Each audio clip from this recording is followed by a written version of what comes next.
structure of its body prevents it from making a perfect landing.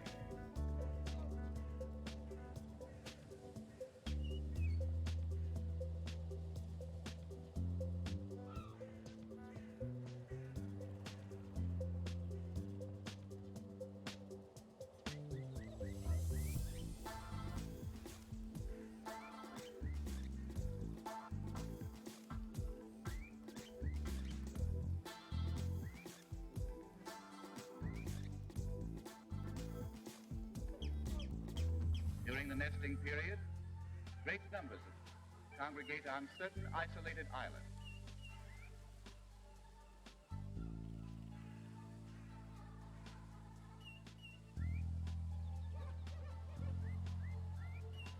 This island alone, more than 6,000 come annually.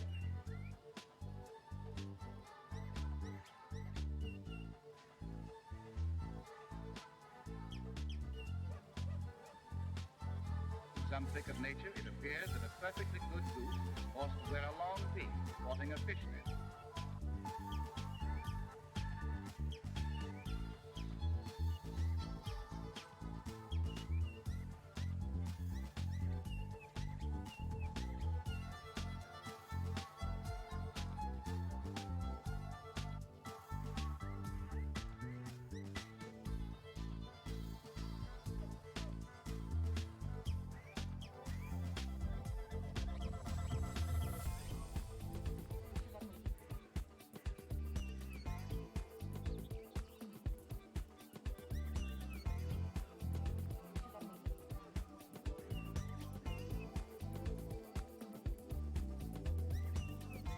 Soon these young will reach adulthood, and like their parents,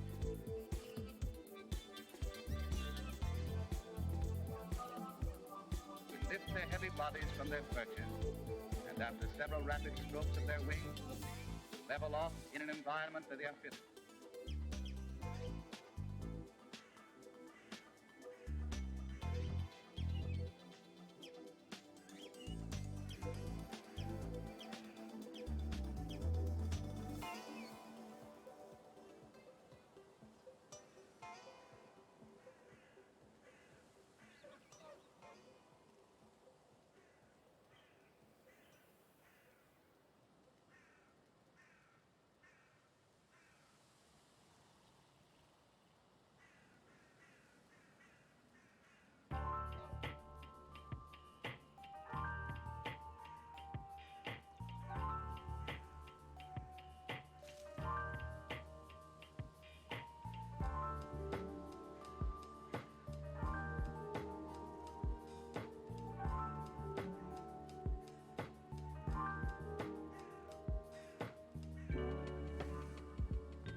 everything that moves in the water.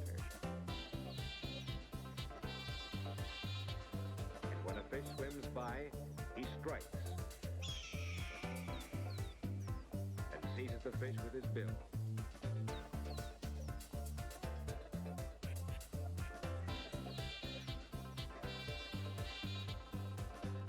When he sees a fish come near the surface, he plunges like a blue streak.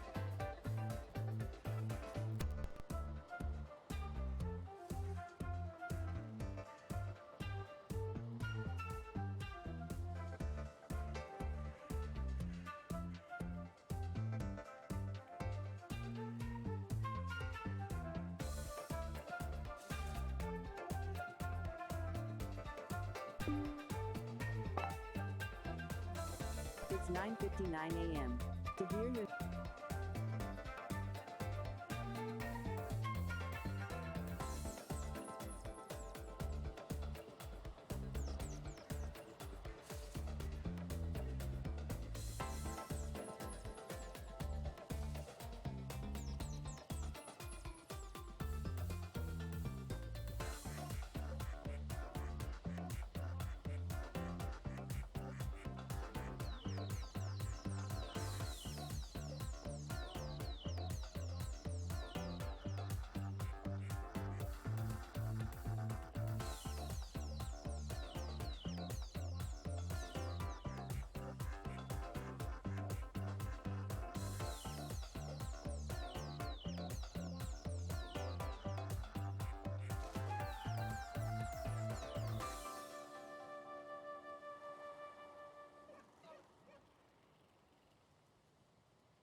The heron eats many fish, and sometimes frogs and snakes or crawfish.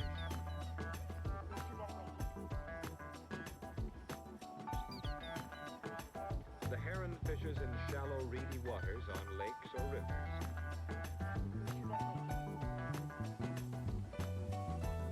After fishing in one place for a while, he may fly on to another favorite spot.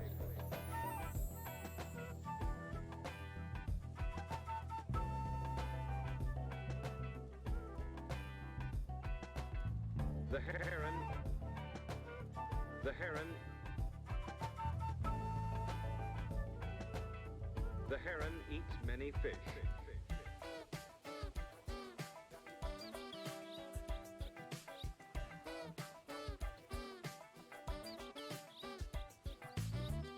Billy, the amazing magpie from the plains of North America. Testing. Hello. Been talking to myself for a few minutes. I figure I'll go live mic a little early while the intro is still running. Thank you for the raid. Lena, I was out making a cup of tea. I usually do while my intros are running. It gives me a little bit of time just to get out there and make sure I'm prepped and ready. How is everyone? Oh, the video is over. Well, I suppose video is over.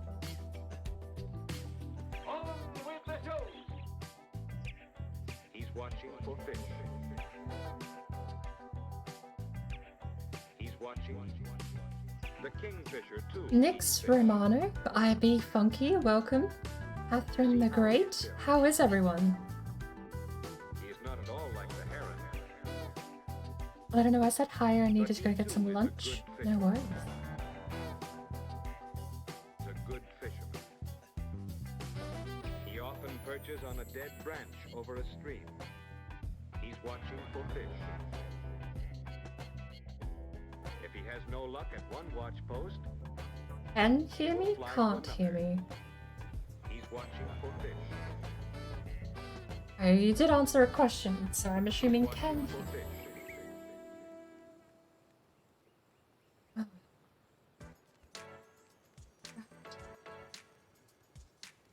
Almost all set.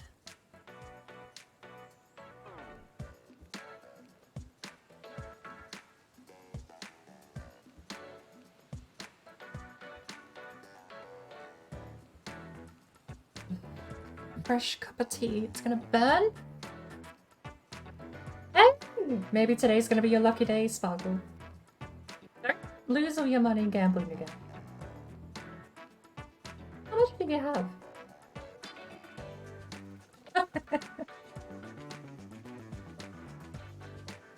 And even though the hydrate... Well, the hydrate will play in a second. Because I don't actually have the alert open. So the moment that I open the page, it's gonna start screaming out.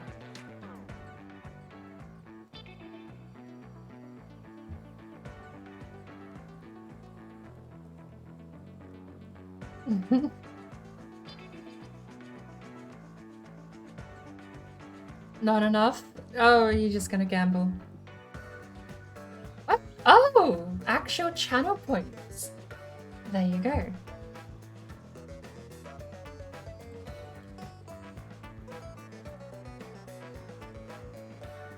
Why aren't we capturing? There we go. Capture.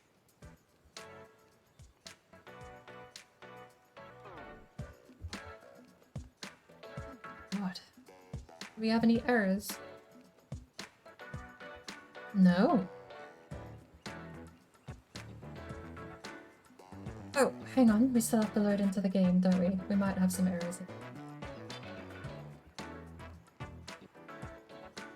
Mace! Welcome in. Let me get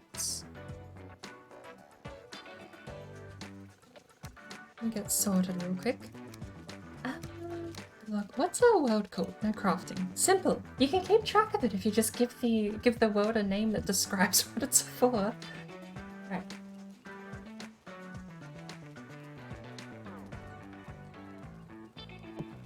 Let's jump in. And while we load into the game,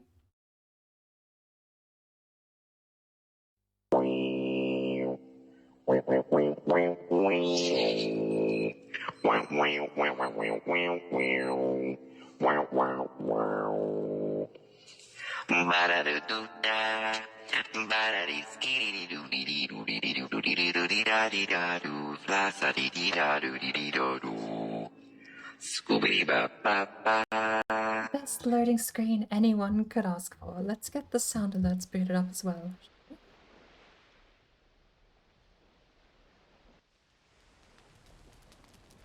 Right. And...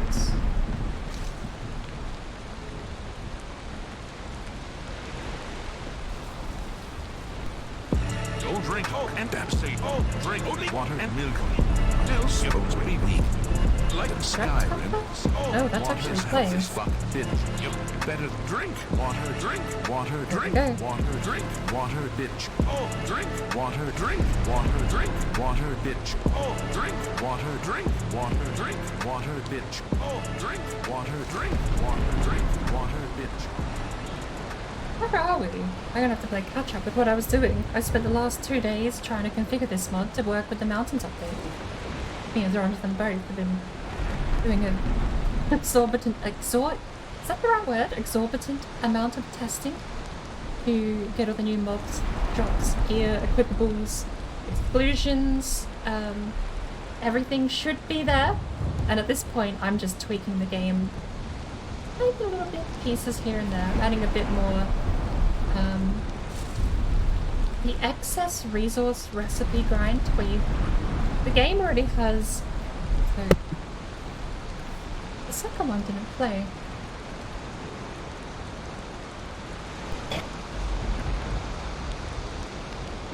I don't think I have it. I don't have the criminal scum alert on my phone. I can't play it.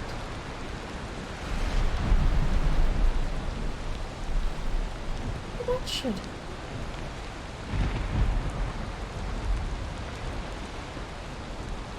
Just redeem it myself, I suppose.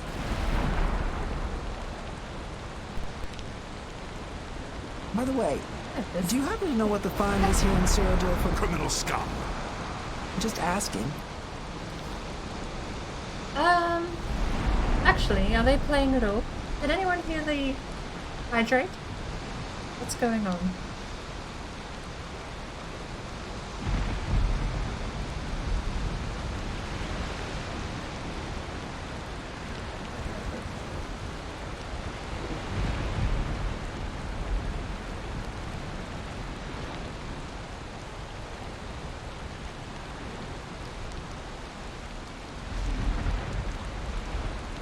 Don't tell me OBS is broken. I've spent 2 hours trying to get this program just to open this morning.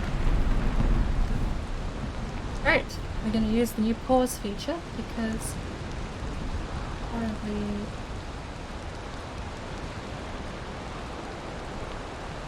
the game audio isn't there. Is the game audio working? I mean, it's raining at the moment.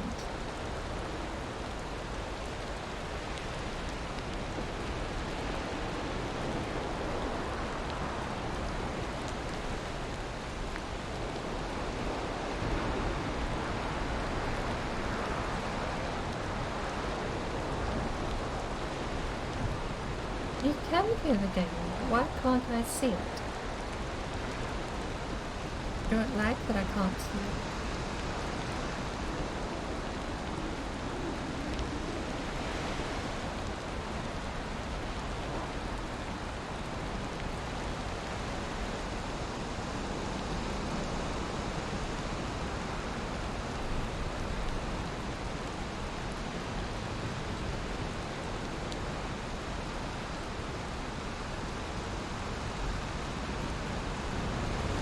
The bug they disappeared. I got them back now. Okay. Well, get that out of the way.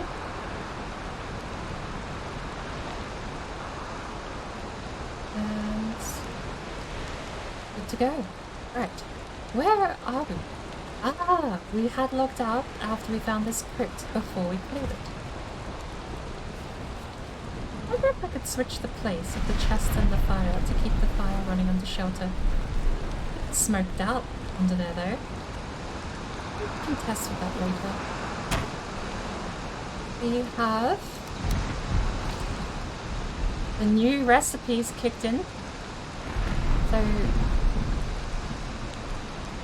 something I've been sort of messing around with the mod. Just trying to find, I could actually probably show you down here. I've added, I'm calling it like loot paste because it really is what it is. You had the deer trophies, which were possible to get from 5 hard antlers, but you still ended up with a ton of deer hide by late game. You just have a whole chest full of deer hide. So half a stack gets you a deer trophy. 1 deer trophy out of forge gives you blue crystals or whatever for the mod. I also added the same for leather for the boar trophy. And you've got the regular 10, and I haven't found a tar blob, but tar blobs do the same as well. So most creatures in the game that have a trophy have a way to turn their drops into that trophy, and that trophy then gives you a loot paste, as I'm calling it. So I also have some crazy ones in here. This version of the mod is one this is not the version that's currently out on Jonathan Raymaker's website. I'm testing a lot of other weird loot paste recipes. There's one in there actually at the moment. Let's go inside so it's not raining. There's one in there at the moment that actually turns a single dragon egg into a single dragon hatchling trophy.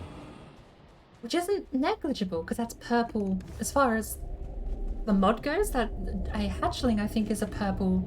Yeah. So that's not a completely negligible amount, but because you can't teleport the eggs, I figured that one was pretty okay and well balanced.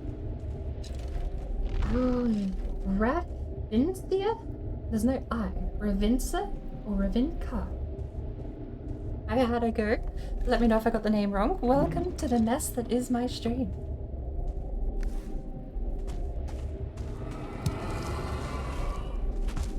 But short version is I am running the latest version of the mod with just a couple of extra tweaks I've added. We actually pushed out, the mountain update went out this morning and I had to quickly rush out a day 1 patch. Heaven forbid I actually have to do my own day 1 patches, but I did because I realized that tar blobs and abominations didn't even have an epic loot drop table for them. It seems that epic loot hasn't been updated since abominations came out, so I've added them into the config files as well. Nothing special, abominations are with the rest of the swamp monsters, and tar blobs there with the rest of the planes. So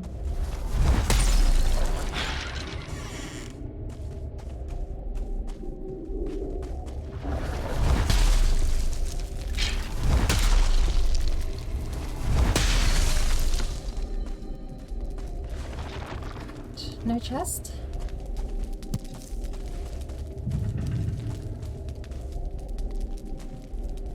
I remember what we were doing before we logged off last time, actually. We spent 15 hours trying to find Moda, and we never made it to the Moda spawn. We boated it. Actually, weird quirk. My old Moda spawn was down here. We boated over here, and there was no no Elder spawn.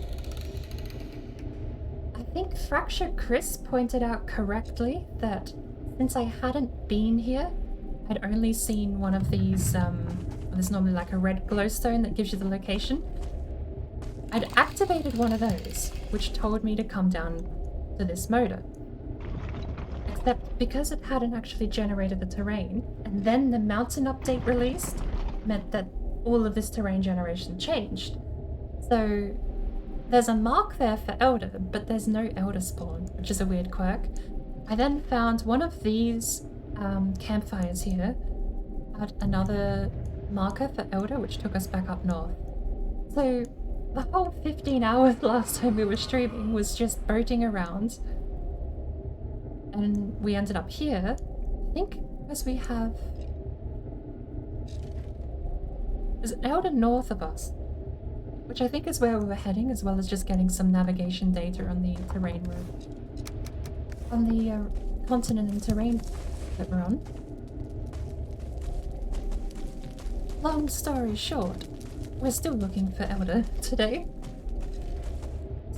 I suppose this is 16 hours and counting if you're going to include the effort we put in last time.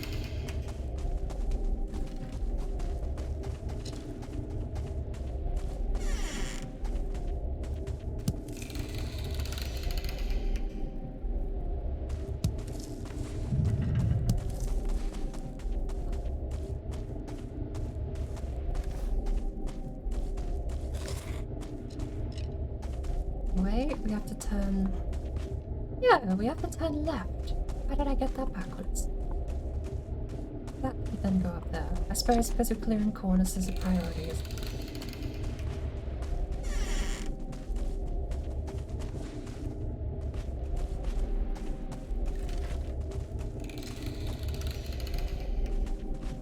I was going to be streaming actually a couple of hours ago, but I had an old instance of OBS stuck in the background of my computer that was using one of my NVIDIA graphics drivers and wouldn't release the driver.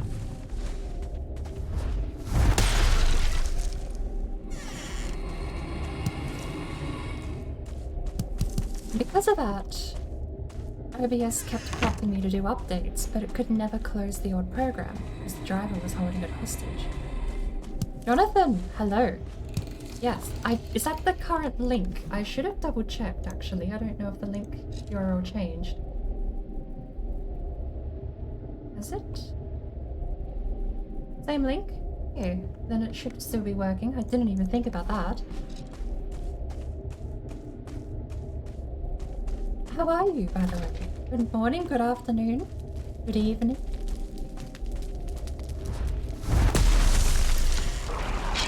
How did you not get here?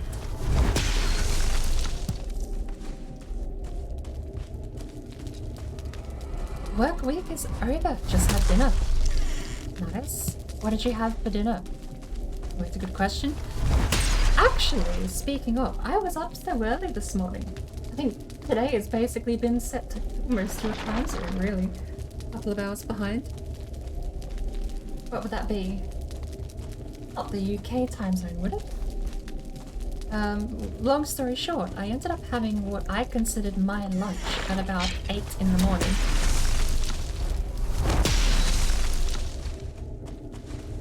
So, I suppose I'll be having dinner by the time it's midday, at this rate.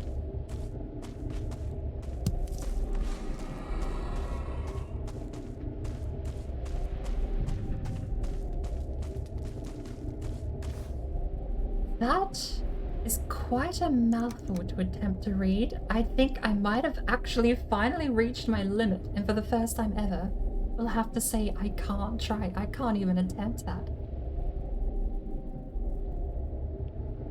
Trying to think. I am under the impression it's a Dutch phonetic pattern, like a Dutch pronunciation. But I don't know it well enough. Like, it reads Oren Kulst pot met request. There you go. That's my attempt. If it's a bad attempt, I'm sorry. I don't know the phonetic pattern. Sticking a picture in... Yes, absolutely. We do have the dinner menu. Go for it. I'm gonna actually have that open at the moment. What do we have? Poison damage reduction? That's pretty neat. Quick access skill, I think I already beat that with PS7. We'll leave the arrows behind. Oh, that actually looks lovely.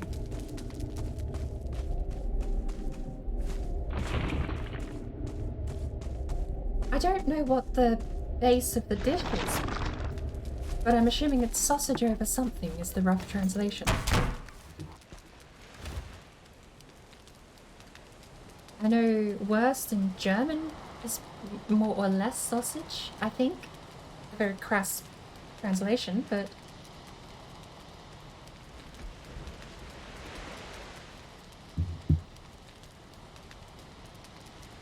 Then I just have to figure out what met is, but that's my guess, is with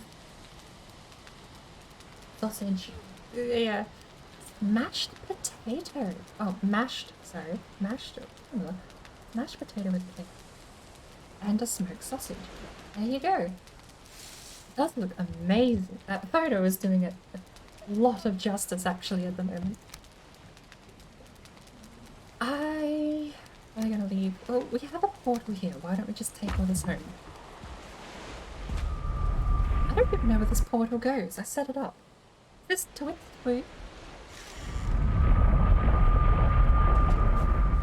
Why is it to it? Why did we not just use the blank portal? Sometimes I don't understand my own method of the madness. I don't know if there is method to my madness. Don't worry.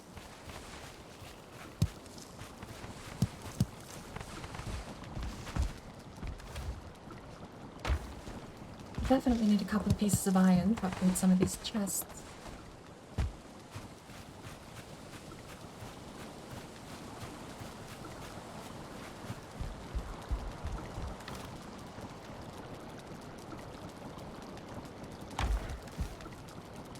I'm actually a bit out of practice. I spent so long messing around in creative, testing the mod, I've forgotten that actually playing it is a lost art apparently to me at the moment. We have, okay, so let's start from what we know. Merchant, wood, stone, mobs, the mobs, creature drops, other creature drops. Bones would be here. We have one too many bones. Well, I suppose that means we go crush them down into skeleton trophies.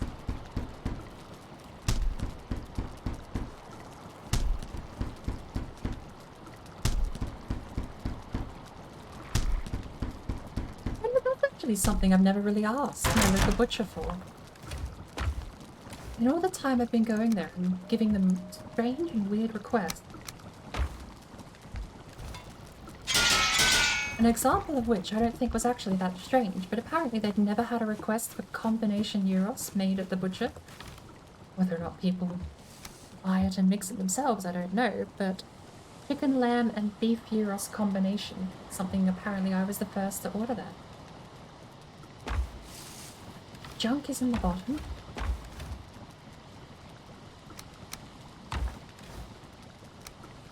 apparently we're gonna have to crush down soon.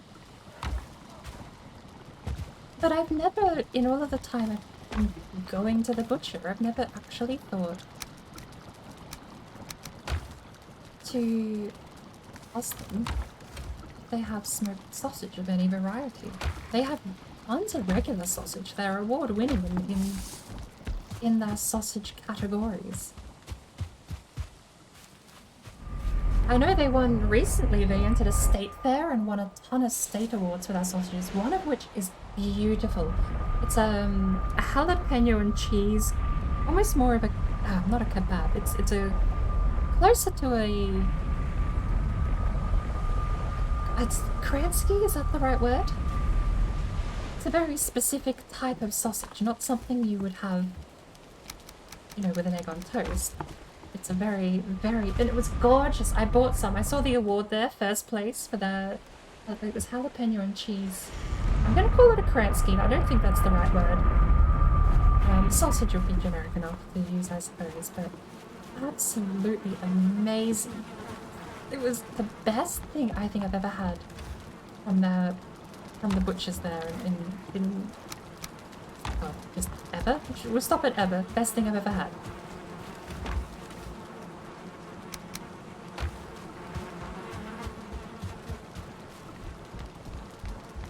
Why have been limited in number of simultaneous runs? Yeah, where you are and what you've done. That's, I suppose, the saddest thing about it is we haven't even really been. This is just like a 2-day break while I've been helping out with the mod a little bit. It's not exactly like I've been running around with much else. This is the last thing I played actually on stream. You don't eat them, do you? Where's Jack? Jack's upset. They eat. Food's inside.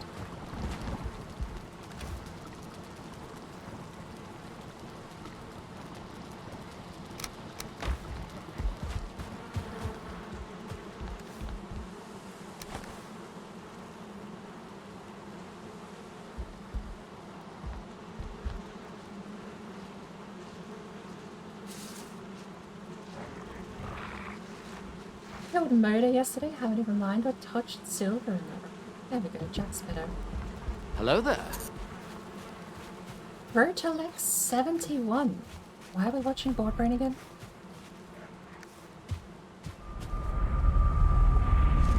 How are you? How is everyone going? Lena on Fire raided as I was getting a cup of tea during the intro. I came back and saw the notifications. I wasn't expecting to. Well, I don't suppose anyone expects to be raided during the intro. A little timer and some music and people pop in to say hi. So why is Twitter here?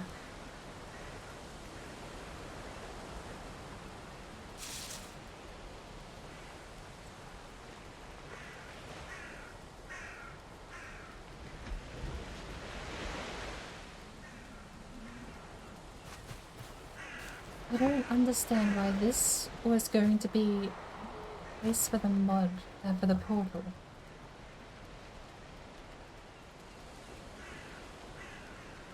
We don't know either. You're fine? And me? I'm doing pretty well actually.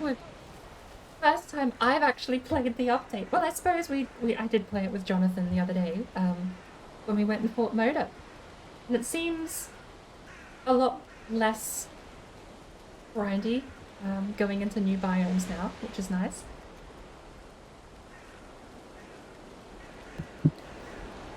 So I'm looking forward, because I'm at the point where I should be going through crypts in the swamp. It'll be interesting now. A lot of the stuff I was getting from I have a Draga farm. Where did I put the Draga farm? Here it is.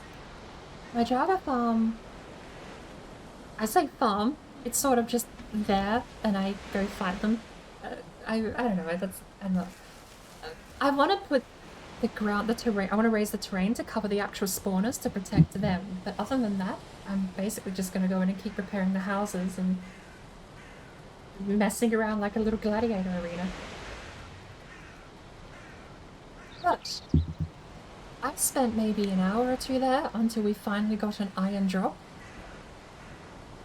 Then I left, but now it should be much less of an actual grind to get something of that tier from those biomes or from those creatures.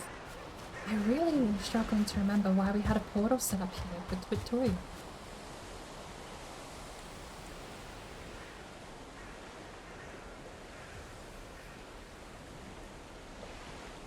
I see my boat.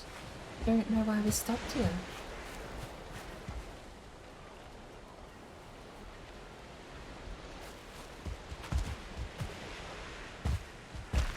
Started a new seed. Have not played much on it yet.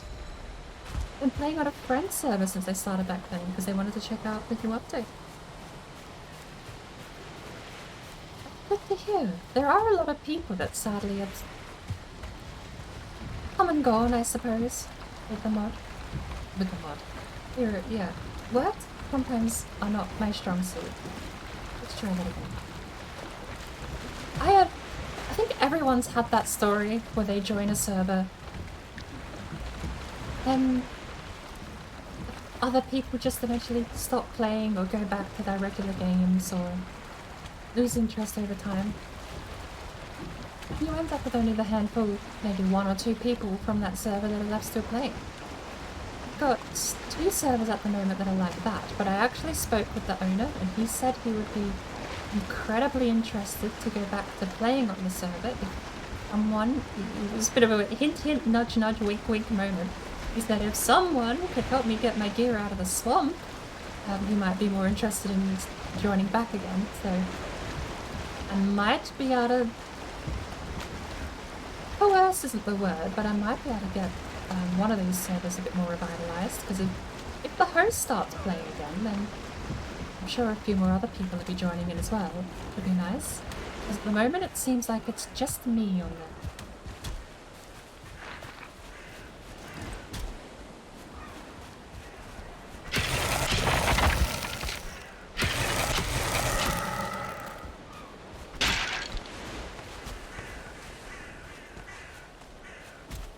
In fact, there's actually a weird, strange quirk of both of the servers that died. My server I was hosting with friends died right after we fought Elder. And the server I've joined, the one who has the host who wants some help getting his armor back,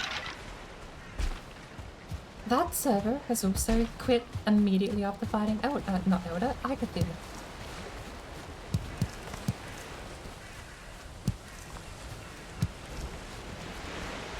Both of them quit immediately after Agathir.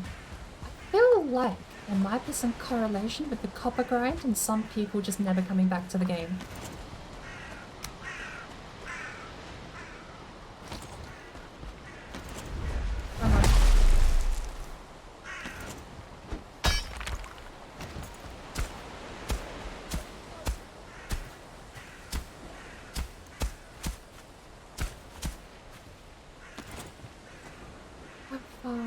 I know you can fit a bench, chest there, so... We not have 10 wood. Did we portal all of our wood back to base? Of course we did.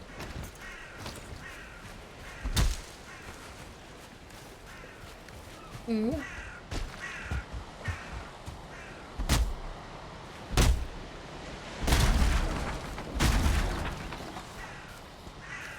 Oh.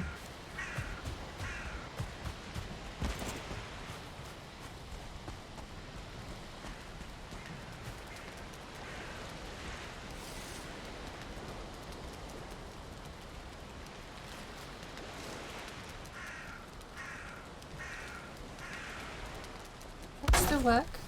Yeah. Can't argue.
still don't know why we run. I have a portal on. Where would I want to leave a portal? Lead pit, copper, big vibrable leviathan. If I was gonna leave a portal, wasn't there a place? I swear I went past a spot that was the perfect place for a portal. It was like the middle ground between meadows, plains, and a mountain.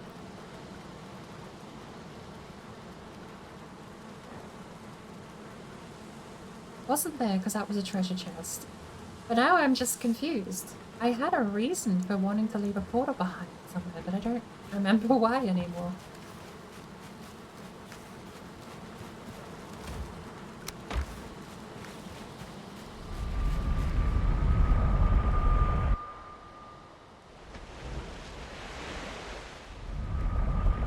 So, Mace, how often do you normally start out afresh? I suppose that's the one thing about...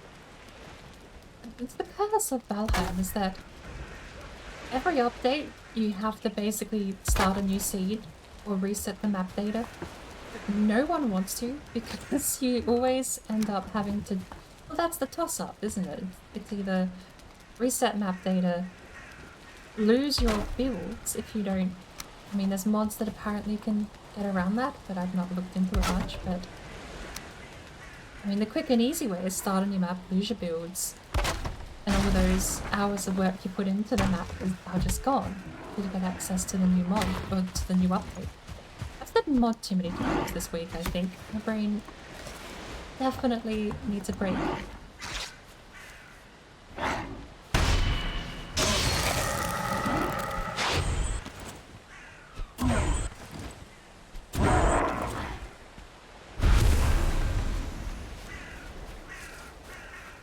Because I'll admit, I haven't really played many... Well, prior to this Christmas just gone, I hadn't exactly played many worlds at all. I started out being invited to Red Fairy and the Crazy Willie's server. After that, I did make a solo world, which I basically immediately abandoned. After that, I made my own dedicated server, which I had a couple of friends join, and that was just that private little mess around thing. And that was basically it until Christmas, where I started streaming Valheim, and we started doing the rogue runs, which added a lot of worlds to my world list, I suppose.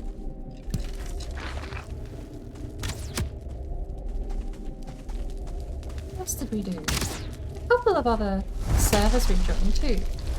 But you could probably count on a single hand the amount of times I'd started this game prior to Christmas.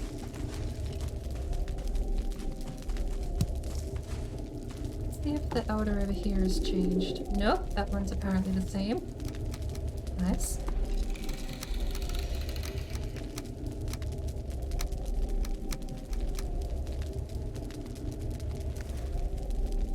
It'll be your fourth new seed. Wow.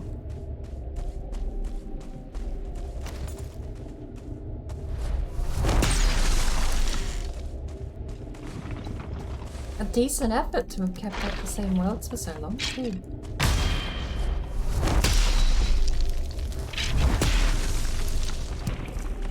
Although it's not exactly a game that invites... Well, the Rogue Run definitely does, but Valheim by itself doesn't exactly invite a lot of retrying or starting over.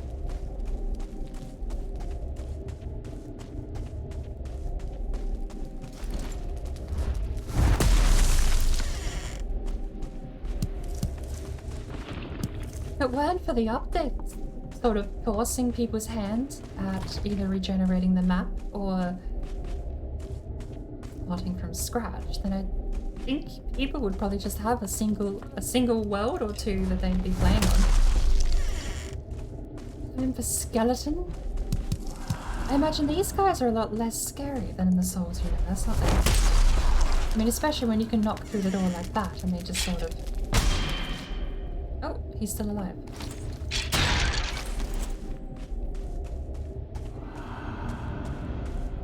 I'm gonna base this run around the better trader mod, but it's broken.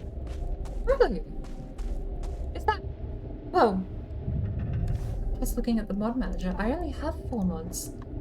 Recipe customization, the Epin X pack, extended item data framework, and epic loot. I don't know if any of those co-opted the trader mod. But, well, if they have, I don't know what would be different between the versions. Is it just out of date, or I don't know why it would be broken? I feel like the merchant has sort of remained unchanged throughout most of the game update. Oh, it was last updated a month ago. Well, that's not that far back. It must have been the Mountains update that broke it then, but I wouldn't have a clue why.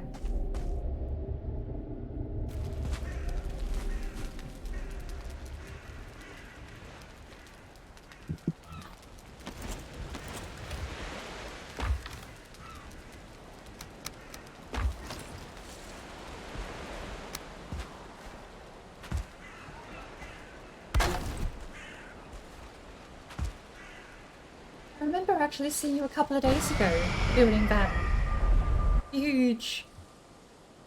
I don't know if you... What were you aiming for? It was definitely a shop, but convenience store or... It was a really cool build, what you were doing there around the merchant.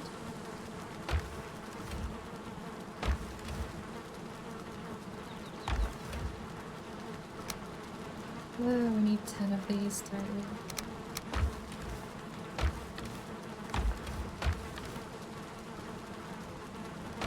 Others. What do you do? Like, I'm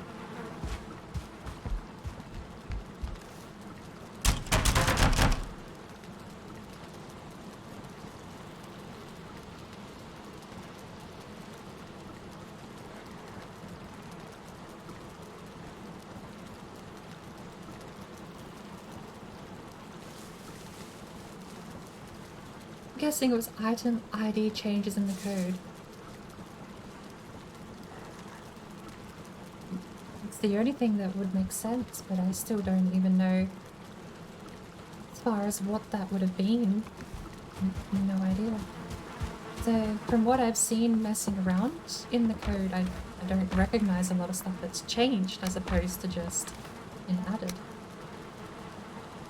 Speaking of, I found the weirdest, strangest thing the other day. Apparently there's 2 types of trolls, and one of them doesn't exist.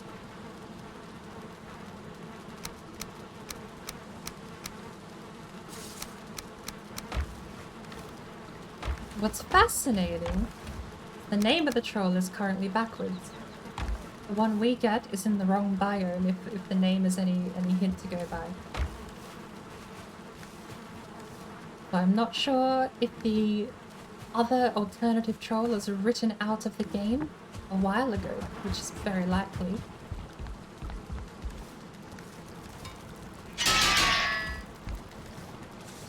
Less likely is that... Why do I have a stack of honey in here? We really do need iron. Less likely is that the troll variant is upcoming, but I don't know. Given the name, there's no place it would fit that isn't already been developed. And I'm avoiding specific details because I don't actually know if it is an upcoming update or if it is something that was just left over like the old pine tree. The old pine tree from the beta is still in there, so there's very much a good chance that there's an old troll from the beta or something that I don't know about.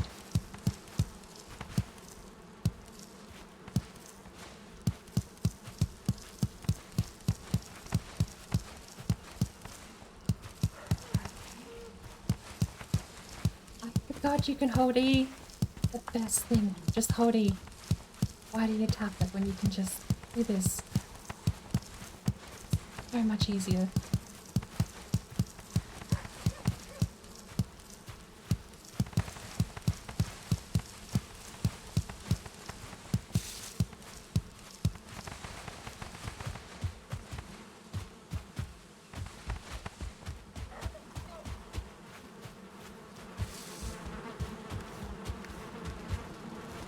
We should have another 287 carrots that we can just go plant.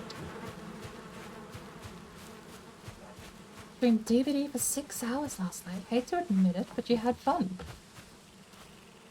Oh, because I remember you saying, Itchy, you don't normally stream DVD, do you?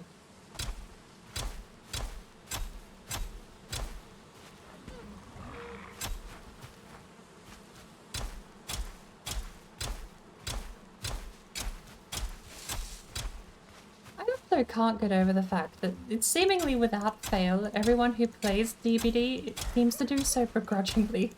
Like the hate to admit it but had fun part, it seems to be very... A lot of people seem to have that sentiment with that game, and I find it... There's a little bit of amusement there for me. The same thing with League. You have so many people that play League that hate, they seem to hate the game, but they still play it. 6 days in a row. 5 hours a day. Oh, and I had to update the epic loot stuff to include the new mobs and items. Yes. So I'm running like beta patch. I've got something I haven't actually shown Jonathan even yet. I've been adding loot gruel or loot paste, I've been calling it, which is just... I'm thinking about when you get to late game, what are the things you have way too much of in your storage that you don't need? Once you get to late game, you don't need deer hide, you don't need boar hide, leather scraps, and all of those early game things become just basically takes up a chest, does nothing. So I've put in, I can actually show some of them. I can't show all of them because some are a bit more late game. Some are very experimental. I'm not sure how they're actually going to work. But we've now got a second option for deer trophy. A single deer trophy for half a stack of deer hide. And another one I've added is a single boar trophy for half a stack of leather scraps. The one... I sent you an update, a day one patch, Jonathan, which adds the abomination trophy and the tar blob trophy as well, which were completely missing, as well as they were missing from the epic loot system entirely, so they weren't dropping loot at all. So the file you got about an hour ago, I think, adds the abomination and tar blob into the mix properly. What you won't have, actually you might have the deer and the boar. What you won't have is all of my weird experimental stuff that I'm trying to figure out how it works. I think I've also got one for locks, but I might have taken that out. I didn't want to have... I want to be careful what we actually push out with the config files.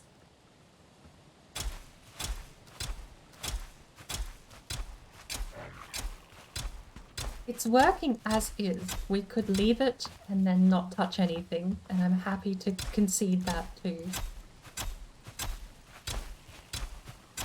Because the only thing I'm really messing around with now is... I would call quality of life stuff. Hatching commences in 15 seconds. Getting rid of all of the excess loot, getting rid of all of the junk and crap you end up with late game. Like even I mean, it's been a great system just to have access to the loot paste, because you can go through and feathers I have a fair few of. They disappear pretty quickly to arrows, so I'm thinking keep them out is a pretty safe bet.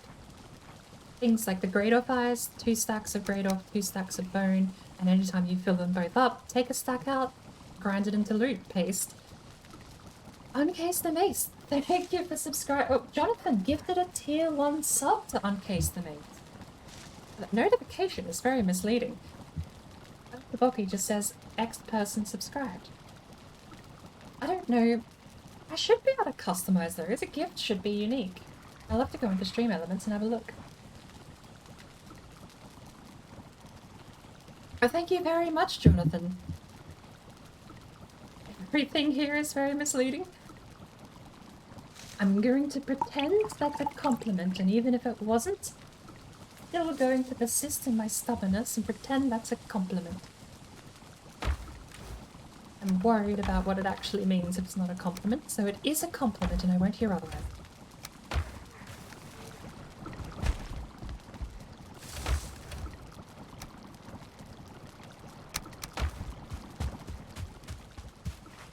For this channel, it's a compliment?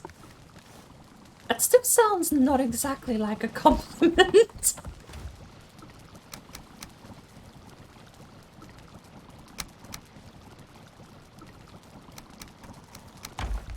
Alright. We finished planting carrots. No, we got distracted by a great off.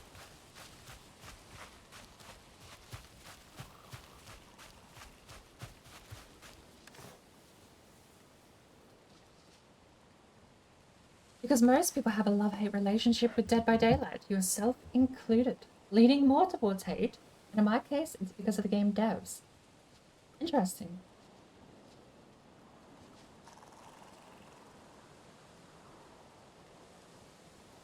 So I guess if your problem is with the game devs, then that leans more towards the game itself being fine.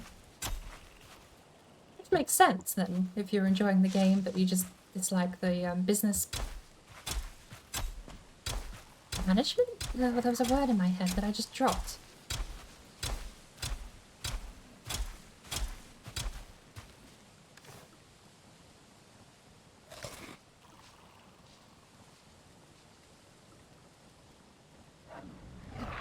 Did I say mess leading? Yeah, this channel is a mess. I blame the host.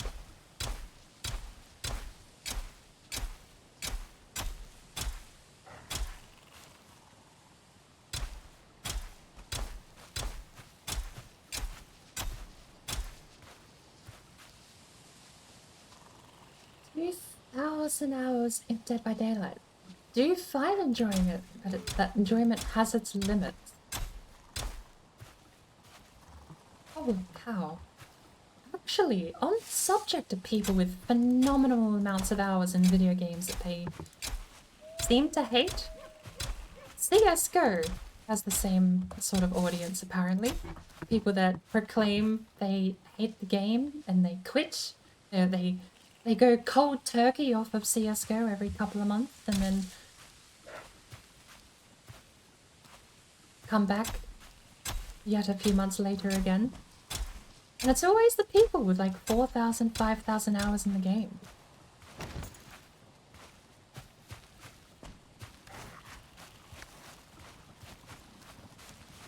The weird phenomenon?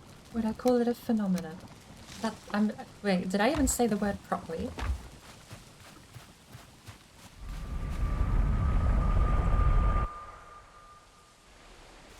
CSGO, Counter-Strike. Specifically, Counter-Strike Global Offensive.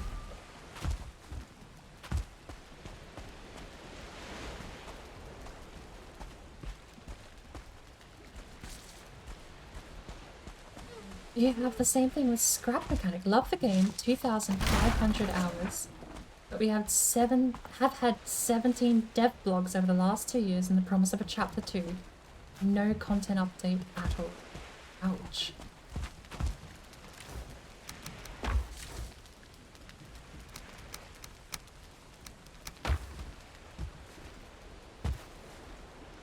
I do notice that.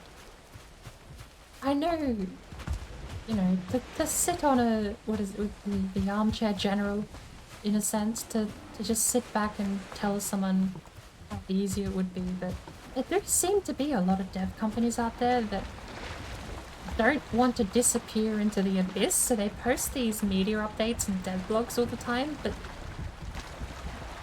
I mean, yeah, it was like after 2 years. There are some times where it makes sense, right? You had, what was the game?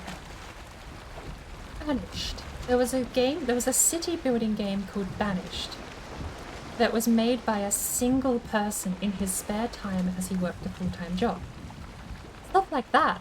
Absolutely. You know, you have to give a bit of leeway. People have lives and they're not there to cater to your entertainment, and some of these things are passion projects. People just do because they want to. But you get a lot of people that seem to fall into the trap. I mean, there are companies that seem like outright scams. DayZ standalone is either pure incompetence or an outright scam at this point. I mean, it took them somewhere between 5 and 8 years to add vehicles into the game after announcing the vehicles with the next update coming. And then when they put vehicles in the game, they were completely broken. I think the helicopters had a tendency to explode for no reason. Bearing in mind, I believe they're using the Arma 2 platform, and Arma 2 already had vehicles in the game. Bohemia Interactive basically gave them access to the engine and all the tools. The thing I think that screwed DayZ over was that they had to make their own assets. Bohemia Interactive didn't just let them take Arma 2 assets to make this DayZ standalone game. Still, 5 to 8 years to implement vehicles in a game when you say that's the next content patch is quite a phenomenal amount of time. I think DayZ holds the record for lowest update cycle I've ever seen.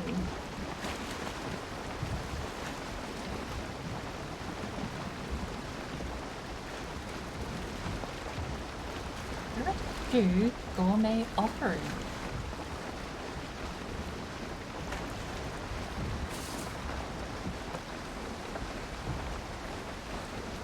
Wouldn't take those kinds of people seriously at times. The ones that like cold turkey quit and then come back months later.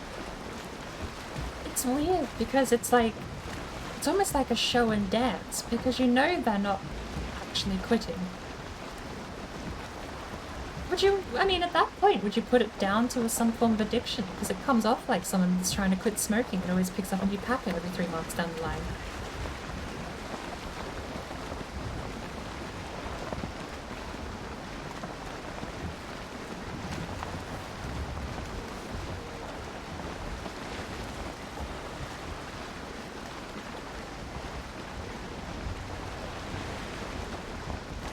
Do you want to know actually a good story, good news, feel-good story out of the gate, out of the same topic?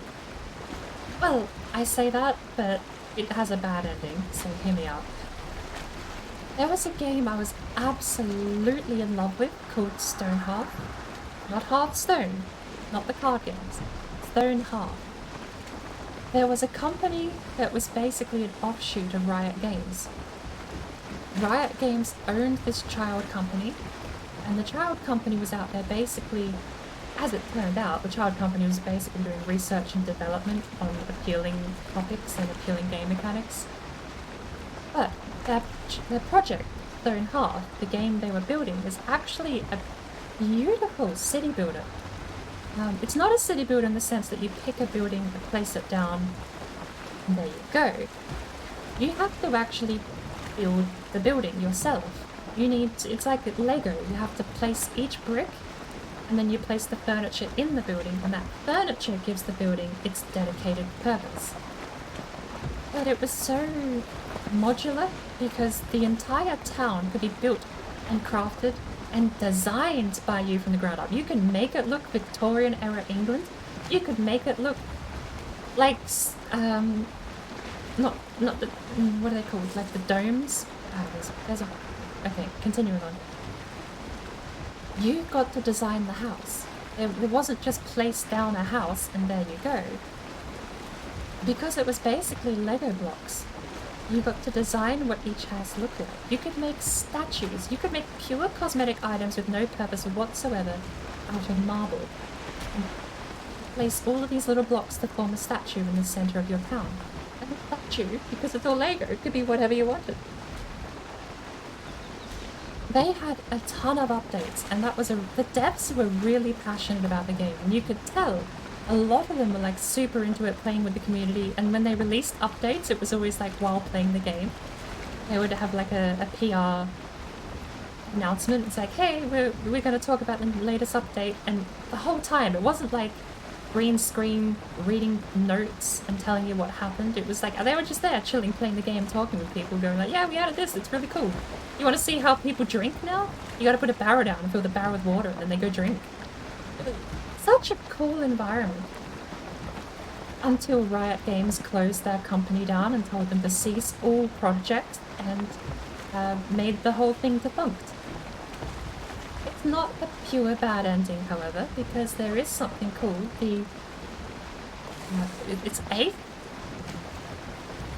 It's an anagram, ACE, which is the Something Community Expanded project, which is basically the community continuing on using the roadmap of the original devs to finish the game, unofficially finish the game. One of the only problems being that the source code and the compilation of the program is sort of lost, so we're reverse engineering things.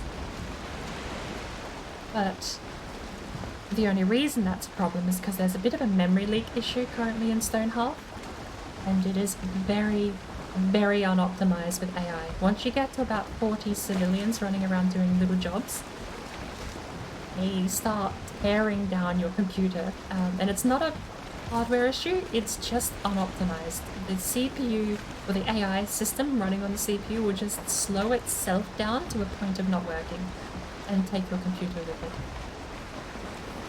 But that's my sort of half feel-good story on the topic of games that actually got really good dev teams that were passionate about the project and updated quite frequently. And to be fair, it's just the official devs were told to stop the project and move on to other things at Riot, but the community is definitely keeping the game alive. I think one of the last times I played, they had completely reworked the drinking mechanic to be a lot more dynamic now, and also added way more beverages than water. The original devs of the game basically put in a water well, and that was it. A water well and a water storage unit was all you needed, and then everyone would go drink. You would collect the water from the well, store it, and then everyone would get a mug and go drink. The ACE, the community mod system, implemented liquors, drunkenness as a stat for people. Several different types of juices, wines, and meads that you could make. And all of these liquors had different effects and systems as well. The whole thing I recommend looking into it. It is a dead game, quote unquote, but that is with the fine print that the people that were working on the mod, I believe wholeheartedly, are looking to continue the game to completion. It's a cute little town builder if you're into that sort of thing.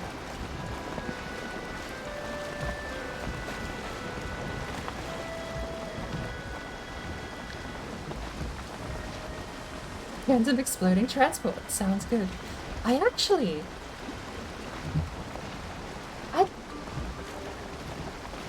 tried, on the topic of random exploding transport, I tried playing Arma 3 with all of the vehicle assists turned off, and it seems like it's ridiculously overtuned in vehicle fragility. There is no reason a slightly heavy touchdown should result in much more than a bit of damage. But Arma 3 says you did a slightly heavy touchdown, so now your car explodes. Or the helicopter explodes. It was a bit frustrating, because there were landings that were quite gentile, as far as what I'm aware modern helicopters can do, and yet AIM just said, kaboom, you failed. Respawn. I had to tick back on. There's a tick box that basically says make the physics more forgiving so you don't die as much. That makes it feel a lot more in tune with reality, weirdly enough.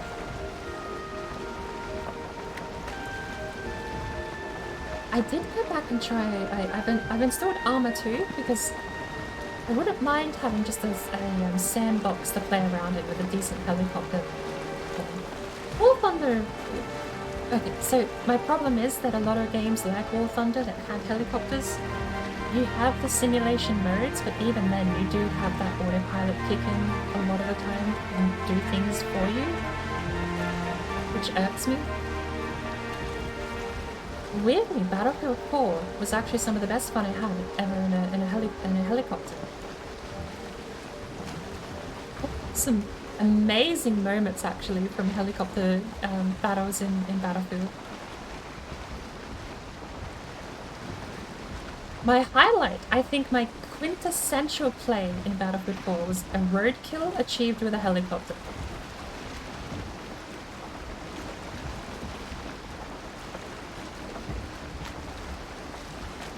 I've also had dive bomb maneuvers where everyone jumps out of the helicopter thinking I've failed, but then I just end up with no gunners and get shot down usually, but it's a lot of fun. It gives you freedom to move the thing around as you wish without making it a marble on a glass plate, which is, I believe, the description a lot of helicopter pilots use.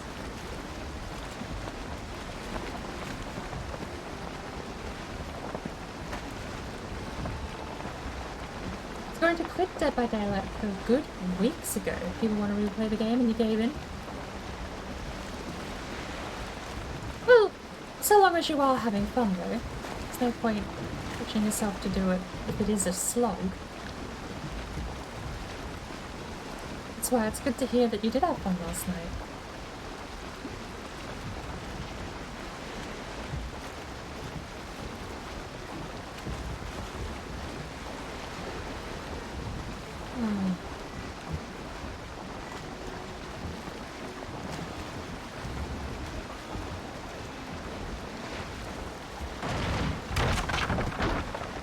Hello, Flo.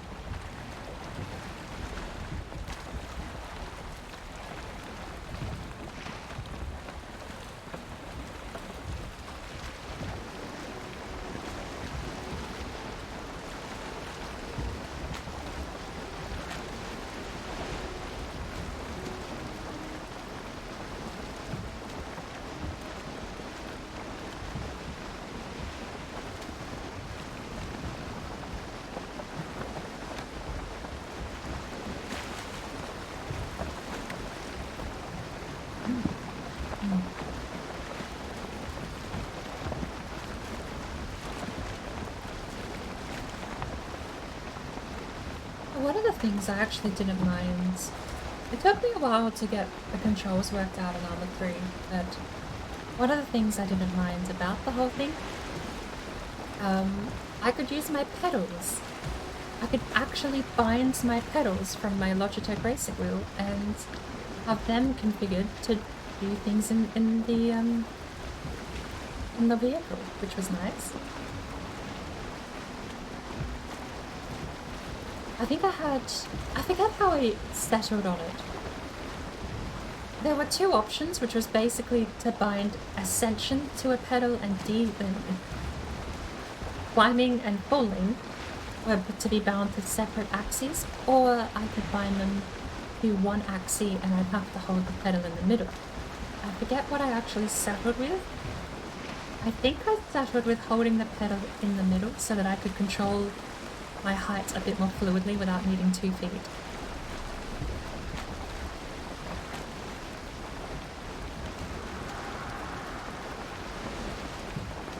You'd quit at a heartbeat if you didn't have friends that you enjoyed playing with.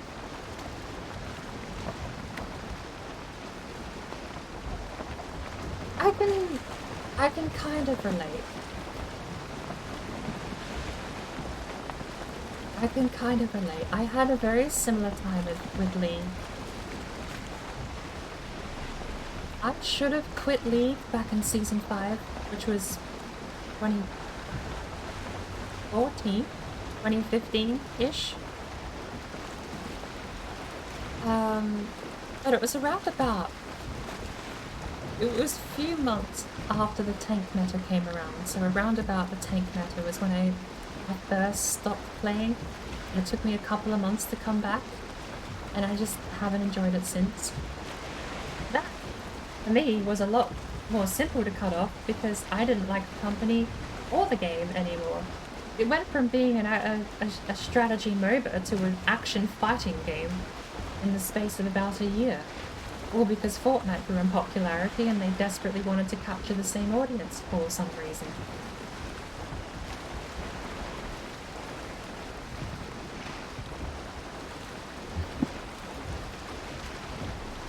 I would have started playing Dota, but I have, I suppose, the opposite end of the same problem, where all of my friends still play League. None of them dare want to try Dota because they all have Stockholm Syndrome. So I'm left either playing Dota solo or not playing Dota at all, which is sad because it sounds like Dota is sort of the game, well, I suppose Dota kept to its traditions while League sort of chased the next fad a few years back.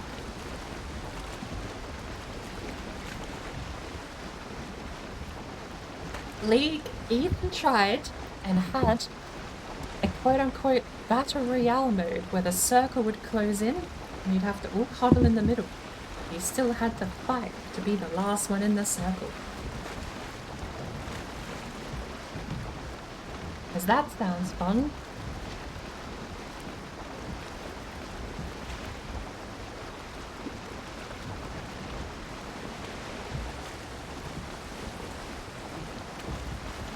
Valheim Royale. On a map this size? That would be...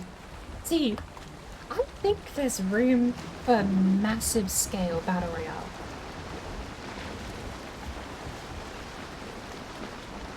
But then at that point, are you not just describing feudal warfare between tribes? Because, well, the circle, I suppose, closing in would be interesting. Valheim has the capacity of the circle.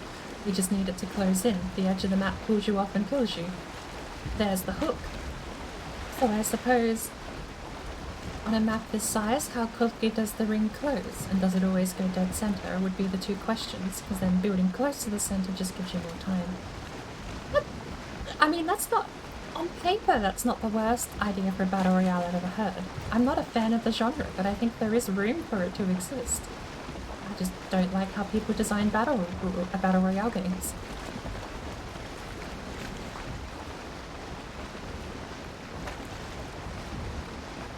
9 out of 10 times, it seems like all of them seem to favour the guy with biggest scope on the biggest gun. Which is another thing. There always seem to be just guns. There's never... Ooh. Actually, here's Devil's Advocate. Before Battle Royales took off with PUBG, you actually had... What was the name of the game?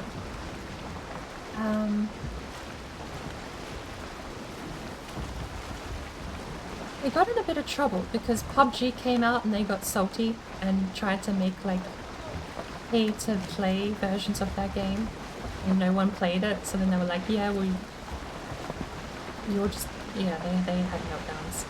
I still don't. Why don't I have overlay? Steam overlay. Why don't you work? I forget what it's called. It was the something.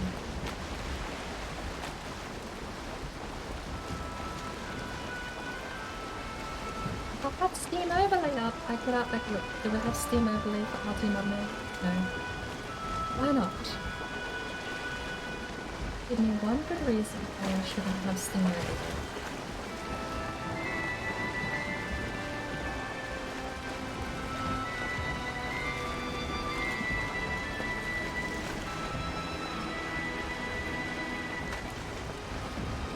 Oh well, that's what it is.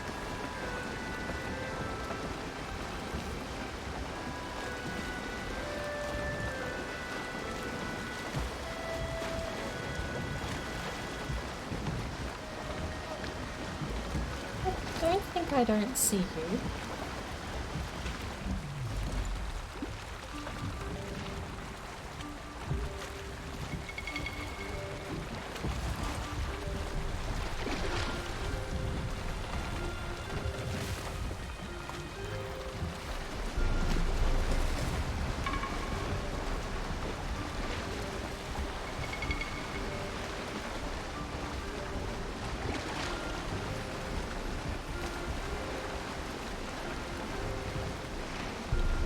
He's off on a mission. He doesn't even care about me.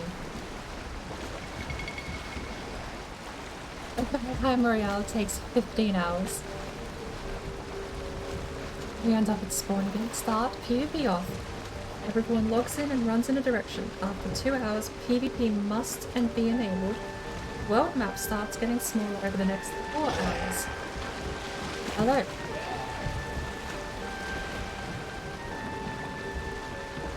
Appreciate it if you didn't.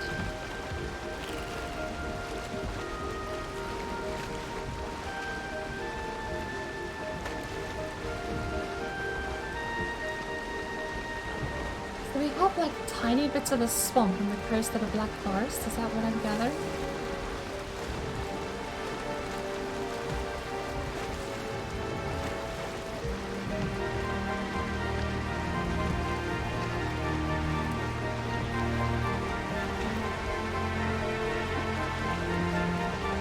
Yeah.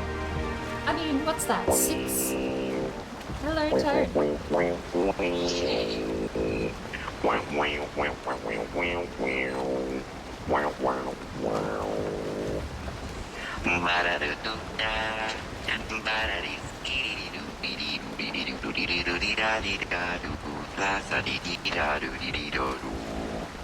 Scooby-Ba-Ba-Ba.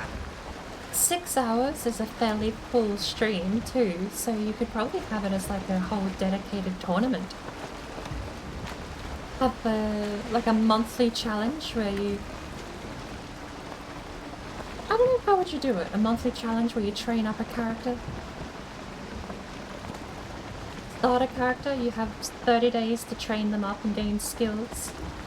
And then you all join the server and the timer starts, 2 hours to run away before PvP, 4 hours to win.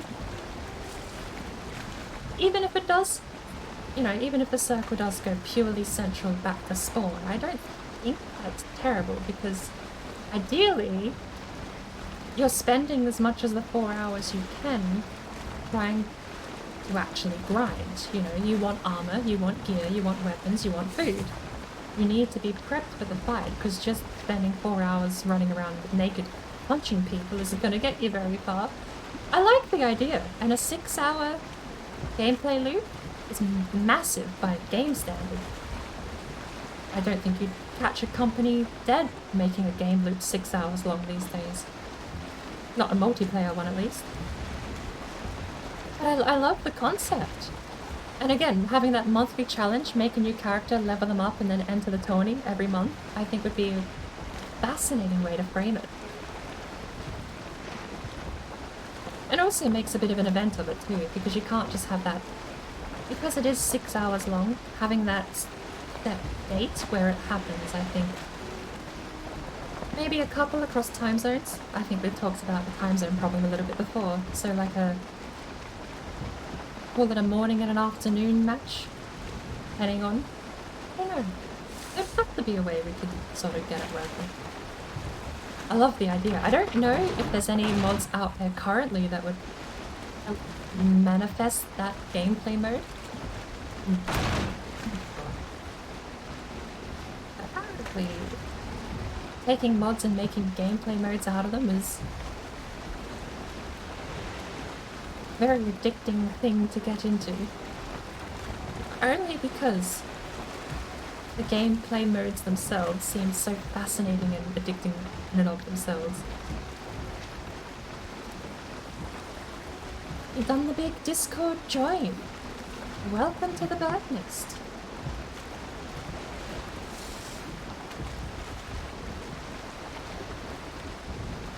CEO of Itchy Tasty? Oh! The CEO of Itchy Tasty has gone home. The nest will always be open for them to return. Yes, it has a temporary thing, so if you join and don't actually get a role, then you don't have the Discord server. Whoops. Well, because it is public facing, it's just something I've got set up. A lot of things I have set up that are kind of annoying over there, but... Better that than to ask anyone to verify or have counts X, Y, Z age or anything like that. I just put an arbitrary filter in place to get a roll. Humans pass it, bots probably don't.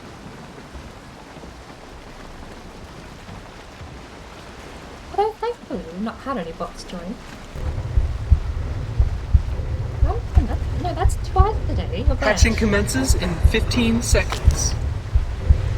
We're banned from donating any. We're banned from well, no more. Thank you though. I'm a bloody at a crossroads. You have to thank people, but also why? Why do you do this? Who's giving me money for playing video games? What weird reality have I stumbled into? It shouldn't be like this. Why do I have so many Tomb Raider quotes here? I mean, the audio for the subscription is straight up from Tomb Raider 1. 3 seconds later, I quote Tomb Raider 1. Nice. Tomb Raider 1. If you want luck, it's more Tomb Raider 1. This channel is basically riding off the back of the Tomb Raider 1 media files. I wonder how many people actually know. I mean, even my sailing music is more or less entirely Tomb Raider 1.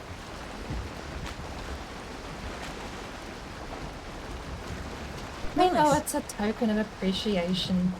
I don't know how to properly accept it, and also I'm also at like a point where I'm considering psychological warfare, because Octo comes in here and just goes over the top. He donated 1,666 bits the other day. That is way too much. I'm not doing anything special. As much as I appreciate her reason was she wanted 666 bits. But still, how do I mean, in a simple word, how do I deter it? What psychological methods do I have to deploy where I still am obliged to thank people and then deter it? I don't know, because I feel like some people aren't just going to be deterred. Who did I have a conversation about that with recently? About deterrence. Whether or not... it was with Gradgar and it was with puzzle solving. How do you deter someone from solving a puzzle backwards? Or deter someone from... What was the thing we were doing?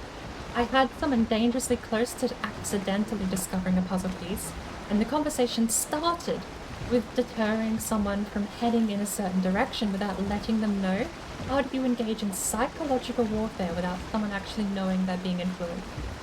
And again, without saying too much, I'm hosting a treasure hunt in Valheim, and the result we ended up going with was moving the portal slightly more to point northward than it was before. It was like one rotation tick northward, and we were like, done.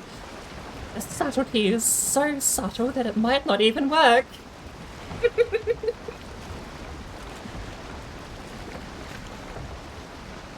I have no idea if it did work, but I feel like I would know if it didn't. The thing is, with psychological things like that, it's like, there's no way I know if what I did had any influence on the outcome. Turning the portal one rotation more northward facing? Water and milk. Still supposed to be weak. Like Skyrim, water is healthy, but fit. You better drink. You get used to it and find a comfy way to say things. I'm very awkward. I don't actually know. Sometimes I feel like I fail to convey any sort of genuine emotion. I've done that for ages, actually. I don't want to wrap myself out here, but I'm the kind of person that like I'm genuinely interested in a conversation and still feel like I have to fake my interest in a conversation. So looks like you get to use this for a month. You get to join Sparkle, spamming thousands upon thousands of emotes everywhere else, annoying people to no end, I suppose. With the face of ultimate science and bird smart. Alone, I gotta work to go to bed. Hope I get to catch you when I wake up. We've probably just started, haven't we? And I have a massive tendency to stream for way too long, don't I? Have a good one. Good night and have a fantastic weekend. Can you be proud of me? If you're still here, Tone, can you be proud I knew what GN stood for? Minor. It's such a minor thing that I've got like 4 of those, the 4 of the letter phrasings I've gotten wrong. What was the first one I got wrong? WB. I just instinctively read welcome back shortened to WB. I read it as well balanced.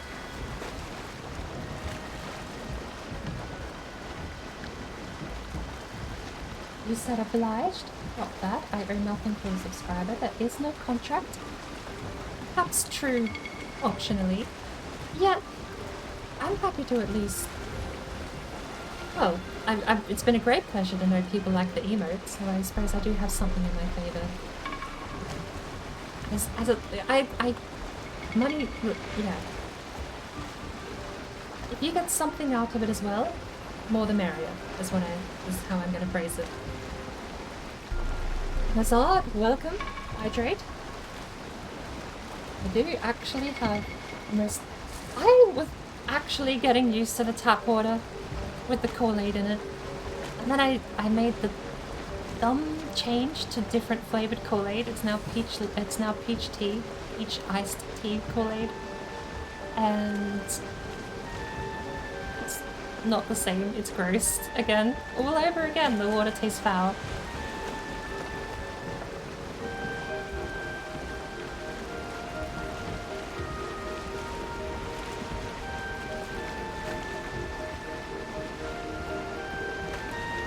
By any chance, did you two added a black metal to Fenris? No, not even close. Fenris, wolves, and Fenrings. Fenrings, the ones that spawn outside in the wild, are actually a tier higher. They might. We could drop them back a tier, honestly. Now that I think about it, because now. It would be jarring to be in the mountains and to have a fen ring in the wild. A 2-to-1 chance of, or 50% half as much a chance of spawning something from the plains, because yes, it would spawn plains gear now. The werewolf that was prior to the mountain update is tier high, so we might have to turn him back down to the mountain tier. Stone golems are also a tier 2 high as well. We're either going to need to find out if we can implement a tier in the center between 4 and 5, or we're going to have to find out, or compromise and move everything down one, I think. Because yes, you are right actually, I never thought about that. Fen rings, the werewolves in the mountains, are going to be dropping black metal gear and padded armor. Good night, Tone. Black metal tower shield and the padded armor. Because since we increased the rates they drop at, Fen rings would have previously given a ton of mountain gear almost guaranteed at a 5-to-1 ratio, with black metal being a low chance of spawning. Wolves, and cultists are all in the correct category. We would have to move Fen rings and stone golems down back to the mountain category, and we'd probably think that would be a safe bet, just to limit everything to the biome it's spawning in, instead of the difficulty of the creature. Just for our config file.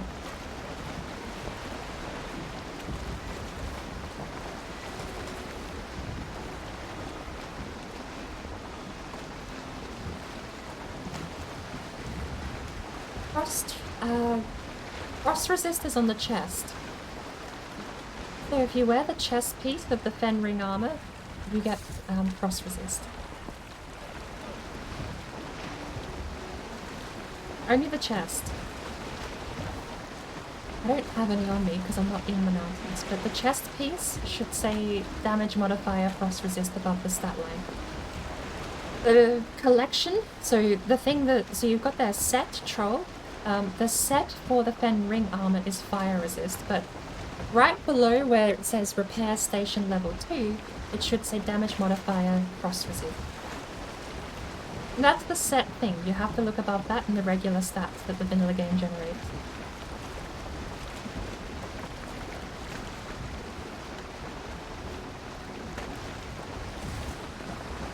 Like I say, it'd be right below where this troll hide cape. It'd be right below where it says repair station level. You've got weight, quality, durability, repair station level. It should have damage modifier below that.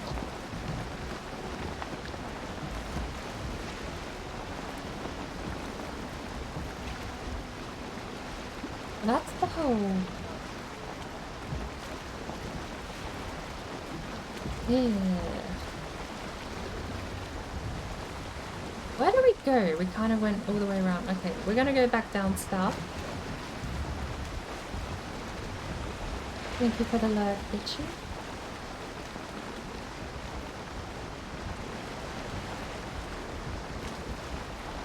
I feel like we're gonna go back down south. We're gonna try and find this spot that I have found. And I wanted to set a portal like that. Because I felt like this was it. But I also...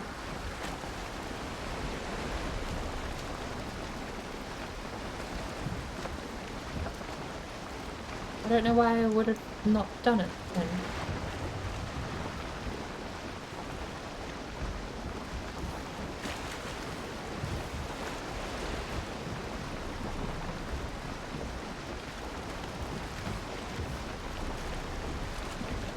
Have anything that has a modifier for damage.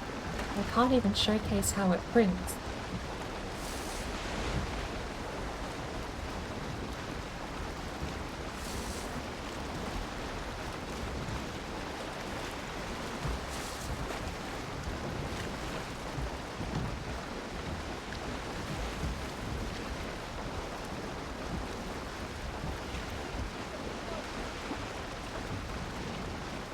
Also, if there's any bonus I could give back to people subscribing, it is a second animated emote slot, which currently I'm waiting on the approval of an emote, which will be replacing hype emote I have. The second emote slot would basically just bring the hype emote back at this point. I should probably check my... if I had Steam browser, I could check right now on the fly. But no, not... I don't know why Steam sometimes gets temperamental. Let me actually look.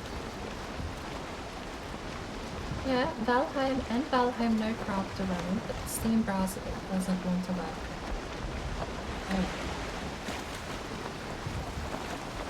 Holy... this means I have to do all this stuff after I finish doing it.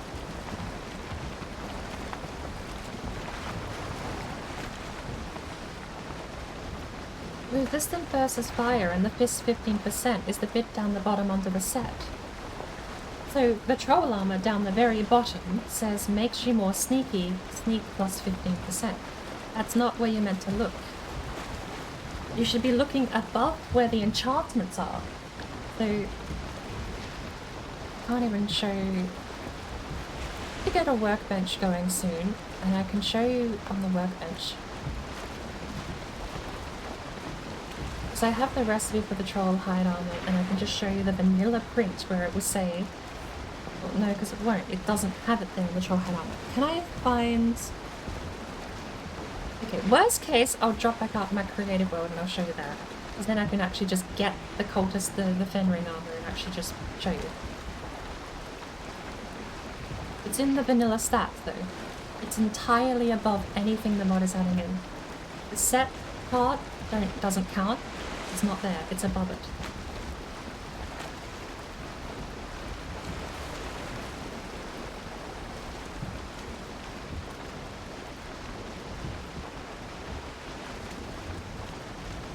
Other way around. The full set gives fire, and the chest gives frost. That's how I didn't need the potions yesterday. But, I don't know if you were here. Azard, let's stumbled across something we overlooked, Jonathan, which is that the Fen Rings and the Stone Golems are technically tier 5 monsters, without dropping plains gear. We might have to put them back down a biome, so we might need 2 day 1 patches for this thing. I mean, it's just the compromise we're going to have to make. Stone Golems and... what's the link to? YouTube and Twitch are allowed. Otherwise, let me just give you permit. I think that. Can I just permit? I'm out. Permit. 60 seconds. Go for it.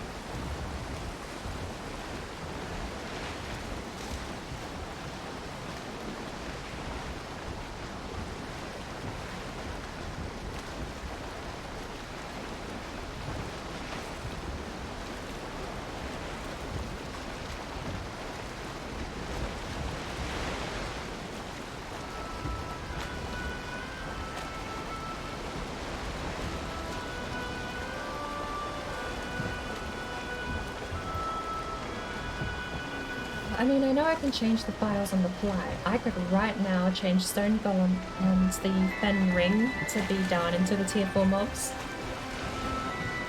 One of the big things I've loved learning with these config files is they do just load while the game is live. You don't have to quit, reload, and log back in, which is amazing.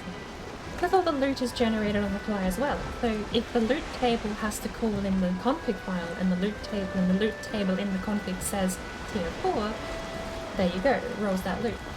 So if you have to make changes and quick tweaks, it saves you a lot of time not having to back out of the game, make the changes, boot back up and test everything. Oh dear lord, I don't like what I see.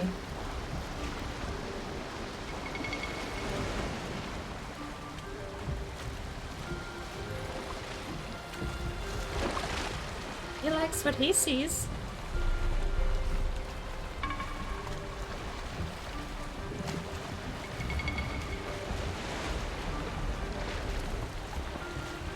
Okay, we're gonna go this way for a bit and curve around.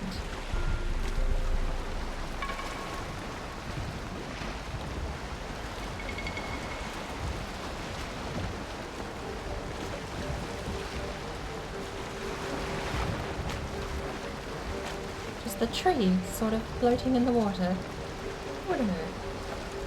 Oh, actually, the guy I shot earlier, I think was somewhere along here. This guy was from yesterday. Because I remember the circle. There's a weird underground circle thing with a torch on top. I don't know what that geometry is. Oh, he knew what I was gonna do. I don't actually know if I shot him last time I came. I think I just got too close because I was looking at the shiny circle bit that I saw in the water.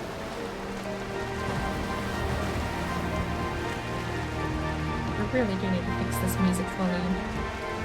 But this is the one song that needs normalizing, then I'm done fixing this playlist. It's short, and I just need to actually... I keep telling myself I'm gonna have days where I work on production, and then I don't. It's not like I don't do anything. I spent most of the last 2 days working on the mod. I helped a couple of people with emotes. I've done stuff, I just don't do anything on my channel. I do stuff on other channels. Or projects that... I mean, code is very bad for my brain, because I will just...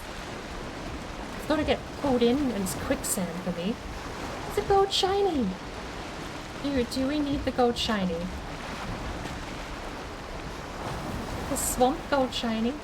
Ooh, okay, do we need it? Another blue. No, right? Because it's right next to the abomination. But yeah, we don't need them. Well, it's just a troll in the water too, with some grey dwarfs. I mean, I suppose that settles the question.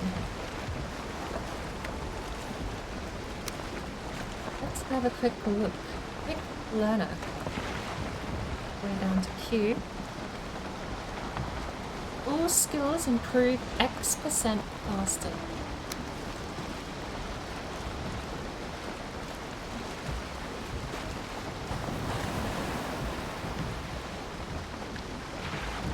So I suppose it's just an XP gain, percentage calculated on the item.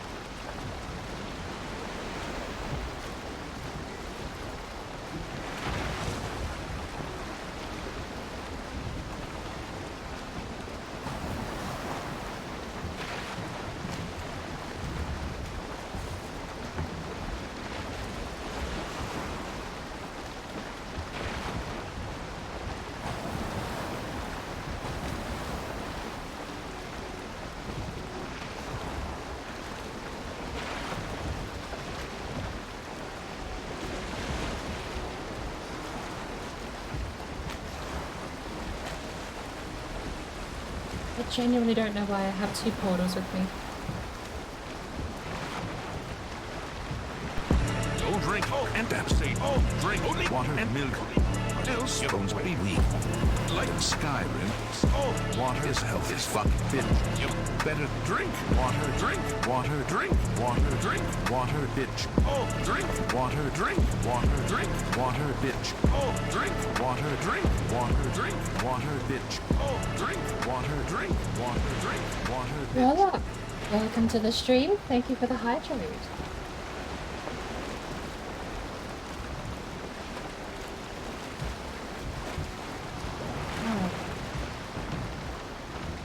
Each iced tea and tap water are not a good combination. Even boiled. Yeah. I mean, it's still water. Can't complain. Do we have an avenue through there? How are you, Warlock?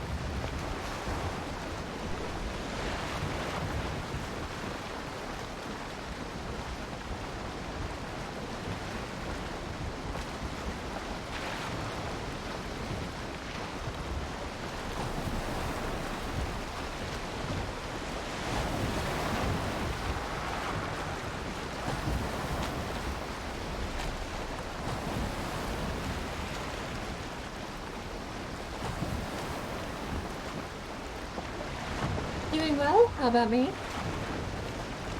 I'm doing pretty well.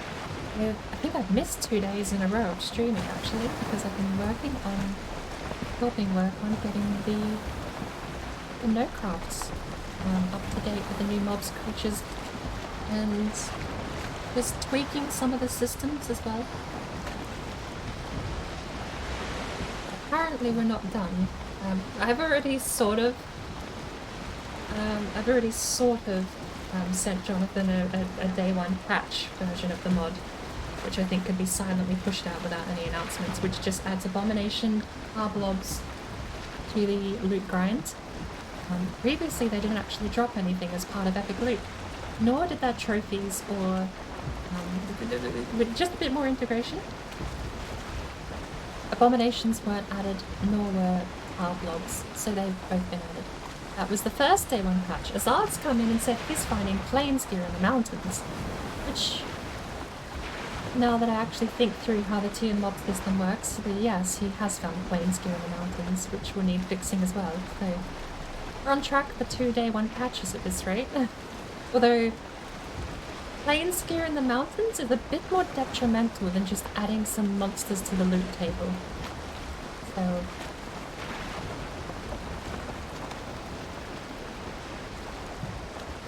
rested. More NoCraft? Yes, I'm straight up addicted, honestly. And I'm in a vicious cycle of making tweaks to the config files and having to playtest them in a real environment too. I think I'm gonna have to go through and I'm gonna have to aggressively change monsters to be limited to that biome in the loot table. We can't have things like fen rings and stone golems dropping plains gear, even though they are a harder fight.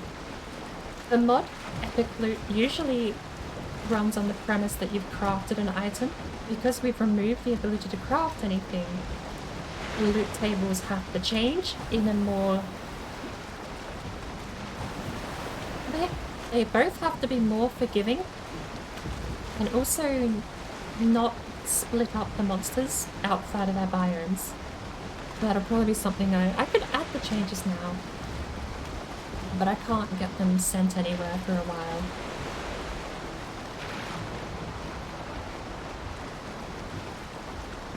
I don't know. I mean, I've done a bit of website hosting, or managed a website that was hosted on my behalf, rather. One thing, say it's easy to change a file on a web post, but it is another thing to actually know definitively.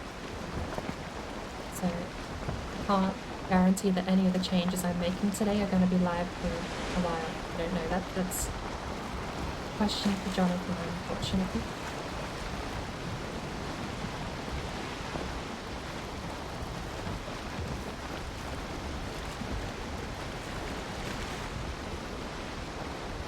Yeah, and that's something else too, Azad, is that the higher the tier of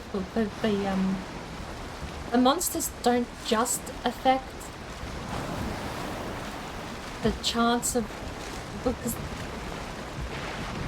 harder the monster, a higher chance it's going to be a better rarity anyway. The loot that it drops and the enchantment that it gets increase in quality the further along you play.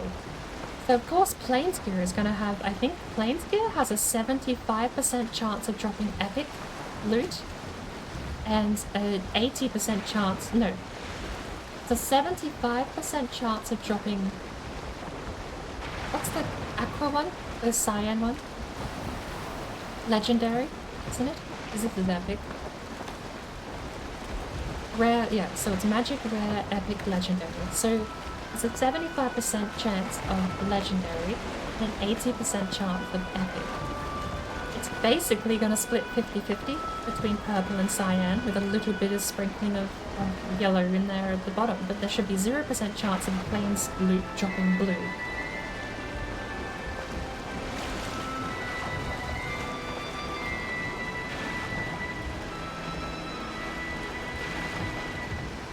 Tempted with the NoCraft laugh. It's decent fun. We are still plugging a few holes apparently since we've made some changes to the, as I was just saying, we made some tweaks to the pace of the game. It used to be a super big grind fest. We were doing tests. We were doing tests where we were spawning in 1,600 wolves before we got anything from a mountain drop. It was phenomenally not in our favour. There were mountain animals dropping mountain gear. So having reworked those balance changes, we're now discovering that it's very important we also keep track of what animals go in what category of biome too.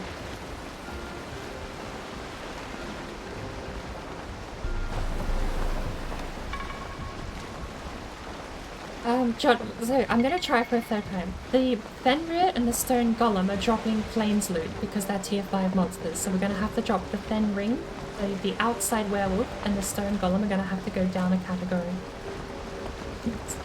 Yes, we're plugging holes as it goes.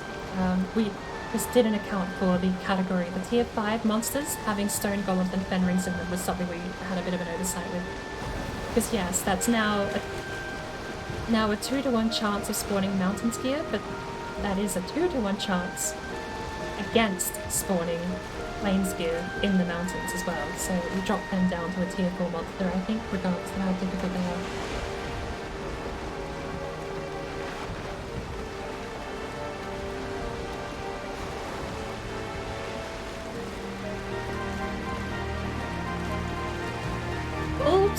Wolves and Kotus should be in the right category. I'll double check though, I'm just going to have to comb through the loot table file and we're going to have to just hard limit monsters to the biome they spawn in, I think, as a tier. We have 9 biomes, only 6. We have 9 biomes, 5 tiers of loot and 6 tiers of monster, so I do hope the mod has a bit of forward planning in place for the extra tiers they're going to need for epic loot in the future.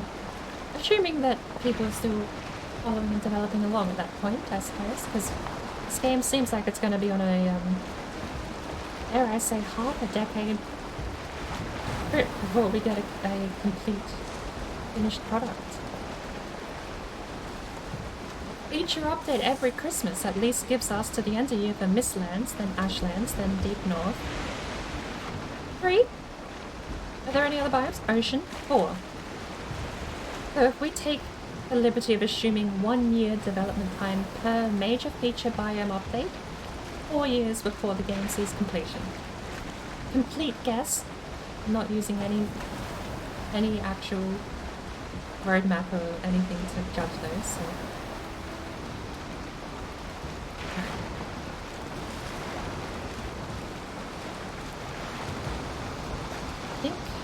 What I wanted to do was cut north here and head along the same coast in the opposite direction. We've got elder here. Actually really far out. I wouldn't mind fighting with this elder, I think. But I remember now why I wanted to put a portal here. Because of these red circles. I wanted to do them. Oh, there's my big dumb boating bird self having screwed myself over a little bit more. I could play a bit and stream. No worries. I'll probably be editing the files live once I get set up and a portal going. I think I might just tab out and load up the Notepad software and make the changes now. But yeah, we're not going to get them live. The bug that should we call it a bug fix? The fen rings and stone golems. We won't see anything for a while. Hello there. Why is that hello there? That's the wrong soundbite. God gifted a tier 1 sub to the Horde. Thank you very much, Azar. I'm gonna start testing the waters to see if the best course of action is to not overreact. Simply to thank you. God loves me a deep set of drops. There's nothing in the config files for night versus day. It is just the star level of the monster. And the pure random arbitrary chance of RNG.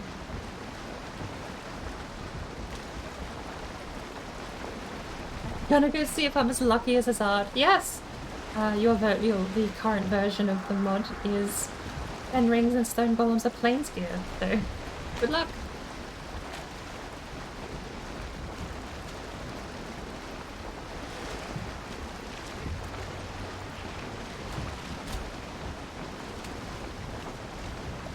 Oh lord. Are we boxing ourselves in? That plane's ahead?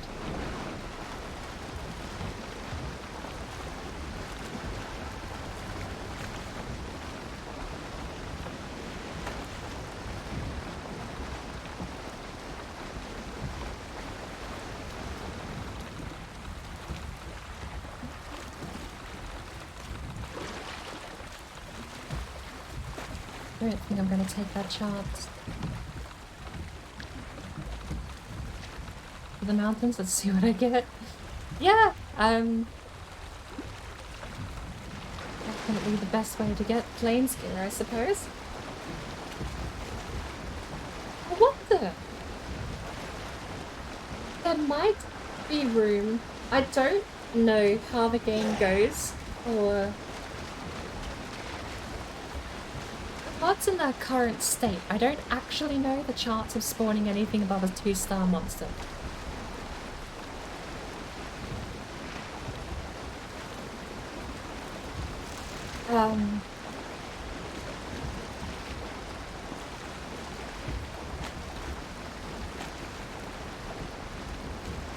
The loot table config file goes all the way up to a 5-star monster. The only variance I need to know is whether or not you can get a quest from the merchant that gives you a 5-star monster. Or anything above a 2-star.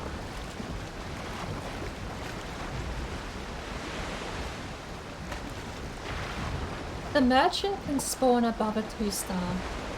There's definitely room in the mod to have 3, 4 and 5-star versions drop that higher tier loot. There's no reason why if you fight a 5-star deer it shouldn't drop Black Forest gear.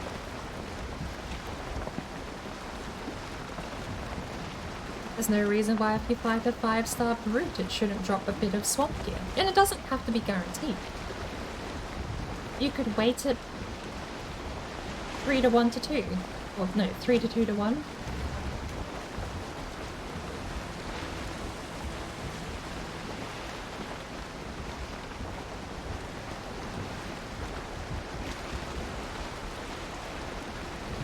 ways you could fiddle around with that sort of stuff and get results out, I think.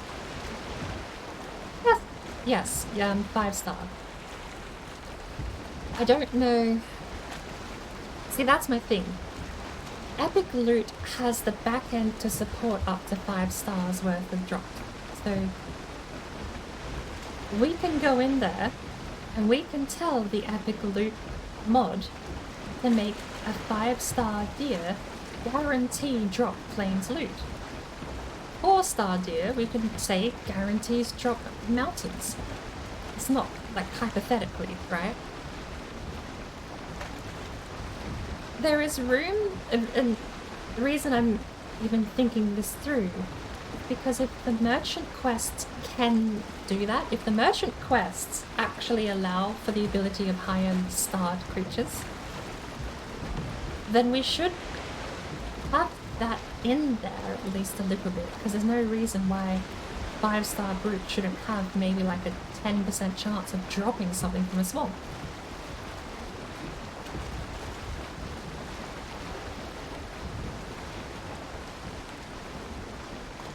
It's definitely, that's all stuff that's not important.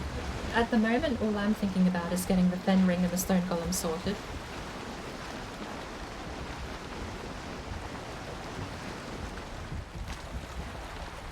Can we get through that? Probably not.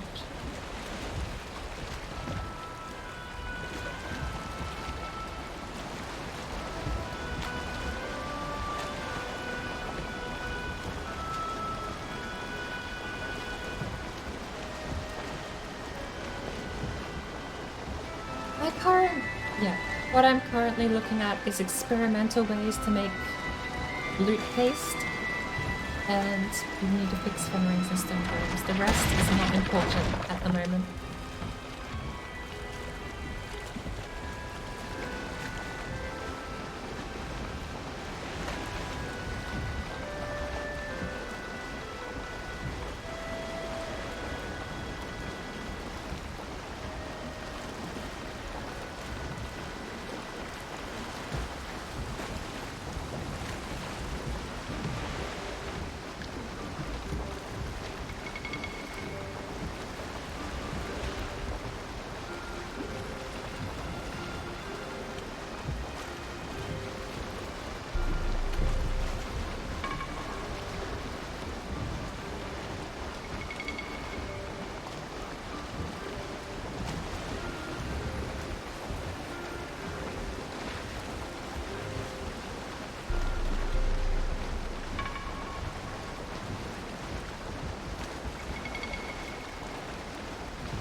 These continents are massive.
This continent is so massive. Okay, so we went in there, we bailed. That was the one that I'm pretty sure is a dead end. There's no other point where there's been like a channel through the land. This is an entire solid piece of land with Elder Snapbane in the middle. I mean, the coast to the north is here. There is water between this piece of land and something else, but that could be a river. I'm starting to wonder, this is the biggest piece of single land I think I've ever had in the game.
What's that? Goblin house on the coast?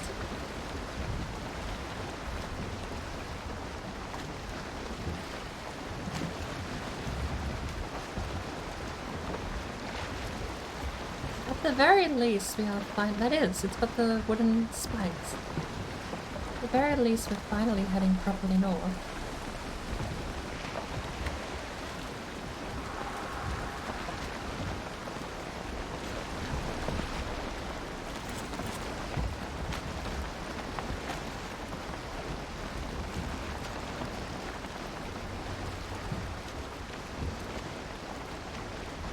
Maybe we've reached the end of the continent.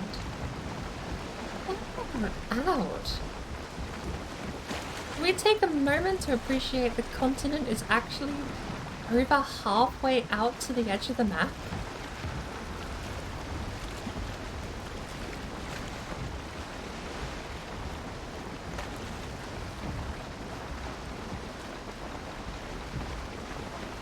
Massive. That is over halfway out. We're almost in the territory where we get Mistlands spawning here.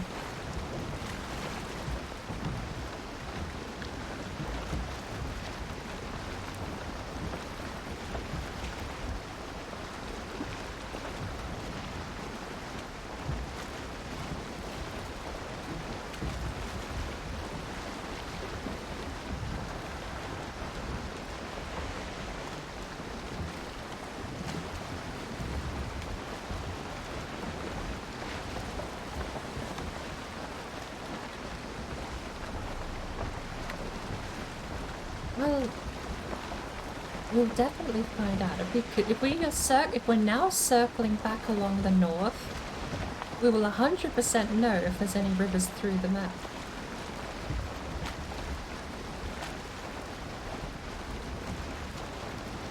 The closest we got was this piece down here, curved in. There was a swamp and a plains, and I think you may be right that there's a channel there, but there's no way that I was ever going to find myself in a carve sailing through a channel between two plains biomes. That may be the split, but if it is plains, then I'm not doing that trip. We'll wait until we at least get a longboat so we can survive a handful of mosquito attacks. Speaking of which, as far as lists of things to do today, we still have to find Elder. We're now up to hour 17 of not finding Elder.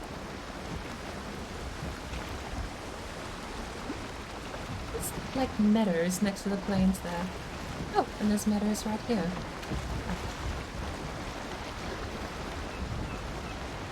Oh, I turned in too early. Here we stop. Simple. Just repairing it. We planned it all along. We're repairing, setting up a portal, and making some changes to this file.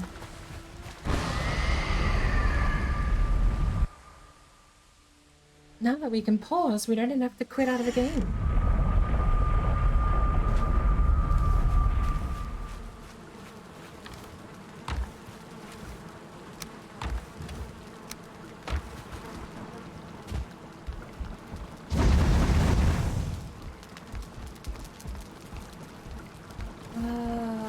I wish you'd just fry up a mushroom. Allow me to fry a mushroom, give it like 1 extra point. But I mean, then you just eat the mushroom, don't you? Like such a negligible increase. Part of my brain likes using things.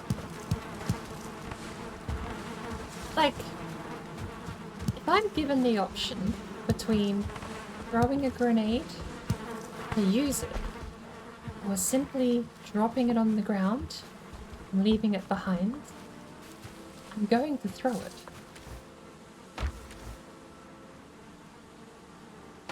It's just what must happen. Do I need a second chest for cheese? No, you know what I'm gonna do? You know what I'm gonna do? I'm gonna do that.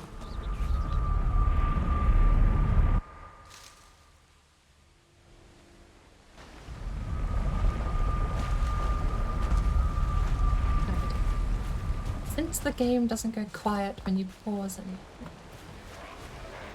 No! Time out.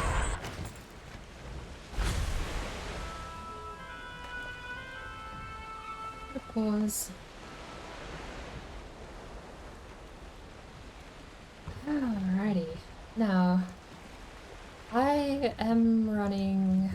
What version of the mod? I've got myself in an awkward position where I'm exporting different versions of the mod and I have to keep that version... Like... My brain is odd.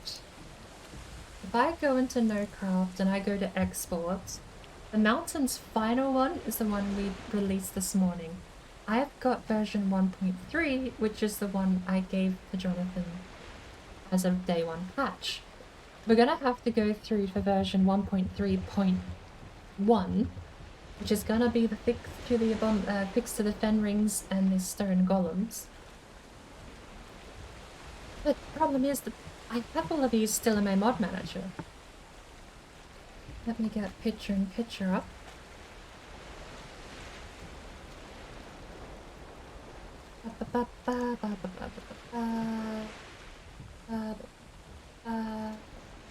Oh, that's not working. This one.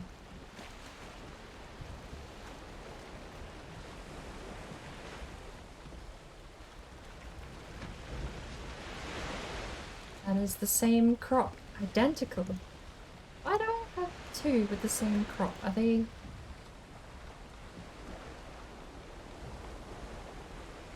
There's no reason they should be the same.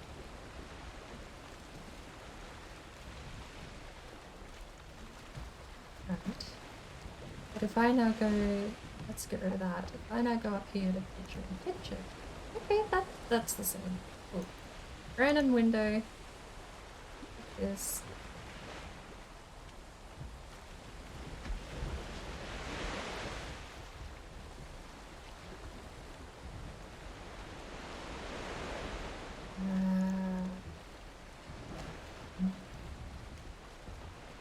Yeah.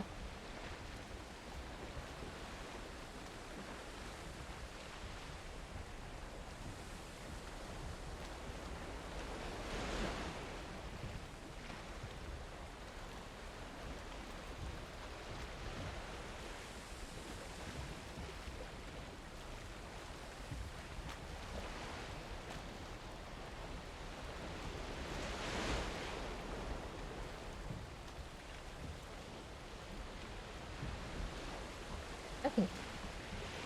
This is my current dilemma. Because, okay, when you export, it exports whatever this name is. So, extra paste is what I'm currently running. No paste is an export I made for clarities on my end. But what ends up happening is no paste gets renamed to NoCraft, which I then I'm such a mess. Okay, well, either way, no paste is, we're gonna have to go, extra paste is what we're running. This is the current one, and I don't want to mess around because if the config files load differently while I'm live. Recipes? No. Loot tables.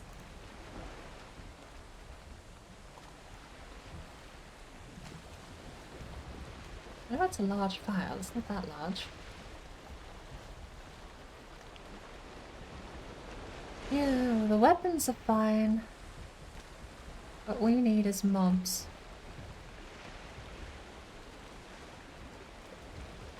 Alright, creatures, tier 0 mobs drop level 1. 2. So this is the star level. So it tiers, this is the thing I was mentioning before. A 0-star mob, level 1, has tier 0 everything with a weight of 1. But you can add to this, right? We could go down here. This is a 5-star Meadows monster. We could say, yeah, tier 1 everything. Equal chance. So we could just implement that right here as an example. I can't because this editor sucks. Cancel. I don't want to deal with this anymore. Cancel. This editor sucks. What I'm gonna do is I'm gonna switch over to editor that doesn't suck. There we go.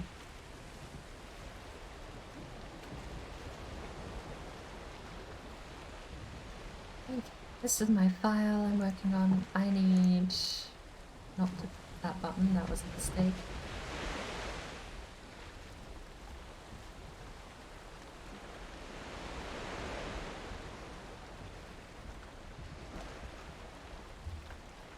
We're in extra paste. Plugins. I could probably just copy the one file across and be done with it.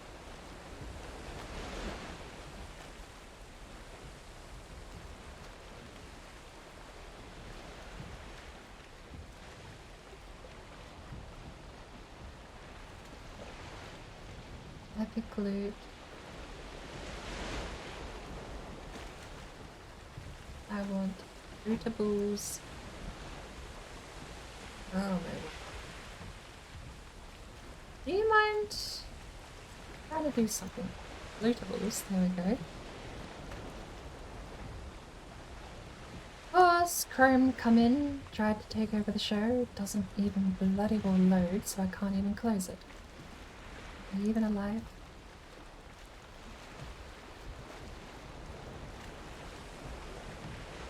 Run Chrome quit command as quickly as possible. Are we alive? Did we survive Chrome opening accidentally?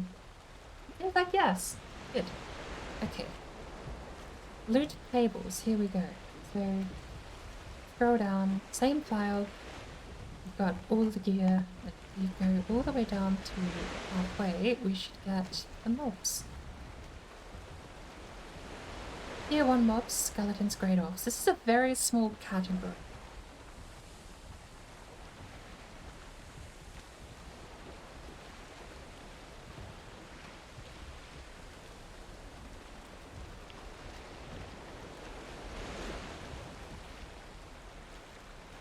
That could probably drop down to 3 to 1, couldn't it? I mean, it's skeletons though. Skeletons, great orc.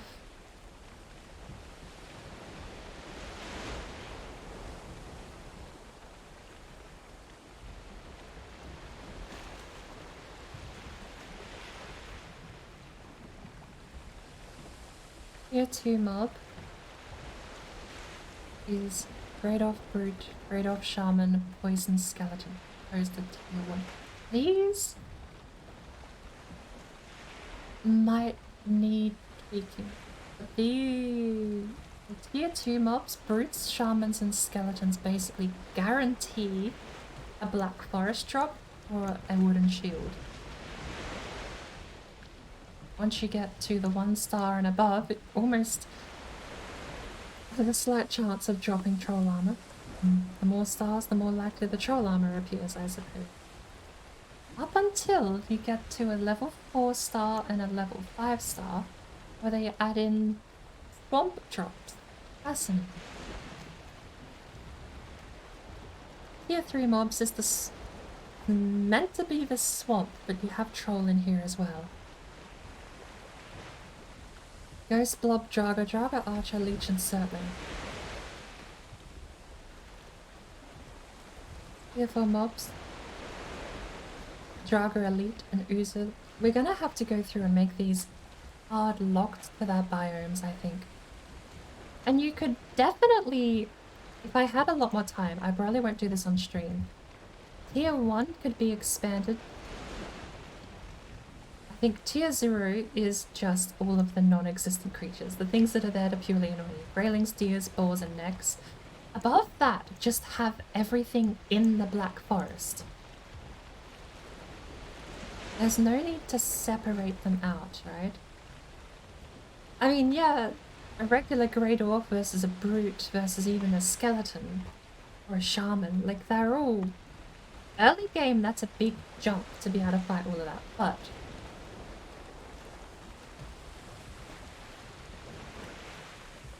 There's just splitting the biomes between 2 categories I don't think is going to work.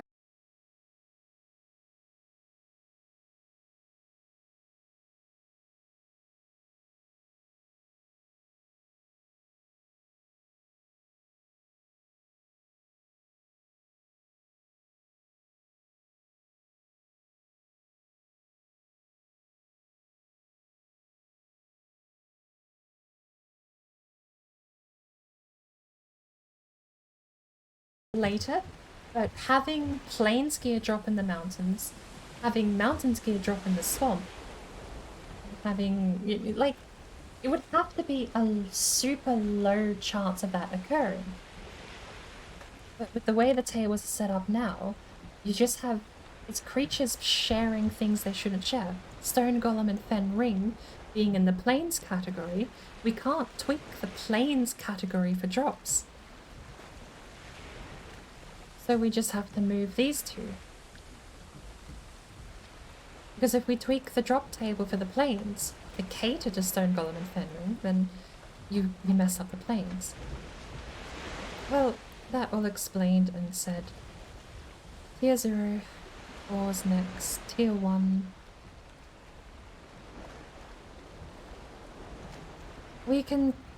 I'll have to talk with Jonathan when he's free about the possibility of moving everything down explicitly into their biomes. And then it's gonna be like a hard day of coding and just writing all this stuff out to fit the NoCraft meta. Great Orcs and Skeletons sharing a category, the Rancid Remains and Great Orc Brutes is a hard call, but I think one you have to make and not end up splitting between biomes and having cross loot.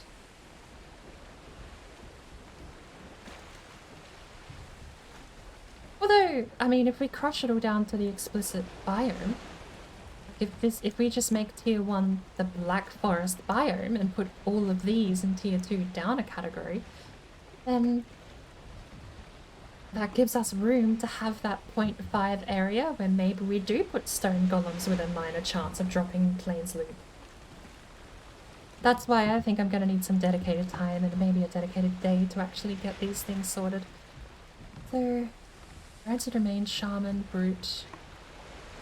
This one, the Troll, has to be Tier 2.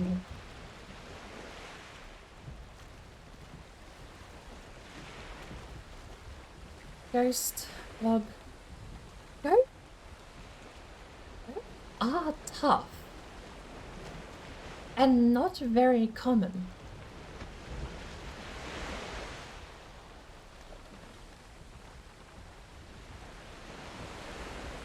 I am going to take a little bit of a creative decision.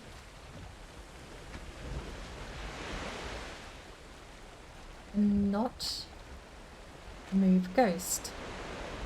I'm gonna keep Ghost in the tier 3 against my own previous rant that I just made.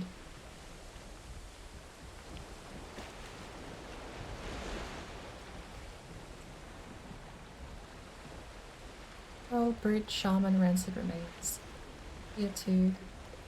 Ghosts, Blobs, Raga, Jaga Archer, Leech, Surtling, and Abomination. It's all fine. Raga, Elite, and Oozer have to move.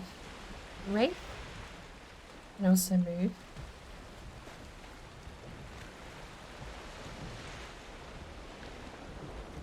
Wraith. Oozer. And Raga Elite.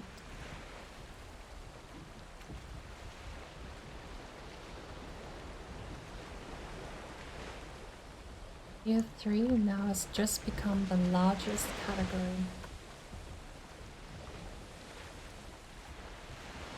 Hey! Welcome back, me. Just gotta reconnect to the chat notification.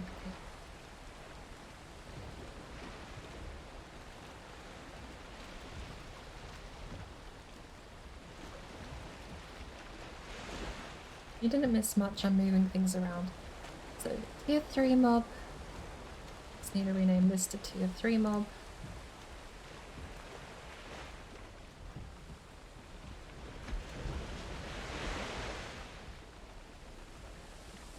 Tier 4 should include stone golems and fen rings.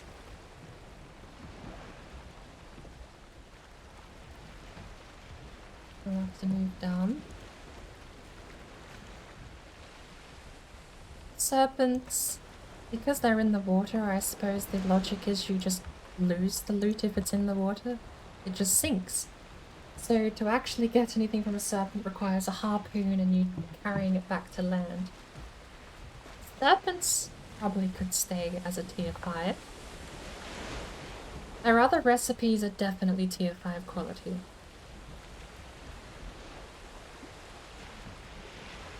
And changing all of that for the serpent is a lot more work than I'm going to put in right now. Death Skeeto locks Fueling, Fueling Archer, and a Tar Blob is all tier 5. Tier 6 is just tier 5 plus, which basically guarantees 100% chance for you planes drop. Which, I mean, that's not really necessary either, considering now that we've changed all of the drop tables. Tier 5 should be a pretty decent chance of getting planes gear anyway. A guaranteed planes gear category sort of becomes a little tiny bit redundant. So there we have Serpent, Death Skeeto, Locks, Fueling, Fueling Archer, and Tar Blob. Tier 4 is Stone Golem, Fenring, Wolf, Drake, Wolves, and Cultists. That is now exclusively the mountain biome. Tier 3 is the largest category of the lot, especially because it also has the Ghost, which is it's a Black Forest mob, technically. You know what? No, I am going to stick with my philosophy. Design philosophy must be kept to. Ghosts spawn in the Black Forest. Don't mess with the loot table more than you have to. Black Forest gives Black Forest gear. Swamps gives swamp gear. Doesn't matter how hard the creature is, the biome should lock the loot in place. If it doesn't work out, then we can deal with that later. And then, yeah, you have like weird half categories here. Tier 6 and Tier 1 are both half categories. You could crush this down into about 4 categories total. And then have extra room to add things like a very unique category specifically for the serpent, for example. Alright, I'm happy with that. That's been pushed out to my current game that's open in the background. So now I just have to... I have to quickly check there's no gruel and paste in here I need to get rid of.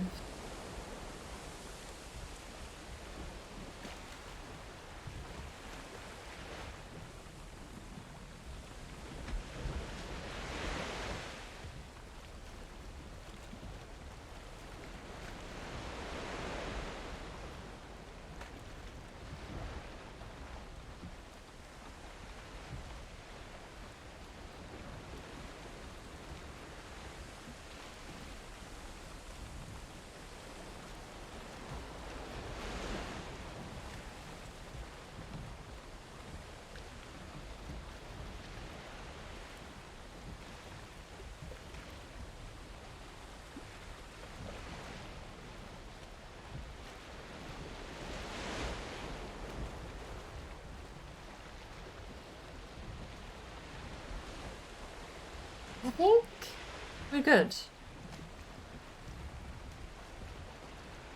I think we're good. That fixes it. Stone Golem, Fenring are both now in the mountains biome.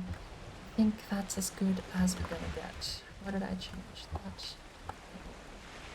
Now, the next step.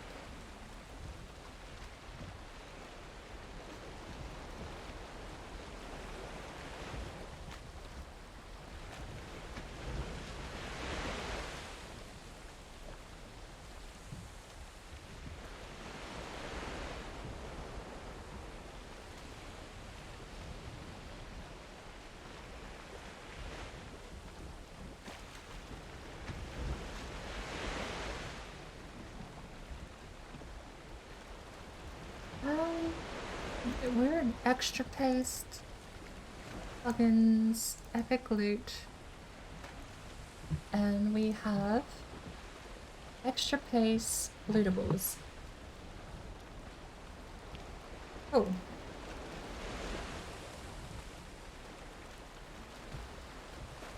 So, profiles, I need to go to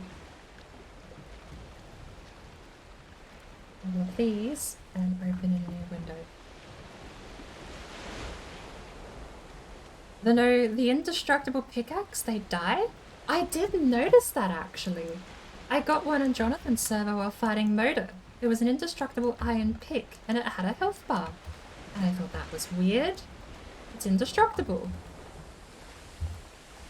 So they do die. Well, I can't say it's the enchantment not working. I don't know if there's anything specifically for pickaxes not to be indestructible even with the perk. It seems a little weird. Alright, lootables. No. Copying. Once I get to the right folder.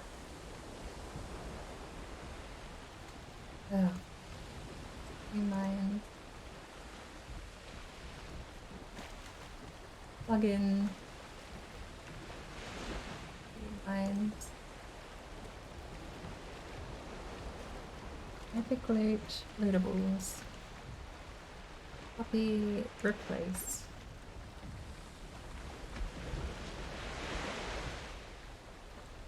Close. That is the no paste. I think this would be fine to push out. This is the NoCraft standard. Copy, replace. And we have no repair, which is something I'm working on in the background completely aside. Place. And finally, the extra paste is the same one we have, isn't it? We have extra. That's all of them. All of the current ones. No craft and no repair old. Default I'd love to get rid of, but it keeps reappearing. No craft now has them. So, filling them off, close the program.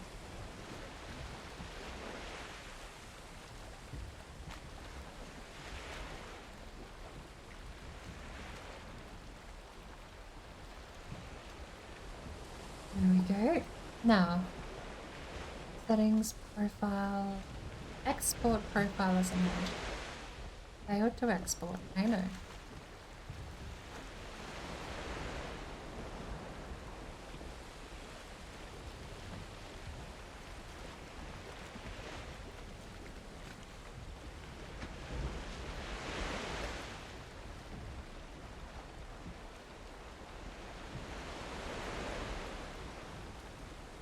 I have this folder already open. Okay.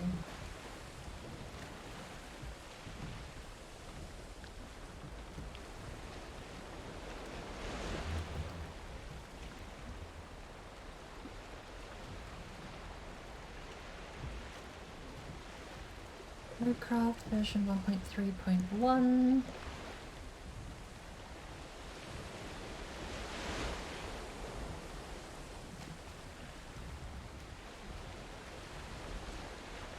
Extra paste, change profile, no paste, clarity and categorization, I just need that there. Export, no paste.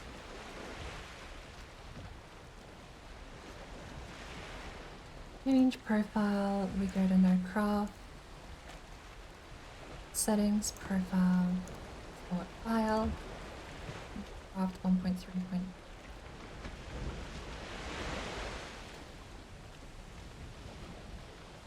Change profile, no repair, I suppose I'll export that too.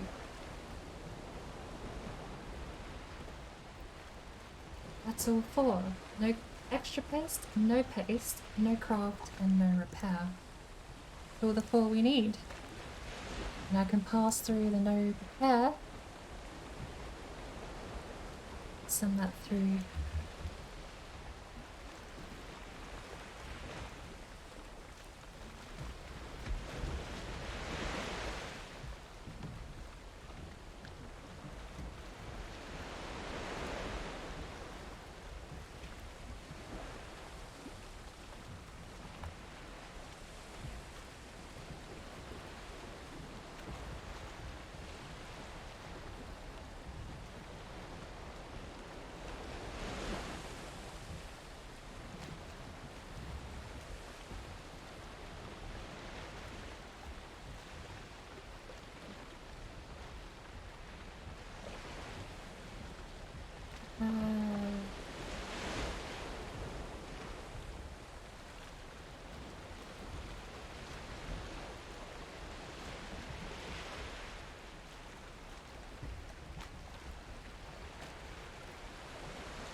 Excuse me for a sec, I'm writing out the changes.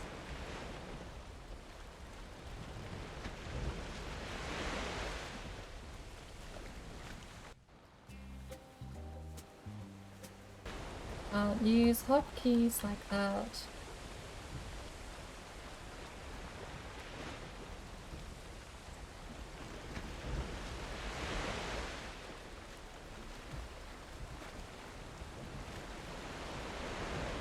Stone golems and werewolves are no longer in the plains category. Trolls and ghosts are no longer in the swamp category. Blob, elite, and Jaga are no longer.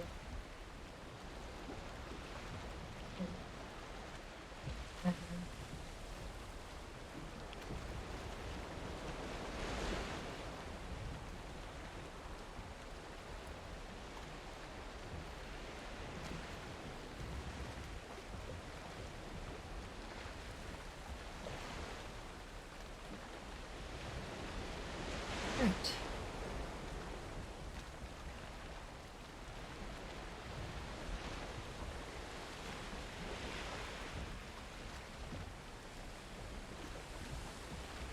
With that out the way, that's all of the debugging done, so that's fixed. Okay.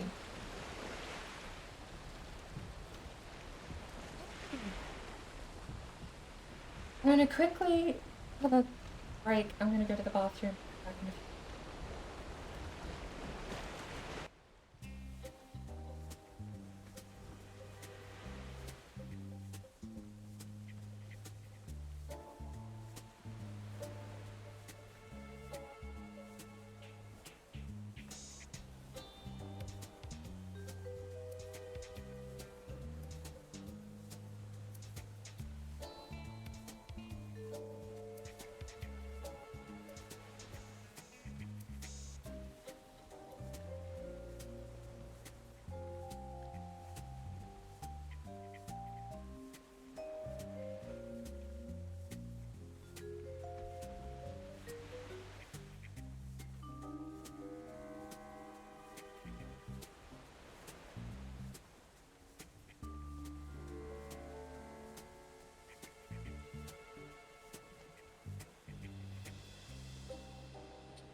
Okay. Hello.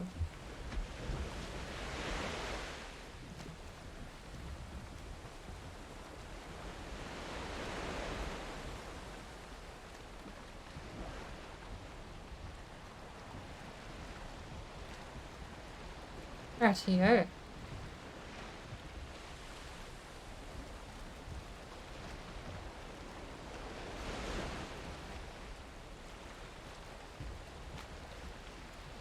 Alrighty. Sorry. Getting some last things checked up. I think that's it. That's our second day one patch. So Hopefully that's all we need to sort of fix. I'm hoping that's the last thing we need to plug. I'm more than happy to play for a while and not have to actually start tweaking and fixing things. I mean, tweaking, yes, because at this point I'm going through and adding bits and pieces. Oh. You have silver before Elder. Congratulations. Should I apologize for the overflow? I mean, it worked in your favor, but it's fine, it's fine. It's not a serious run, it's just there as an extra game mode for people who see.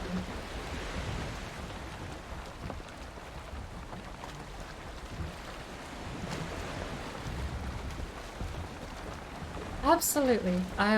That's it. No more debugging, no more fixing, no more patches.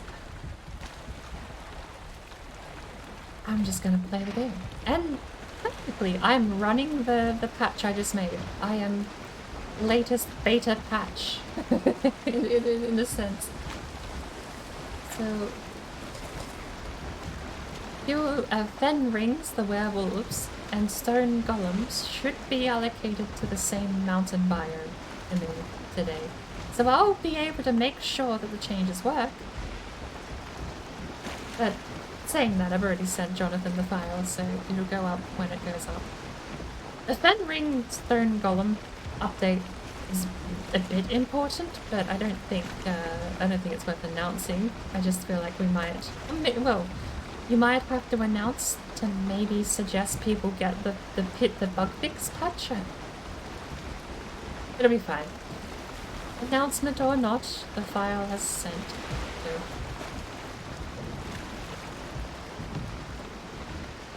Now I use the stag breaker to find... You use stag breaker to find silver? I didn't think that worked.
Yeah, well, I thought silver was too far low, or just wouldn't...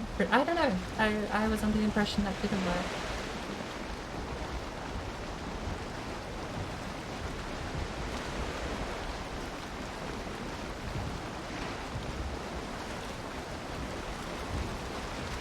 We have wins! Get rid of this sailing music back on, please. It's short of a playlist as it is.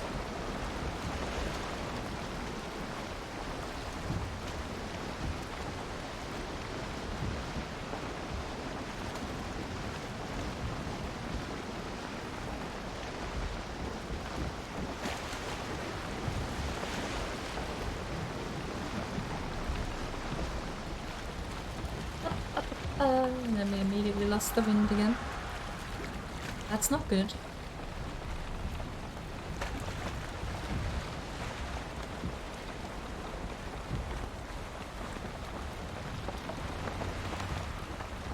We should be able to pass through this, right? This isn't close enough to close off and put us in a... Wait, a cul-de-sac? Bay? We can get through here, I'm sure.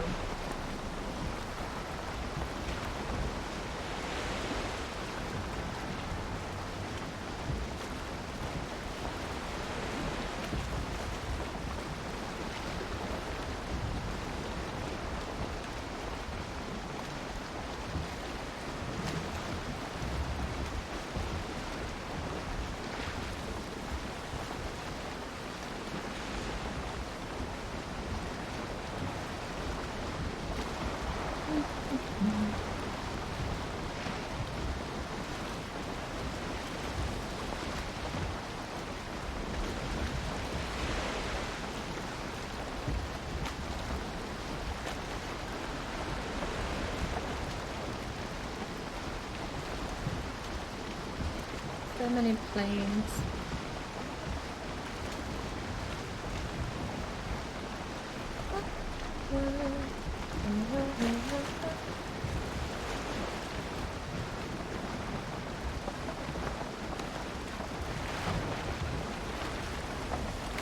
Well, half. If we turn the map back on. This has turned into map exploration. Technically, we're trying to get to one of these two elder spawns. I'm thinking this one, just because it's close to the coast, inland, and because we have physical connection back home that we can use. Having said that, this water work part in here is something I do want to look at. If that has like another lake there, and there's also a chance it's boatable through here, it connects back up. So we'll probably end up going, I don't know, maybe we'll hack the boat. We have to, what is the closest to home we can get? There's home, right there. We have 2 stacks of metal and copper and tin each. We can't portal that back, so we have to physically get the boat home. Closest way to do that might be there, if we can get through this space here. Yeah, long story short, we're trying to get to Elder, and we've spent 18 hours doing that. Well, I'm going to discount the last hour, because we were doing code debugging. Oh, speaking of. I see a pathway through there, but I also know that that's still plains. There's Black Forest behind it by the looks.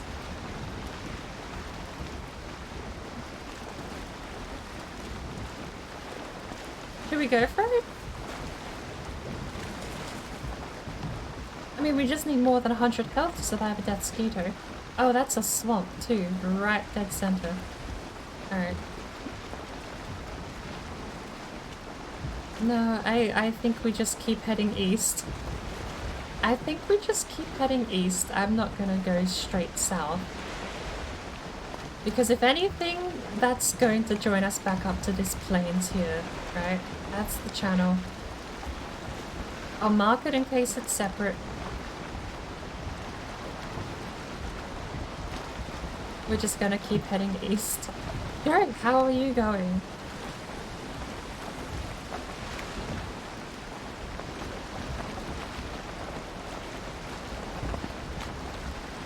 Oh, boating and sailing. Get back off.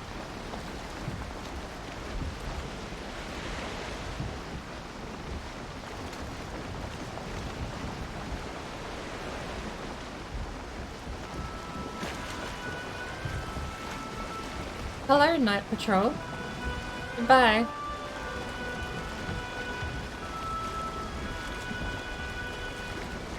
Not dealing with that.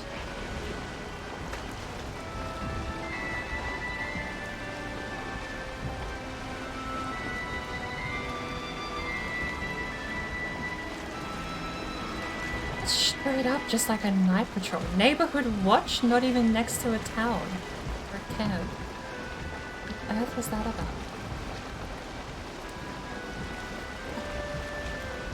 The sailing in this game is quite...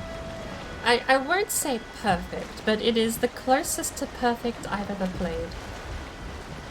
This sailing, the physics and the mechanics of this sailing, mixed with the navigation in Silent Hunter, with a map that isn't already visible.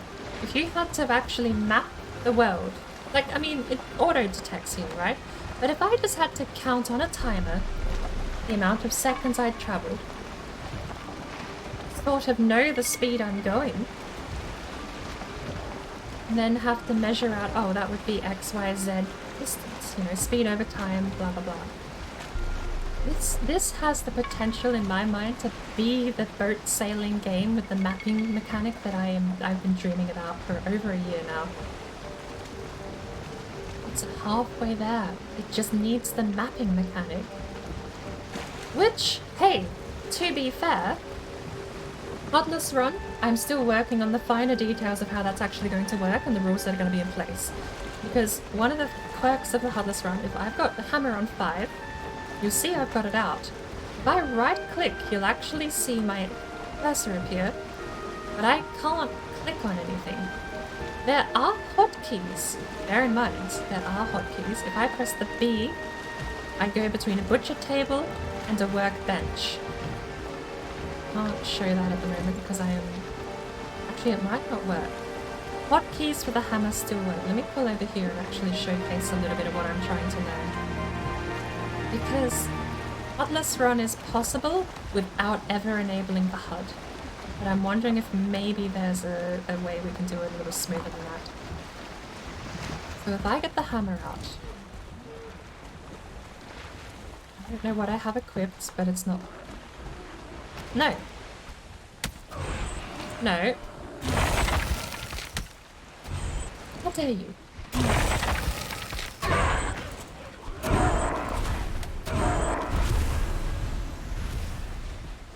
There's something else too. No cursor. If you ever get a bow, if you ever get archery, you are not allowed to aim with a cursor. I did a sales pitch for Cursor Be Gone. I don't think that ever made it into a clip. I wonder if I can hunt that down. How long ago was Cursor Be Gone?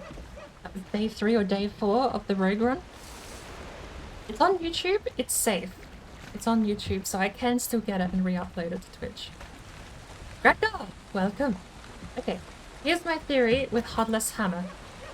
If I right-click to bring up the build menu, I cannot see anything. B does bench and butcher table in the crafting menu, but I have to be in the right crafting menu for that. So if I keep pressing E and Q to get to that crafting menu, I should eventually see a workbench or a butcher table. Nope, I don't. It's awkward.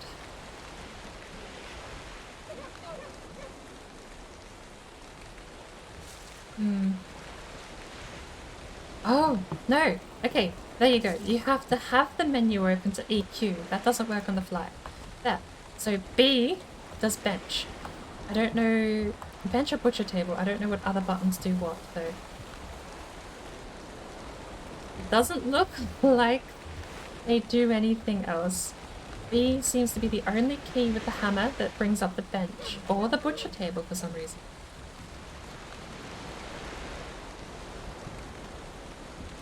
Let's... over there. Okay, I did test this a little bit, but might not be as able to be implemented as I thought. Ah, put your stuff away, so... Yeah, I don't think it's gonna work. You can't bring out the repair option either. So, my compromise, unless I find a mod for the no HUD run, is going to be open the menu, control F3, then click, and then control F3 again. And then you get your...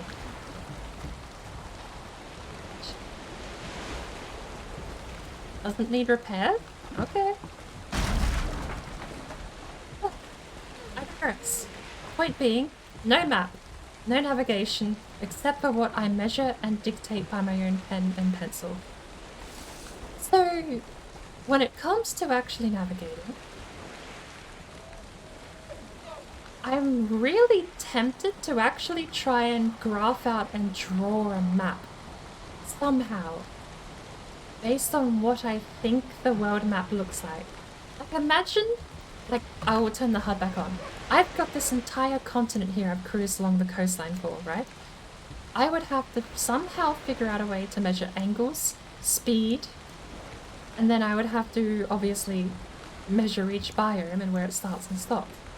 Doing that on the fly is not going to work on a stream because I would basically have to be stopping and starting and measuring different distances, and anytime we change direction I would have to take a note. Anytime the wind stops giving us tailwind, we'd have to stop and take a note or like record down. It would be very, very, very time consuming to do. But that's, I mean, it is something I would really want to try. I feel like I'm gonna start and then after a couple of minutes give up and not do it, but it would be amazing to actually be able to say I made my own map of my Valheim world and drew it. I would love to have that ability. To actually show people I recreated my Valheim map and make it look like an actual effort in cartography.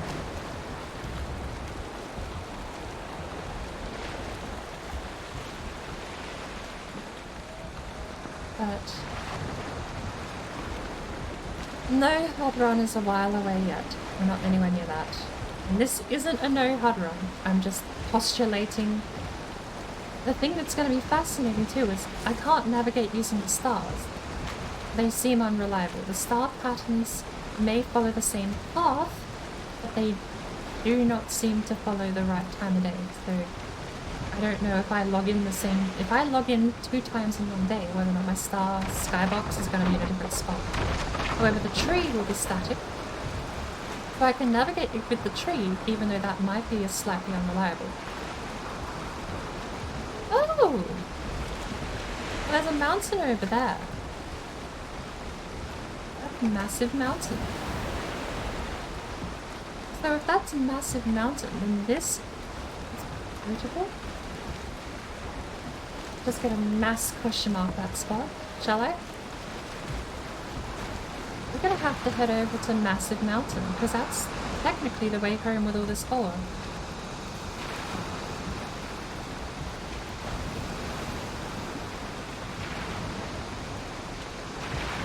Alright. I do apologise, I'm a little bit behind on chat. I got into a bit of a ramble. Enjoying the serenity? How's things my way? Lovely. I'm almost out of tea, but I don't think I'll need any more tea for the rest of the day.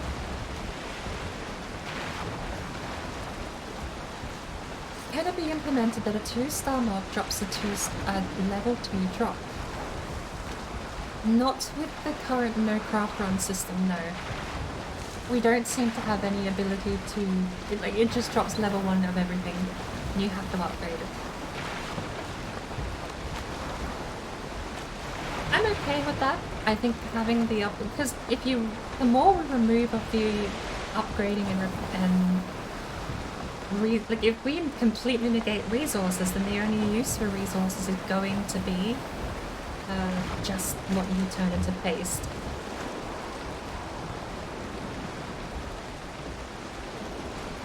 Well, I guess we may have found motor further down that way. Interesting. How close do we get to the mountain here?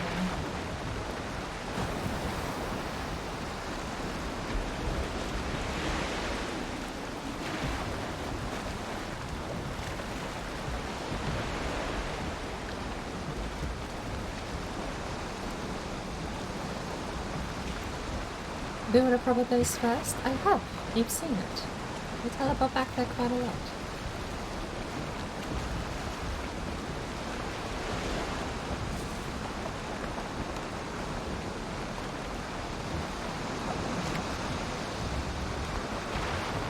Don't tell me. Okay, no. The Modus? Moda. I keep calling Elder Moda. I call mountains forests. Elder, I call Moda. I also call swamps forests. Bad habit for not getting the words right that I want to say.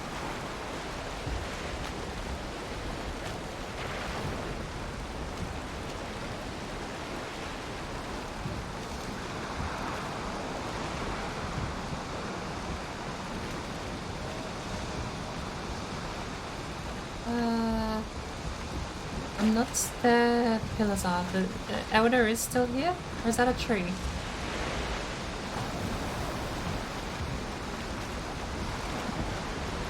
Okay, no, that's a fair way away.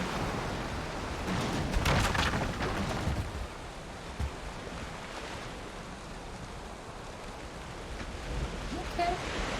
We could set up a portal here.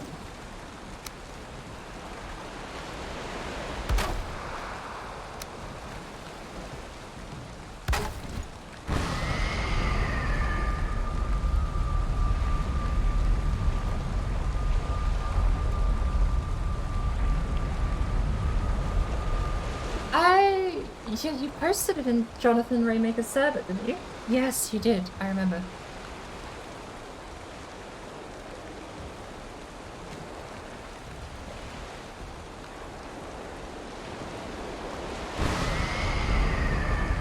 There we go.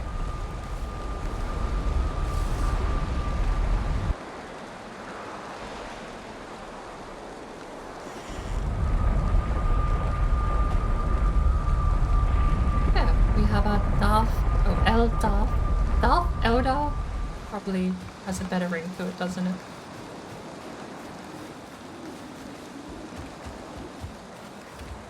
Oop. Oop. Oop.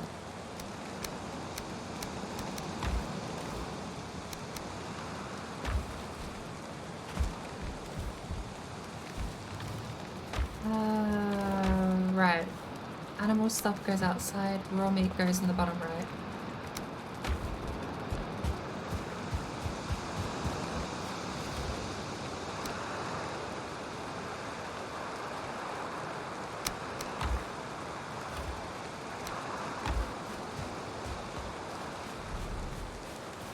Now the fact we have an extra portal makes sense, even though it's not the original one I wanted.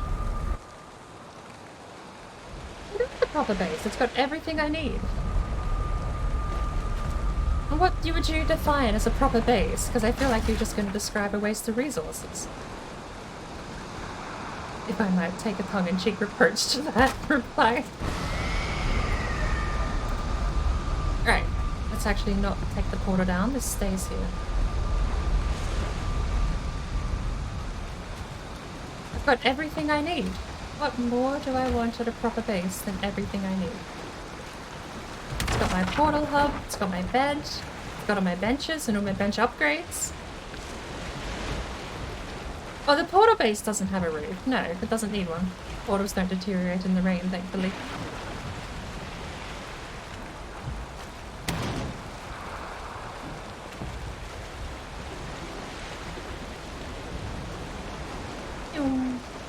Bye.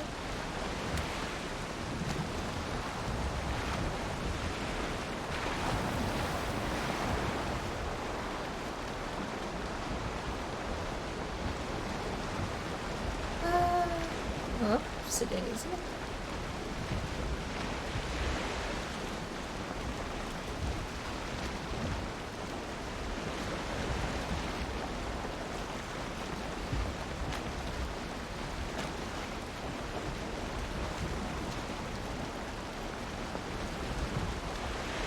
About adding a roof to the portal hut, but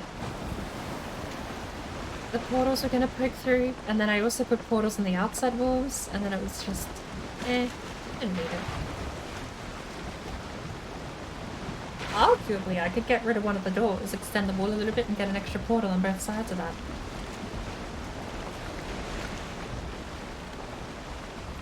I'm not short on portals at the moment, though. We've got Twit Tawoo. We have the blank portal for home. We have... think I have one set up for bone mass.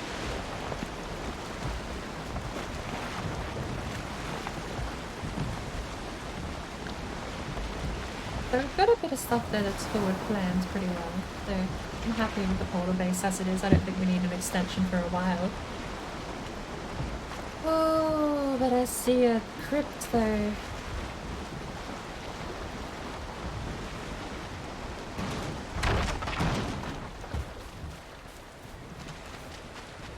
I don't have any wood.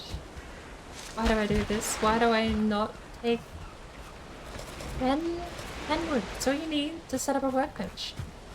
20 carry weight. Sitting on a boat. What else am I going to carry?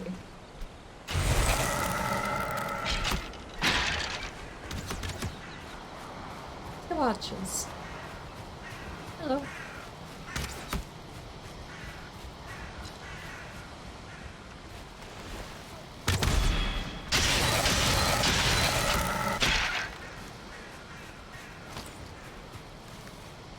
Stones.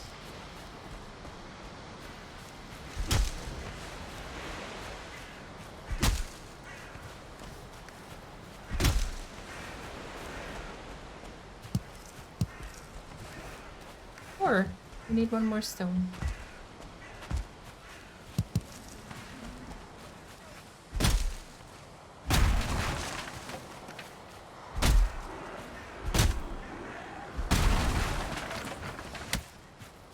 Hello, sir.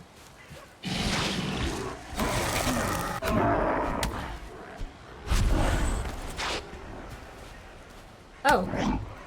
Are we just spawning high level mobs, are we?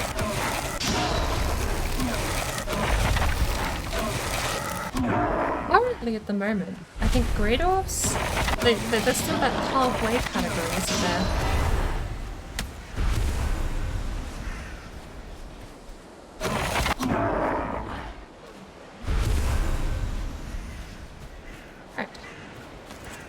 Plenty materials. Workbench. That was easy.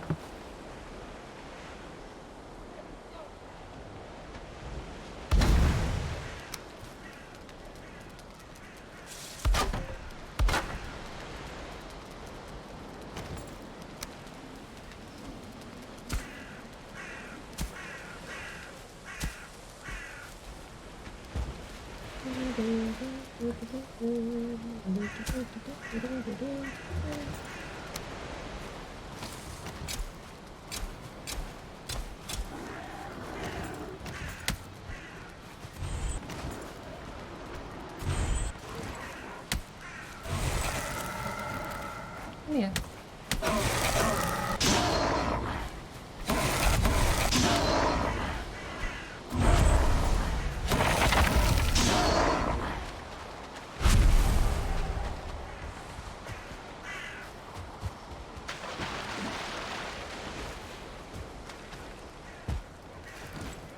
Chest.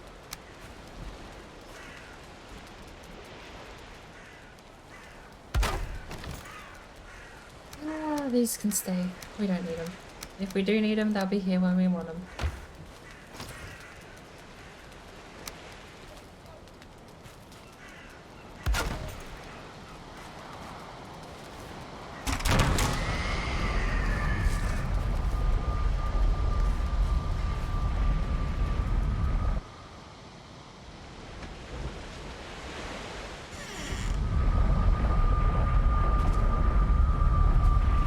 Glad you're not the only one that turns those entrances into temp homes. I've been doing that for as long as I can remember, actually.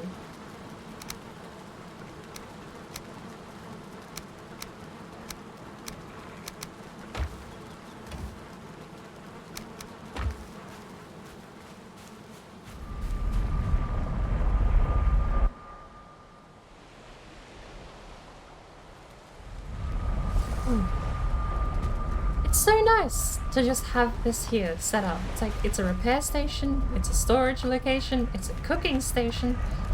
We have attack speed. I didn't see that. We're gonna drop that home, shall we? It's an all-in-one home.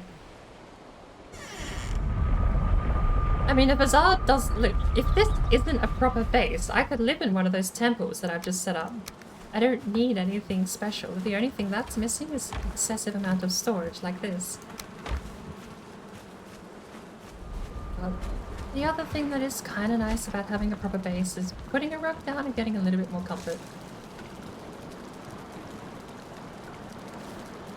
We need a food refill? Not for a while. How did we get wolf meat? How much wolf meat do we have? Did we cook it all?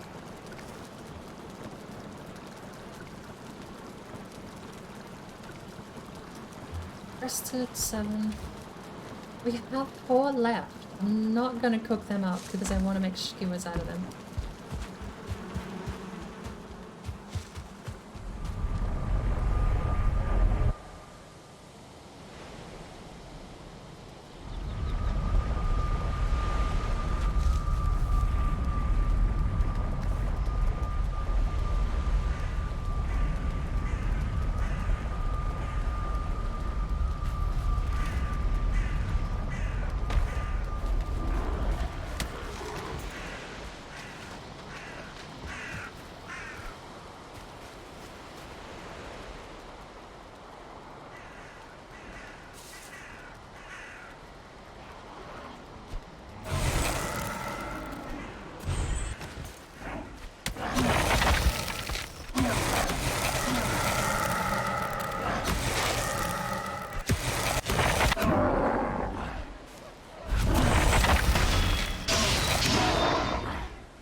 To get rid of this spawner up here is going to be a problem because it's going to cause issues for the camp we've just set up.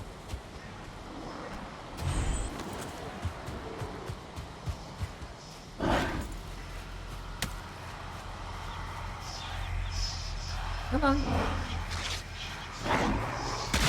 Thank you.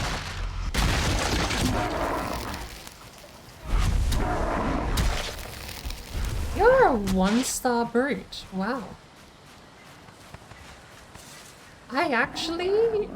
I won't lie, I wasn't aware 1-star brutes could spawn in the wild. I suppose it makes sense. You can get 1- and 2-star shaman.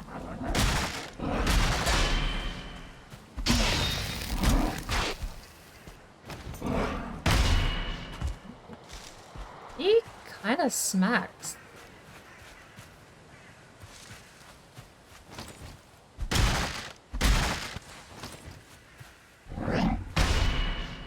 Really? I mean, the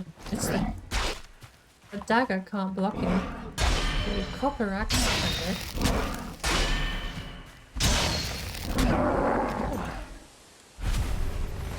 a lot of gear.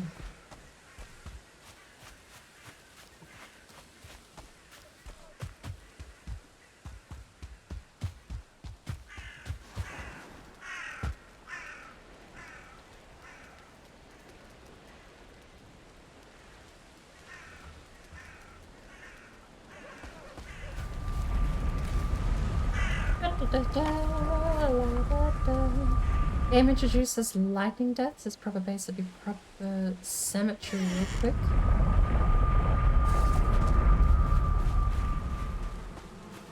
I'm not sure I'm following. The proper base, you mean this thing? If that's a hypothetical, if the game introduces lightning deaths, I don't know how. Wood is not a conductor. It's an installation, I believe. It'd be fine. But I might genuinely not be following that sentence. I don't know. Or related incidents. Oh, that was actually something. The Miracles of God mod pack that hypothetically may or may not exist still sounds like a brilliant idea.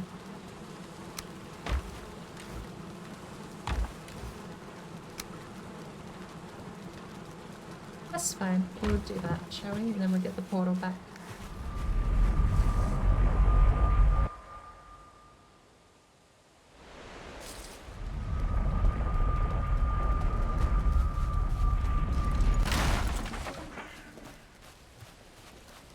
I would love to see... So there's already like a minor interactions between weather elements. Being electrocuted. Ooh, shockwave. Being electrocuted while wearing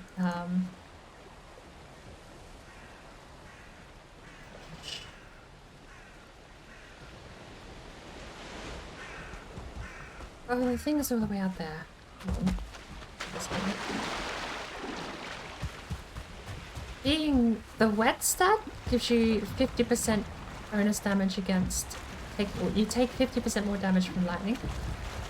Metal armor gives you 100% more damage against lightning. And both of them combined is 150% damage from lightning. If you're in metal armor and wet, you would take 150% damage from any lightning attack. Which is how you see the incinerator do 1000 damage, because the base damage of the incinerator is 400. Oh, but that is 800. 150% is 1000. But with those mechanics in mind, something that happens in real life is trees that are alive have moisture in them. Most things that are alive do. When lightning hits a tree, it'll just explode. It'll completely shatter and explode. Because it effectively... I think someone described it as boiling the water. Boils the moisture in there or something, and it creates like a pressure vacuum. Where the increase in temperature in the water content and the moisture in the trees causes the trees to explode. Deadwood should be fine. Are you kidding? We have a troll cave and another spawner. I mean, that should be far enough away from our base. We should be fine. Itchy, welcome back. Why is my Valheim science so evil? Not meant to be. It's science.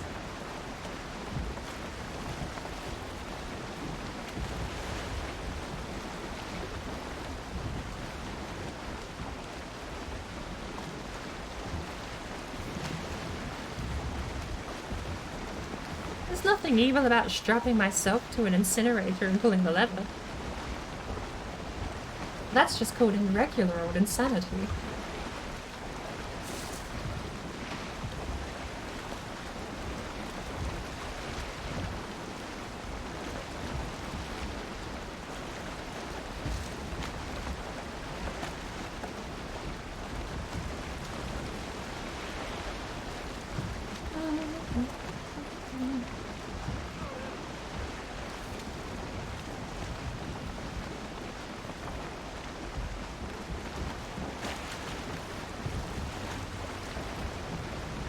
I was one of the devs, quite sure I would be the one to introduce crocodiles and snakes. Yeah. I've actually thought about that, right? In regards to... That is a massive mountain. Is that the mountain? I'm sorry, is that another mountain?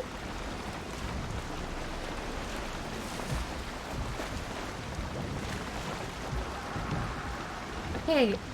If we ever find the Featherfall perk, we are launching ourselves off of that. We're making another board. We're making another diving board and launching off with Featherfall. That looks amazing. It's got trees up there. That can't be a mountain, but it's got frost down here, so it has to be a mountain.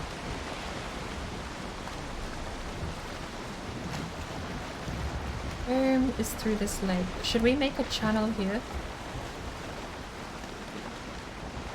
I have tried to make a channel previously with no success. It's a lot of work, but I'm not opposed to it. This is a bit smaller than the channel I'm trying to make on the WLC server at the very least. On the topic of adding alligators and snakes, no. If I was going to add anything, alligator side, snakes, I don't know, the land monsters seem fine. If I was going to add anything to the water biome in preparation for the ocean biome update, it would be sirens. Evil mermaids of the ocean.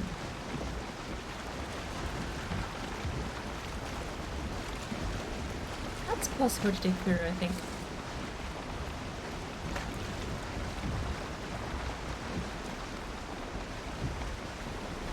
Alright, how much more do we have to travel?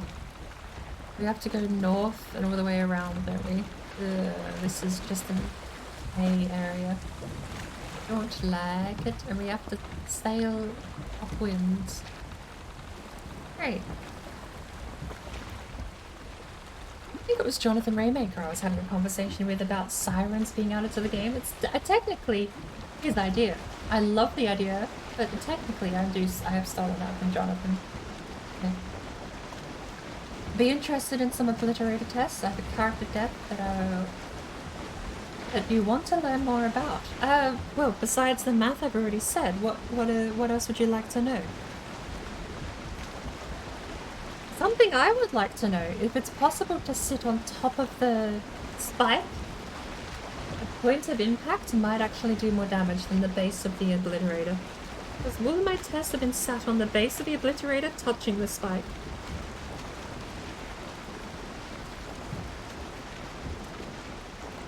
Am I on Twitter? No, I don't have social media.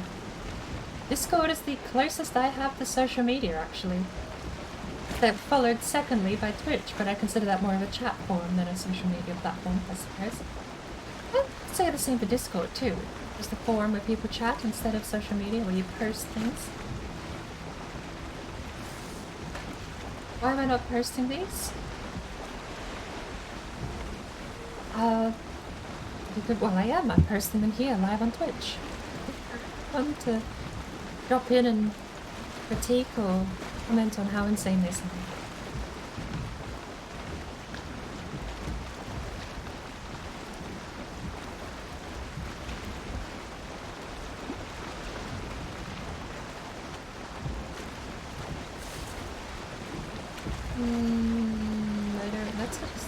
That's a really nice bay area, actually. Should we just mark that as a nice bay? Nice bay area. Did we name that nice bar area? Okay.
Oh, stretching in this crash.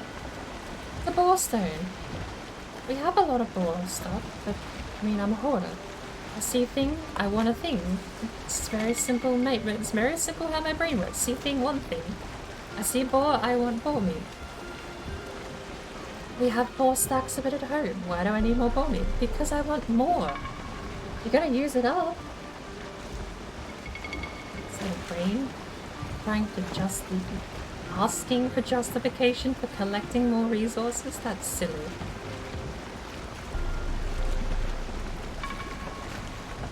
Treasure chest. There we go. Should we pull up here and try and find it?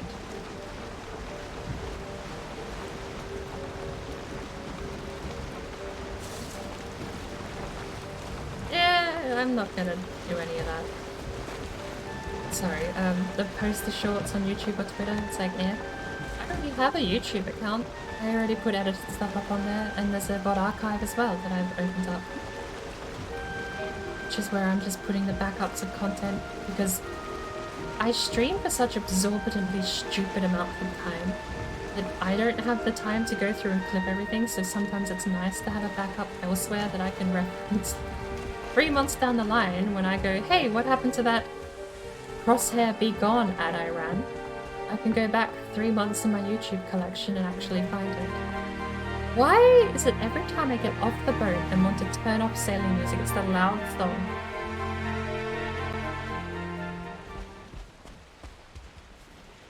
That's a fair point. The science vids would make a helpful collection of edited videos.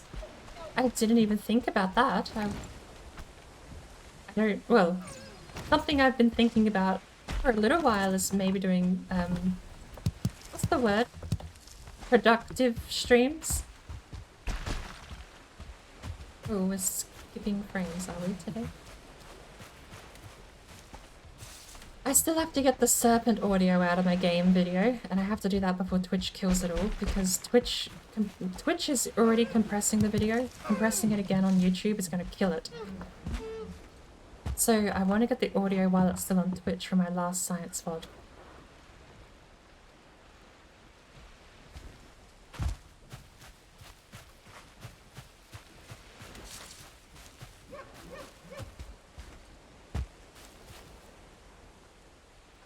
Zoom in the map, let's have a quick look. We're looking for a chest.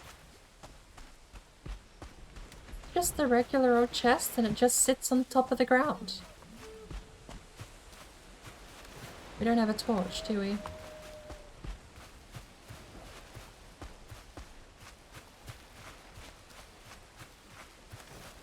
Four spaces empty. We're gonna guaranteed get tokens. We're gonna guaranteed get at least one enchanted item. We're gonna guaranteed get maybe a forest drop. Is it nearly morning? Could be nearly morning. With the sun out.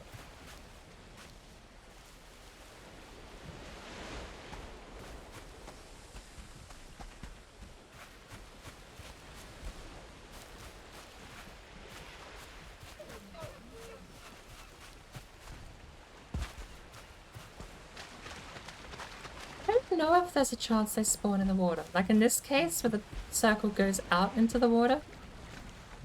I've never seen it. Yes. Now we have less space. I mean, there's nothing stopping us putting down a... Let's put one down, shall we? A workbench and a portal.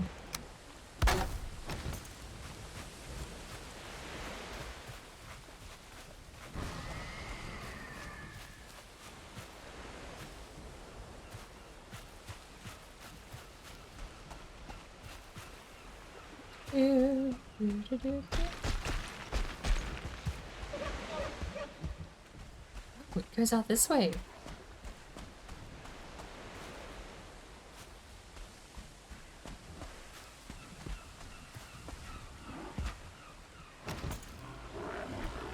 Oh. Thank you, sir. A pat on the back for you. Come on, turn around. Pat on the back. Not for you. What you did? You murdered your friend.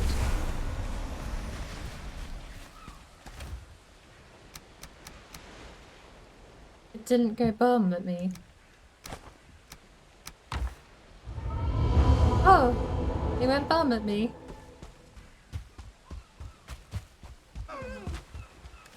Easy. Let's take this stuff home.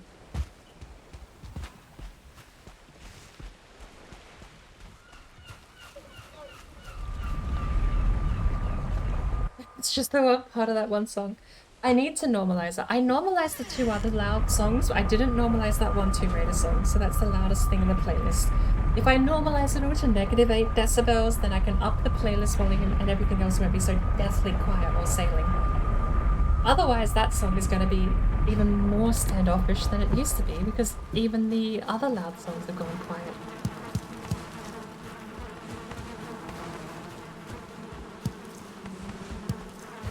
But again, like, it draws me back to the original thing I was talking about a few minutes ago. The idea of running a productivity stream where I just actually go and edit the Serpent audio, where I just actually go and clean up all of my audio compression problems, where I just actually go and, you know, the list of things, because every time I take a productivity day, my complete problem that I suffer from is, the entire problem I suffer from is that I will do things not for my own channel. So, like a good example, let's actually have a look at this. I mean, it's all leather, we're not, but we have this. Featherfall and fire damage versus bonus armor and elemental. Is Featherfall worth that trade? Maybe. It might be worth that trade. This is going over in the protected.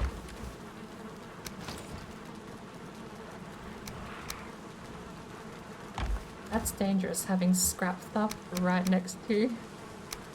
Okay, we're getting rid of this. Put the pants on. We're scrapping that, and we're scrapping everything. Everything is going.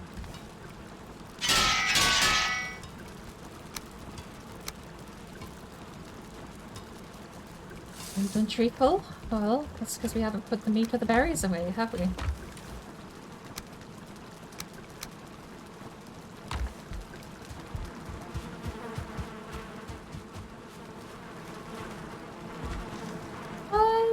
We pick up the cheese because we portaled. So let's throw it in front of the chest, shall we? There we go, that's better.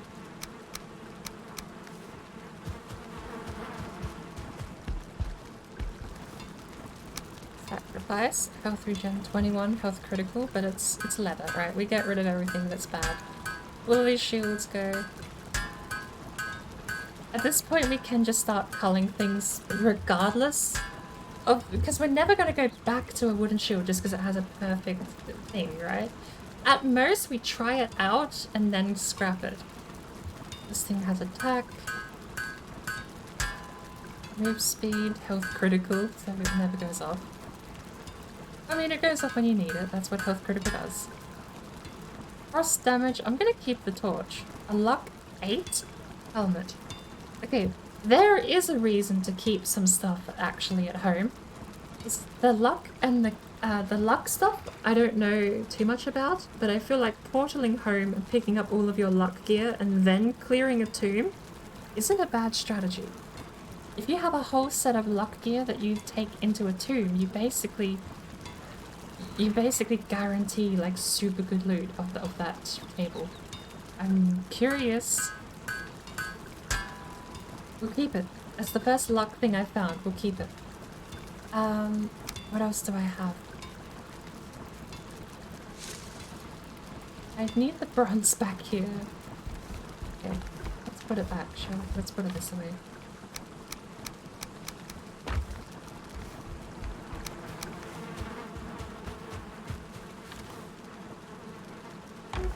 That means we're back at this point where we're filling up these chests now with rock as well.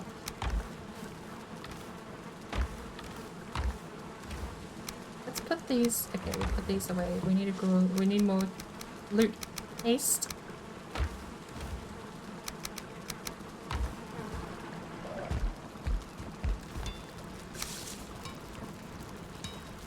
Of course.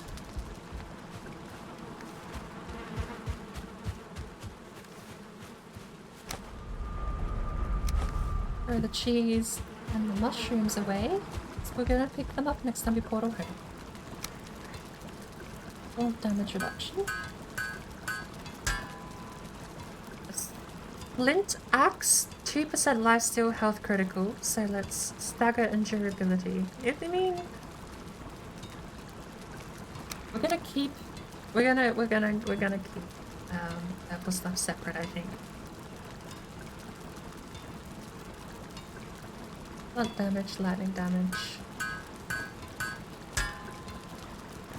Bonus 4% damage only while you're below 33% health. Fire damage 3, flint axe. Health regen 2 per tick isn't terrible.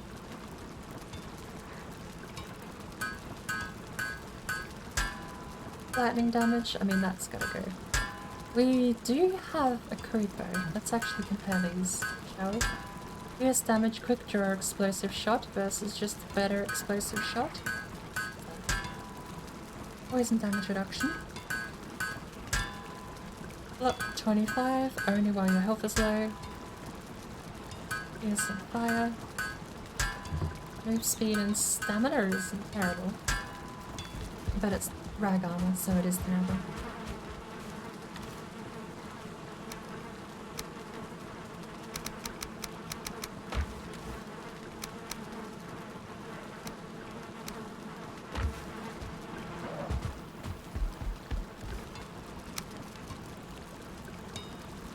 Feint and parry.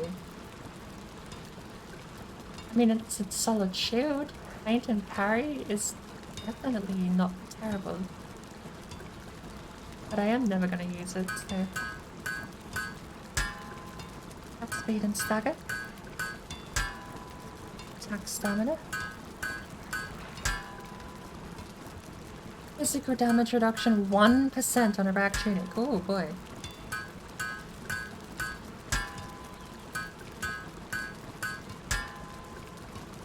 The bronze sword with a weight of 80. Should I ponder on that a little longer, shall I? Carry a weight 10 rag tunics. Gotta go. The club with fire damage 1 is just a way worse. The torch would do more than that. Physical damage of 16. Okay.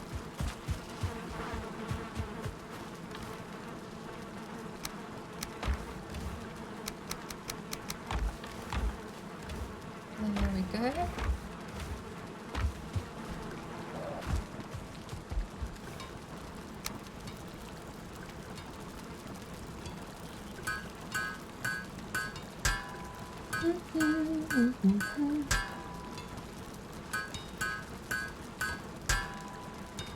I had a bunch of health ticks armor while I was playing on Jonathan Raymaker's World the other day. Luck 4. So that's the second piece of luck, but it is rag. So if we're like, that basically means the only thing we can clear with the luck build so far is it's the Black Forest tombs. Otherwise we're just in over our heads, aren't we, at this point? It's a leather helmet, rag pants. Intimidating. Oh.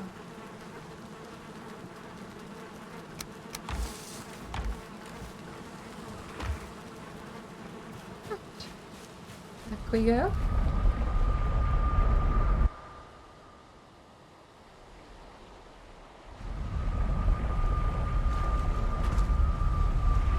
Long for the day when compression isn't needed. That will never happen. Actually, didn't realise I had a couple of messages on that then.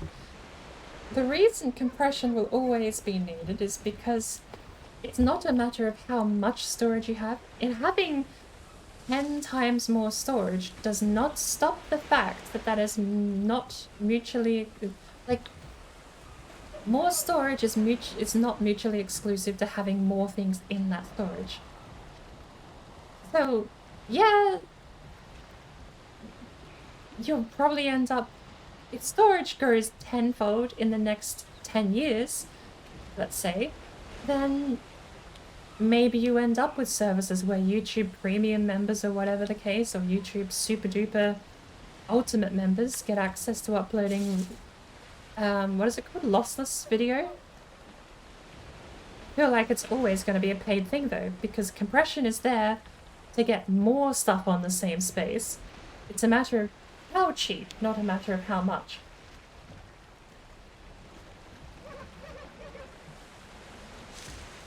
So when it comes to storage, you could have 700 petabytes, and someone is still going to want compression on those 700 petabytes of storage, because it means that they can quintuple the amount of hour-long videos they fit on there.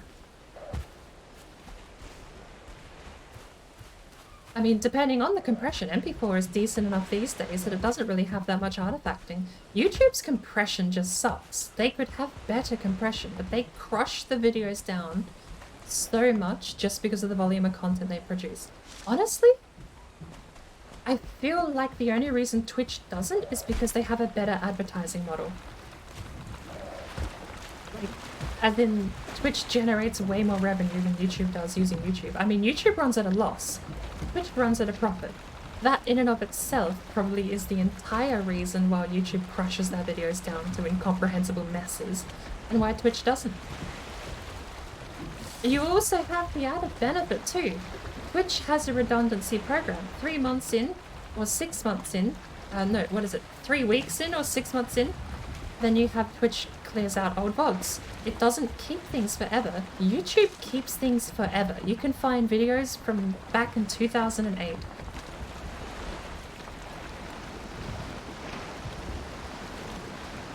They are completely different services. I would love for services like Twitch that don't have permanent storage. If Twitch offered lossless encoding, especially on the audio side of things, I would be super happy if they offered that. They're pretty good. They offer like high quality MP3 audio encoding currently, which isn't terrible. High quality MP3 isn't the worst audio you can listen to. It's not lossy, it's not lossless, it's not even lossy, it is garbled. And it's mangled and garbled if you actually pay attention to the smaller sounds, but it works fine. For people yammering and talking over top of gameplay audio, you don't need lossless audio. So, in that sense, compression is a practical answer to mass storage of media.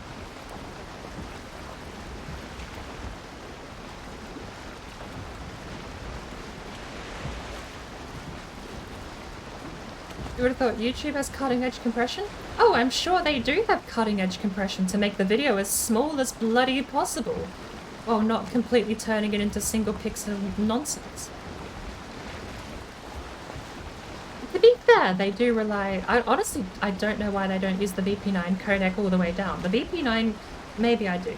But the VP9 codec is pretty decent for a near-lossy format. VP9 is how webms are encoded, and I'm sure you're aware, webms being designed from the ground up to basically be the replacement for the GIF file format.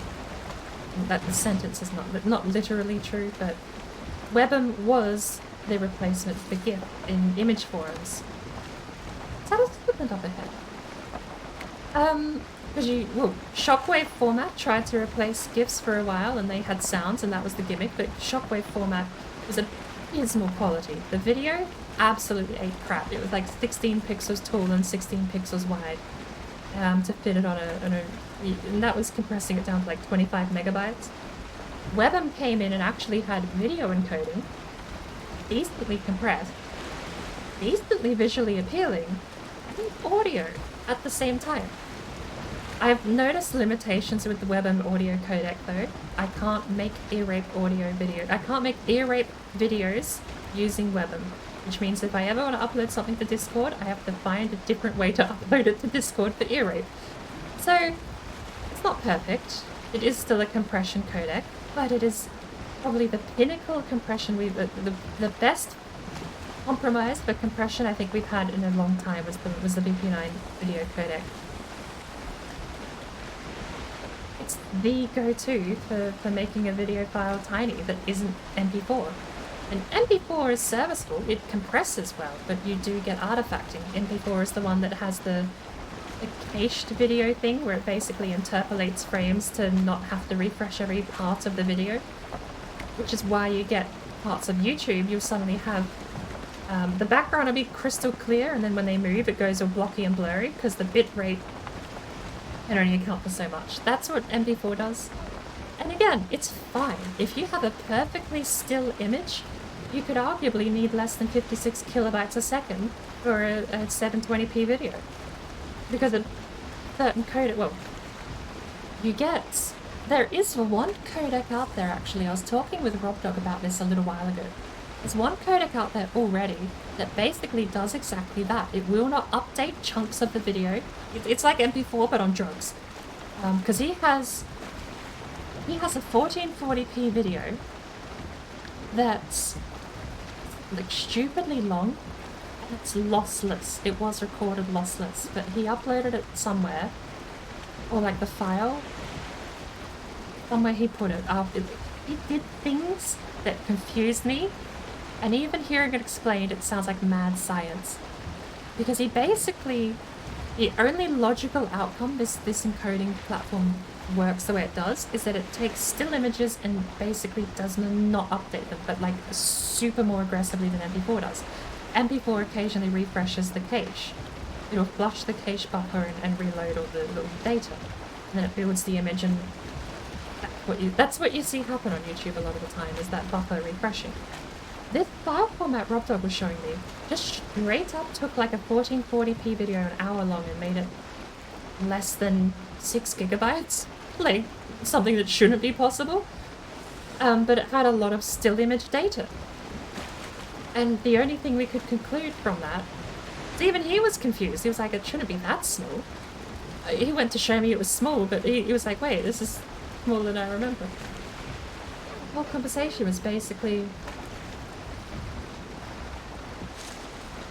boiled down to us assuming that codec took a still image and there would, like, PNG transparency, something, I don't know, it, like, I had no other way to explain it other than using PNG transparency as my platform of explanation.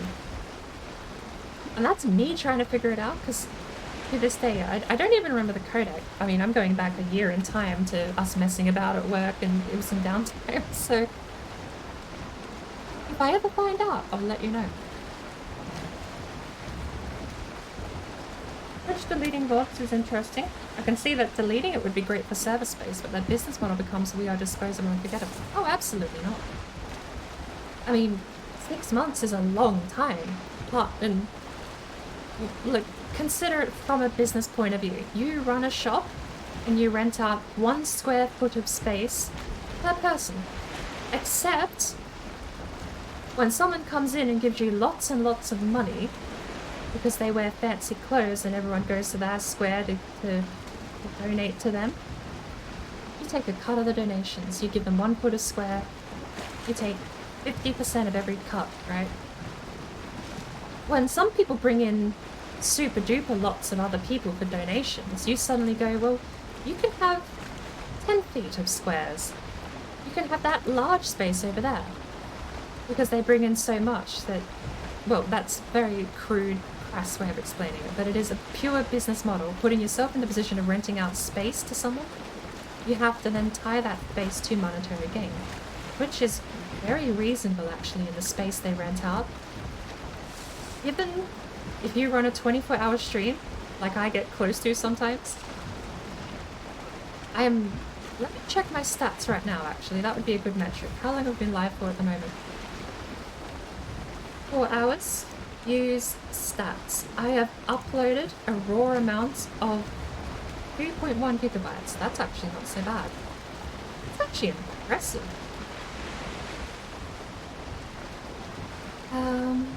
Let's have a quick look. What other stats do we have?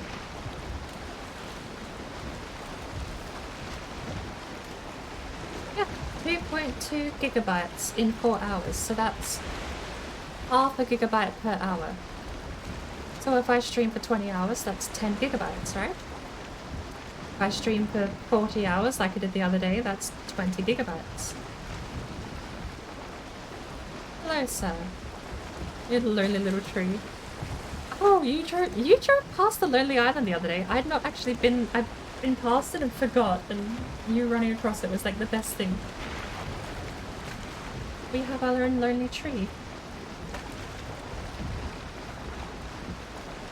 Where are we going, by the way? I suppose that is the entire map. We may have a split here. This place is probably split, which makes the continent not terribly far up. It's still rather large. But yeah, as far as thinking Twitch is disposable. I don't think so, because the appeal of Twitch isn't the amount of space a person has. The appeal of Twitch is that they have people. So in the idea of a clothing shop renting clothes out, everyone has different styles of clothes. Some people have daggy clothes and no one watches them. Some people have fancy clothes and an RGB lit hat. Everyone goes and watches the RGB hat guy. And Twitch says, well, give us 50% of everything they donate to you. And if you get a certain amount of people donating, then we'll give you 10 feet of space. That's the business agreement that there is. Whether or not that extra, like going from 1 foot to 10 foot, right, is the time it takes for a bod to disappear. It gives you that extra time that content is available on a channel. But the thing with Twitch is it's a live platform. People aren't going there to watch what the guy was wearing last week in the clothing store. People are going to the clothing store to see what he's wearing today. The VOD deleting thing is almost irrelevant in Twitch's business model. The space being given to the popular streamers is, I suppose, more just a courtesy. If you really want to preserve something, even if you're in the 1 foot square, right, you still get the ability to preserve things with clips and highlights.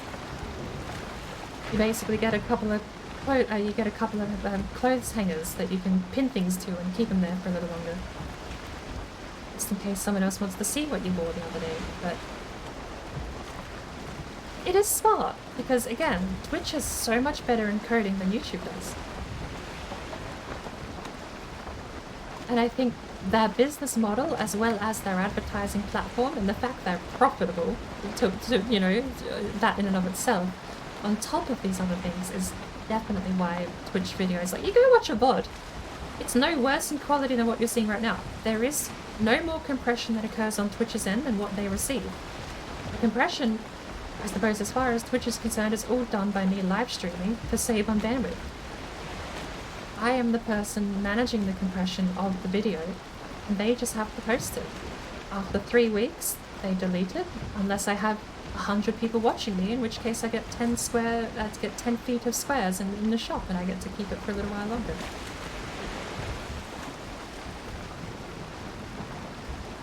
The ultimate test would be if everyone did a 24-hour stream at the same time to crash all of Twitch's servers at once.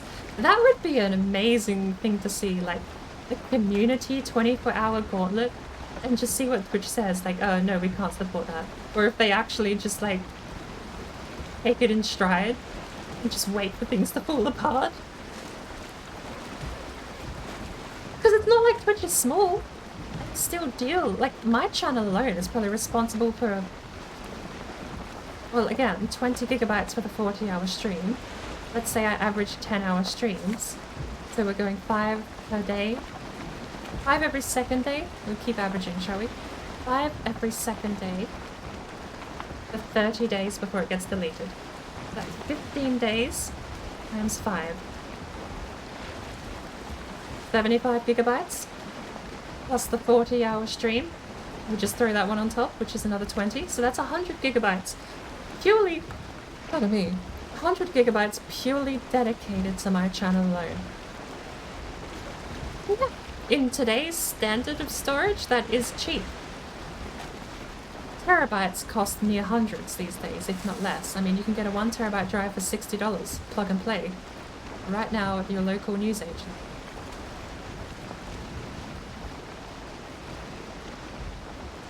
But then you do also have to take in business costs, server maintenance, redundancy, because any online server that's hosted in the cloud needs redundancy. So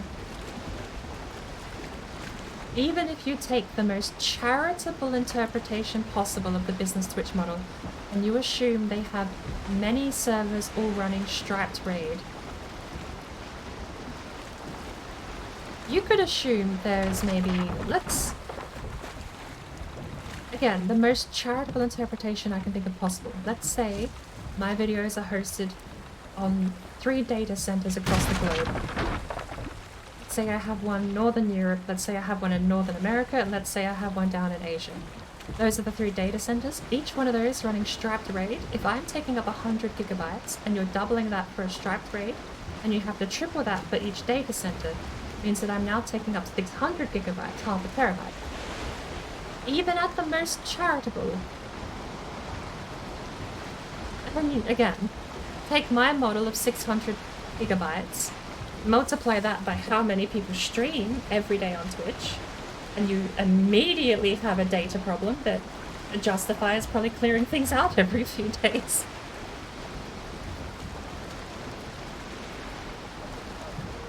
It's all complete guesswork. I don't actually know the back-end numbers for Twitch, but knowing what I do know about data storage, redundancy, and cloud storage, I don't think it's unfathomable to think that my 100 gigabytes of videos is taking up half a terabyte on Twitch servers.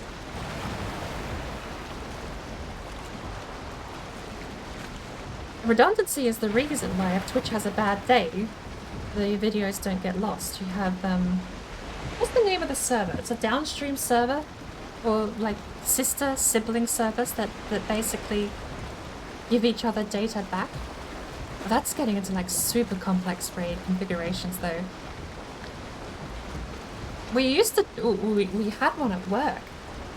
Basically what would happen is if one server went down, the other one would have all the data ready, set to go, to just boot up from scratch. And what was meant to happen is that while the other one was on fire, we put out the fire, we throw out all the burnt crispy robot bits, and we put a shiny new robot in the original place. The server that's currently pulling the brunt of the workload, built everything with its backup, now sends that back over to the new original server, and they rebuild it from scratch. There's like a system that has that name. It's not just redundancy, but it works into that platform too. And those sorts of systems are what cause, you know, that's what my theoretical 3 data centers are coming from. Dude boy, oh boy, hello! Thank God it's Friday. How are you going? Oh, dude boy, orc boy. Do you prefer dude or orc? Or the whole thing? If you prefer the whole thing, I'm happy to stick with it. Welcome to the mess that is my stream.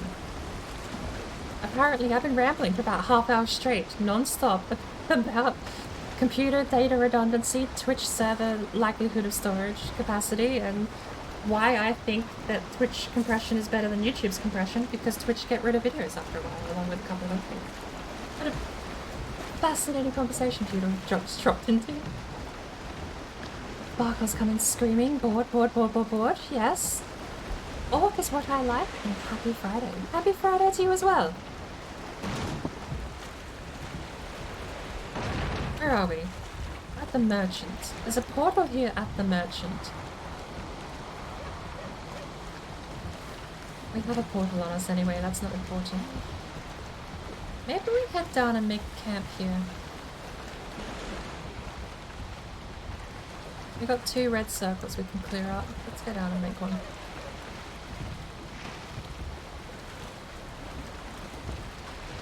Orc is what I like. Yay for dude boy. There's humour in that. But it's got access to my old DeviantArt account. There is art you thought you lost forever ago. That you didn't know you uploaded. Good lord, that's scary. Stuff you didn't know you uploaded is always the terrifying thing that I... To me, that's the terrifying stuff. It's like, I didn't know I uploaded that. Usually because I pray I didn't upload it. Wait, and screensavers? No? Well, there you go. It's your best art. You have the opposite of me, where if I'm worried I didn't upload it, it's because I should not have uploaded it, but maybe that's just me. The old screensavers that you made. You made screensavers?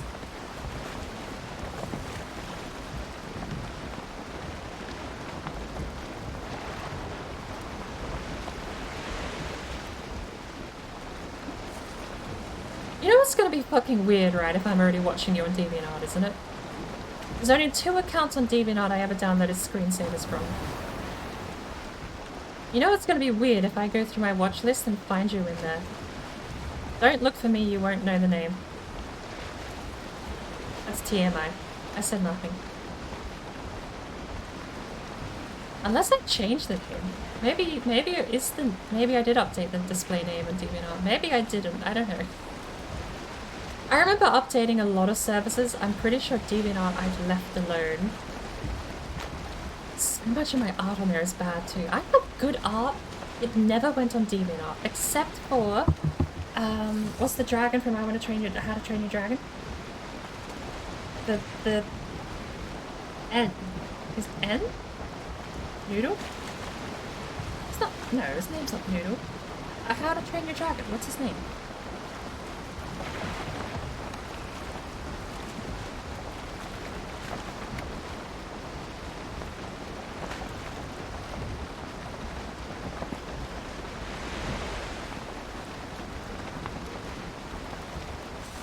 It's not Noodle.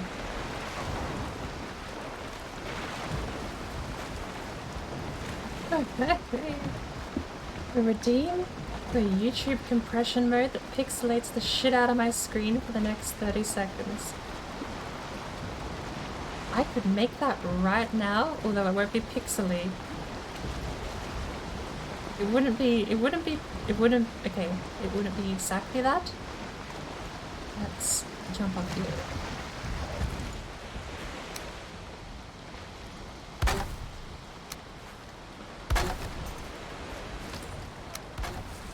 So I do have, where is it? There's the blur. Let me have a look what other filters I have. Oh, there's the filter I used to use when I actually dared stream the treasure hunt. In the early days of treasure hunt, before people knew it was even happening, I streamed it and that was how I hit it. There you go. Let's get rid of that, shall we? What other things do we have? A render delay, an image mask or a blend, a dynamic mask. The blur, 3D transform, shader, scroll, scaling or aspect ratio. Ooh, can I scale it down and then scale it back up?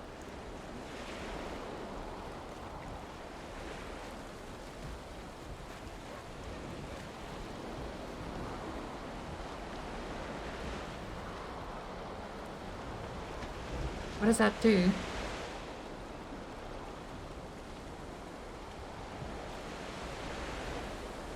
Scaling us. That's 420 by 240. You can't get lower than that.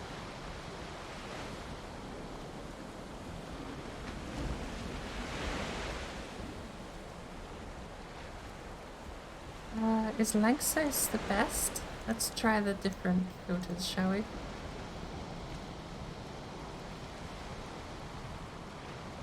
Hey!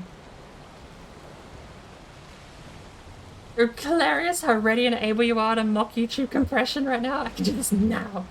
How's that? Okay, here we go. So, twice over? Is that good? Is that good?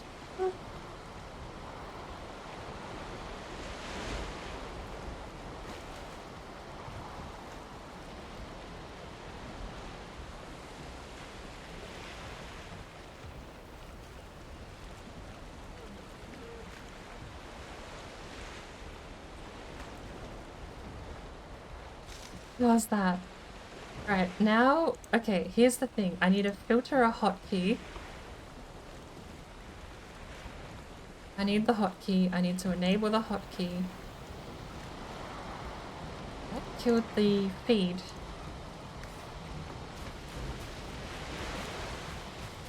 Come on, game. Uh-oh. The hotkey killed it. Well, let me quickly bring up settings and find the hotkey if I can find it, shall I? And then we'll bring it back. Filter... Crush depth.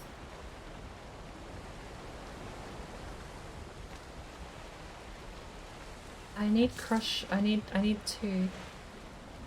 Okay, and I also need to know. Hang on, give me a sec. This is awkward.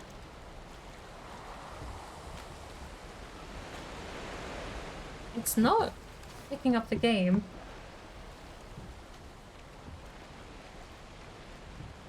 Okay, right. It's gonna have to disappear for a bit. I'm sorry. I need to go to really quick. I need script, filter video. 0 means disable, 1 means enable, 2 means toggle, 3 means hold. Okay. So we need to go to settings, hotkey, brush. 2 is toggle, 3 is hold. So I need... We could bind this to print screen. We cannot bind it to print screen? Why not? Okay, why not? Okay, well...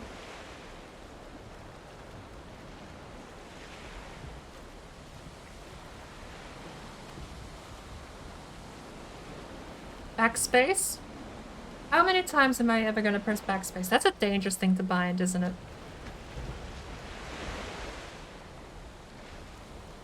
Lost with my microphone. I don't think minus is anything.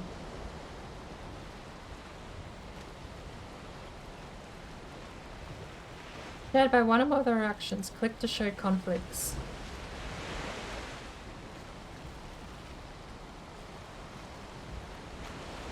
Game audio after? Unmute? Okay, we can get rid of that. I unmute game audio by mouse. That's not too much of a problem.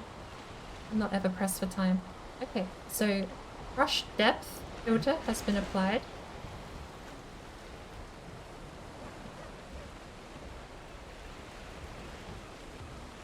But I need...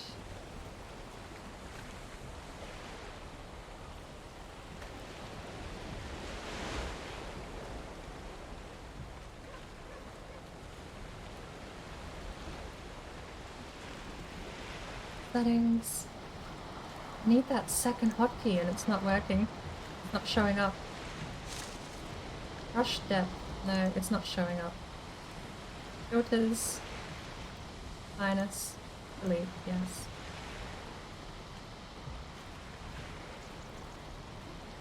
So now minus.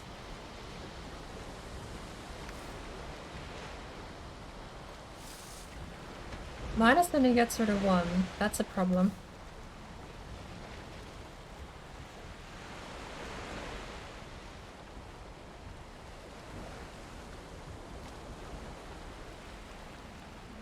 This might not work. Okay, maybe to get this to work we have to...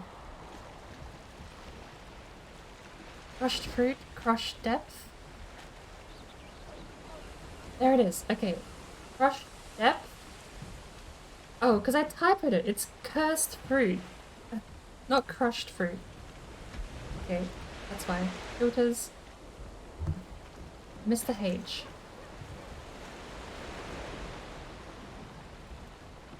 There we go. Hotkey enable. Okay. Final attempt. Here, this will be it, right? So, crush. Now brings up both. No, it doesn't. Where's fruit? It did an update. Look, how cute, okay? Look.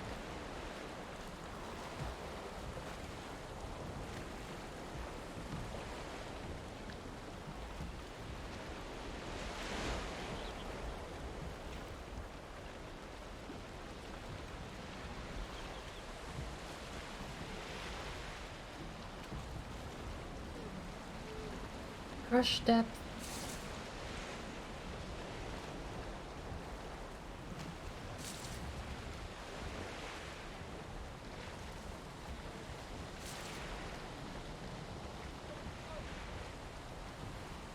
Is that it?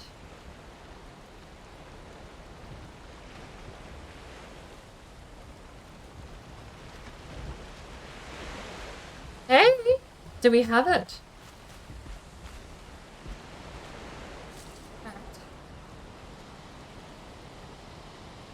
The only thing, the only thing to make it more scuffed to be a frame rate drop, but...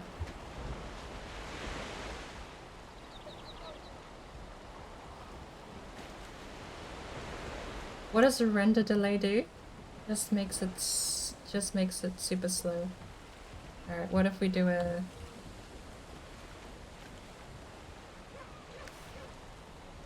That just, yeah, that doesn't work. That just delays the video feed. That'll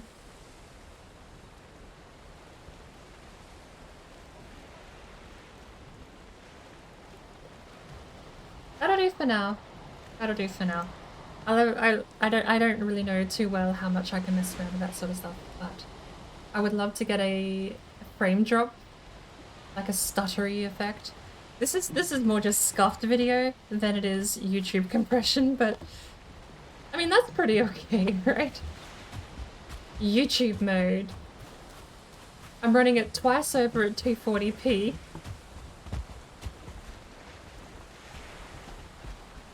That's hilarious. I actually love that as an idea. And we got it working in less than 10 minutes. Hey, welcome to the mess that is my stream, right?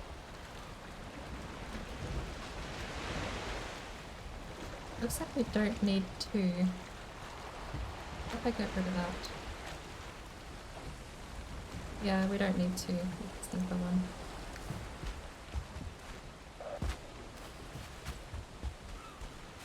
I like that. There we go. Now we just need the channel point redemption, which I can't add yet without Twitch. I need Steam browser overlay, except it's not working. And I'm sad. So for today, maybe I should add that somewhere. I don't know. Alright. For the time being, still toggleable. I've bound it to the minus key. There we go. Deviant art name Miyakia. I will be quite honest, Sparkle. I don't know anyone's name on DeviantArt. I find a thing I like, I will add it to favorites. I find an artist with more than one thing I like, I add them to a watch list.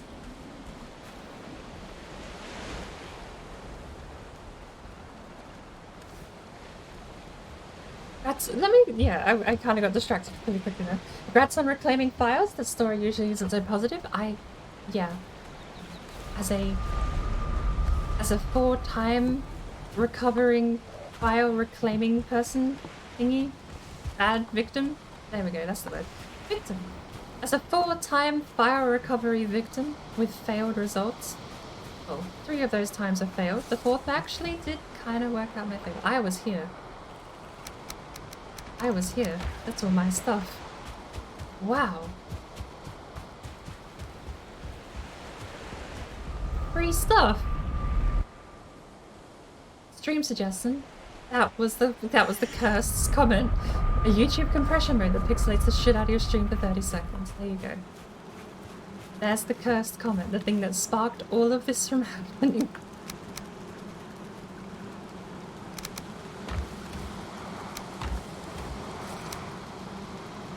Oh lord. Okay, we get 3 rows of core wood and we get 1 row. 2 rows of regular 3 rows of core, because we don't use core wood, but we do use fine wood, so that should work out. Resin. Yeah, we picked up our stuff again. Look, we planted it perfectly. The butter and everything is still here. Put these in here. That's 2 full chests of regular wood now. I would be so proud. I really wish... Okay, let me try something. We might be able to work this out.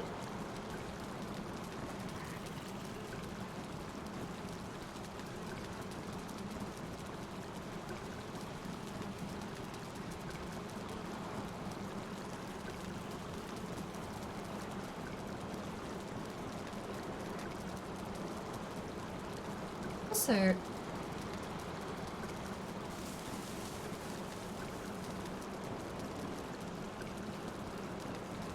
make that slightly bigger, shall we? Maybe a chest. No, it's much better up here. There we go. Anyway. I need to check actually. My last couple of uploads might have been a couple of duds.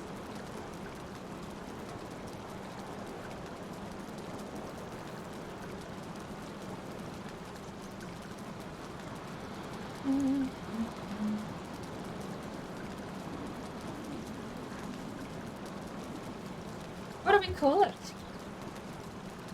This is a dire situation now. What do we call? Do we have? Where's my words on stream? There it is. Copy. Paste.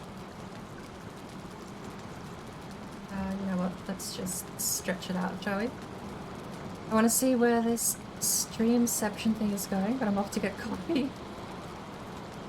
Good God, you can't leave. We need to know what to call the scuffed thingy button.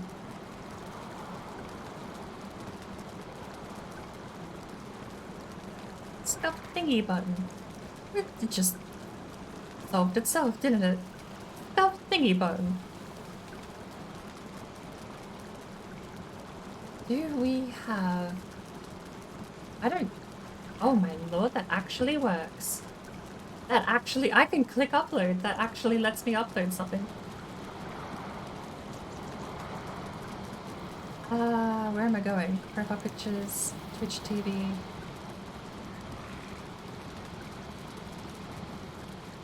Where are we? Twitch TV.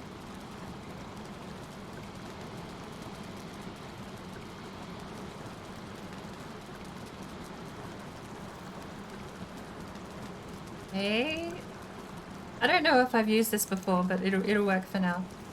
Create a scuff thingy reward.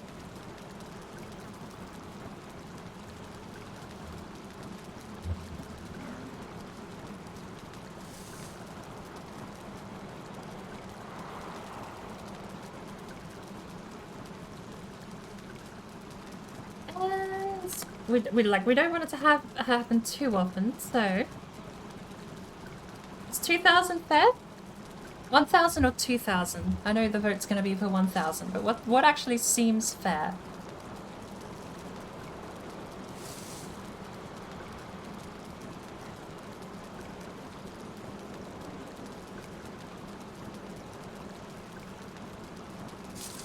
Something higher to the feed. Yeah, 2,000 is what I'm thinking at the moment, but I'm curious if 2,000 is... Well, that would be it there. That thingy button, make the stream go wonky and weird for up to 1 minute. 2,000 seed.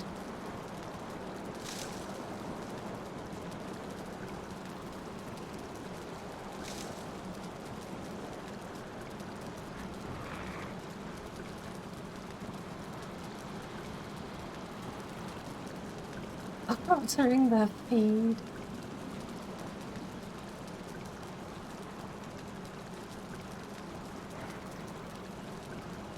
That's a good color. It will not skip the reward request queue, but it will have a cooldown. Minutes. And it will be... We'll give it a 10-minute timer. It's a very short 20. We're gonna go 20. 20-minute timer for now.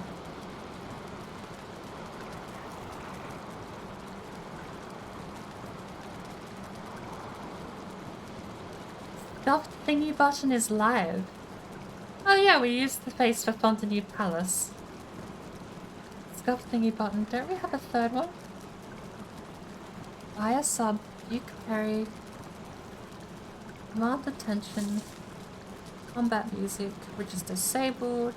Okay, if combat music costs 2,000, scuff thingy button can cost 2,000, because they're both something that changed the stream.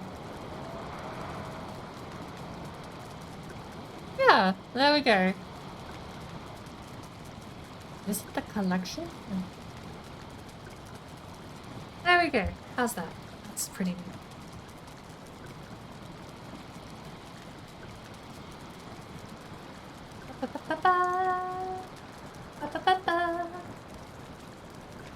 Easy. Right, God, contributed 10,000 birdseed to the I'm Hungry Give Seed challenge. I think you single-handedly, like, that's an extra 33% on top of what was already being donated. Single-handedly, mind you. That probably means you've single-handedly contributed something close to 50% of the contribution.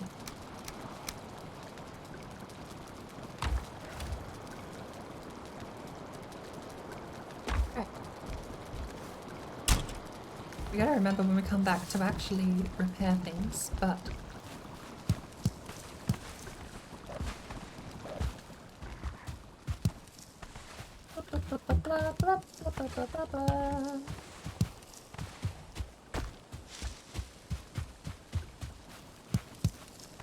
Not using yours. That's fair.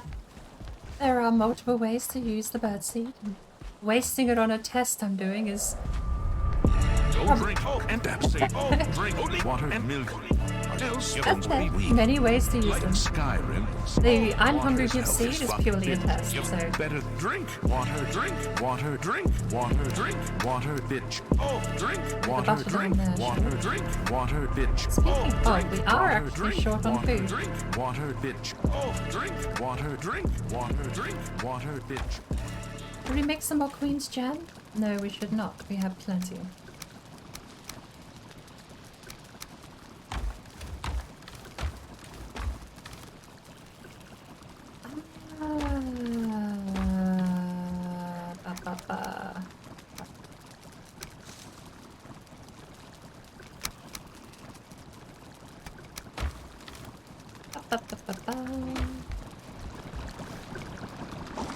Three carrots to one mushroom.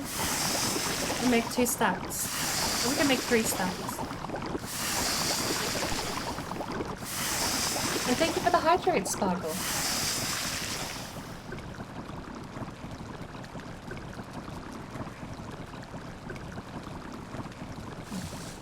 It's been a while since I had a drink of water. You have no idea about the seed. There was a test involved and you don't know the full parameters of the test. The test is quite literally, I don't want a repeat of people making me go drunk driving after 2 streams. Because I want the challenges to actually be... like, I want to put things like that up on the challenge list. They're going to be challenges people like Lolan Order right now can come with 30,000 points. I know that for a fact because she's shared it in the Discord. She has 38,000 third scene at the moment after the 40-hour monolith stream. So the test I'm running is quite purely and simply how many points can people donate to a lackluster challenge? And then I'm going to take 80% of that number. Well, I could take 120% of it because this is a lackluster test. There's nothing appealing about donating to this one. It literally just says, I'm hungry, give me birdseed. So, what happened to oh, hang on. We disconnected a little while ago. Bouncer Bucky's been on holiday. Lazy. You know what would be another lovely thing to have on demand? A hotkey button, which while held down, does the TV sensor beep.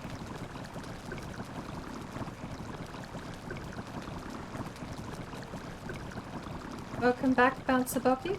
Bouncer Bucky is back.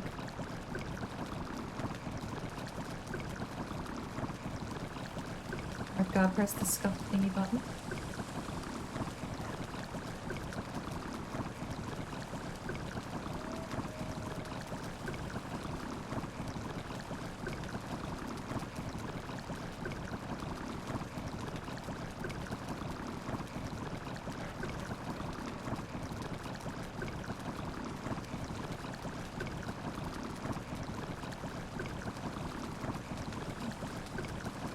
And Bouncer Bucky is back. I don't actually know. I guess you don't gamble anything if Bouncer Bucky isn't in chat, but I'm curious now. Whether or not you lost or won anything there, Spark?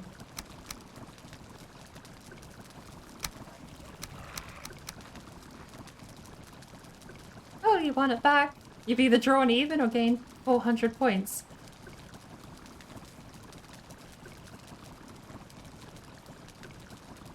And here we go. Scuff thingy button.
Hello?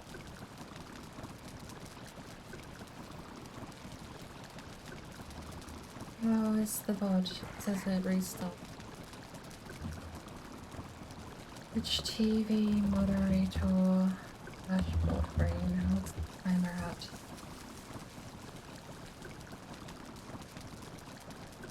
OBS not crashed.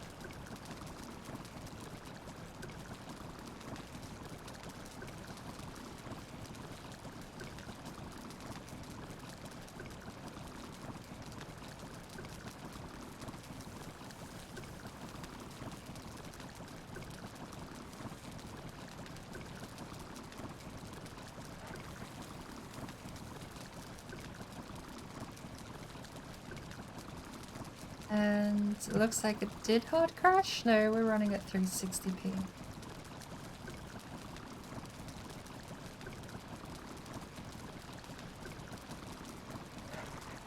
Oh, the moderator page ticked over to 4 hours 36 minutes, so I suppose that's as good as I'm happy with that. Why is the board not playing?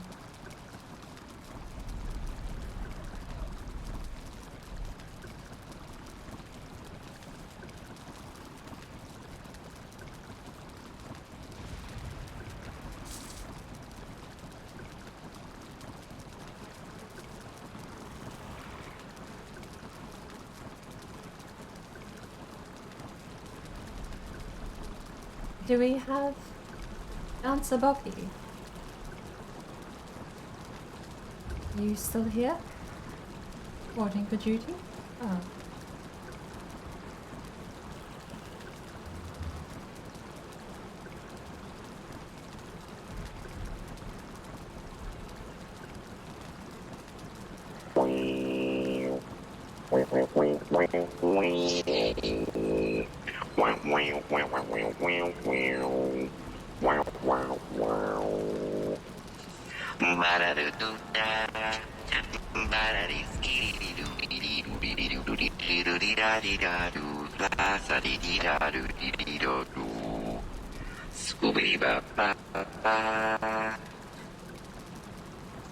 And to fix Steam taking up data, I need to sign out of friends. Sign out of friends, and then Steam goes bye-bye and stops taking up over 10% CPU. Good. That drops us back down to a tolerable amount of CPU usage.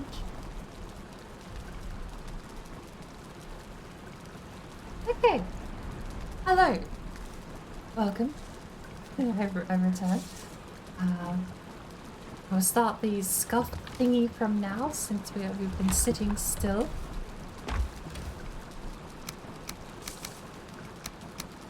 Going to close that. That seems fair. Oh, tomatoes. The mushrooms are going to drop back. Right. It's morning. Now, something that's bugging me, right? This wall here doesn't seem to fit. It's got a gap on the right and a gap on the left. How do we test whether or not it's actually centered or if the building is scuffed?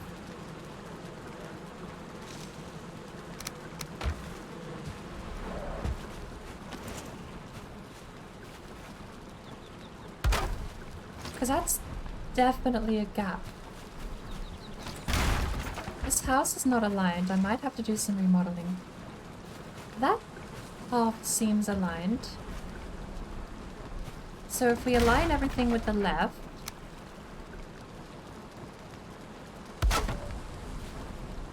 but it still doesn't actually line up. Get rid of this and that. That seems better, but it's still not great.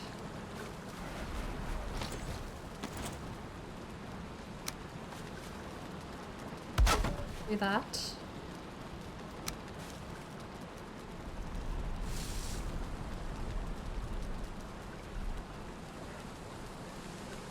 Why doesn't it fit? I mean, there's like a pixel difference, but you still have the gap.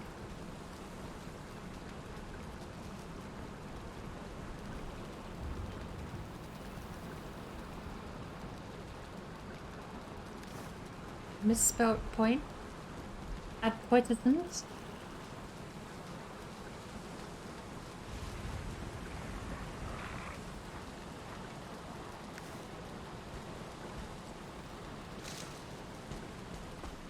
Should I? No, because you got the roof.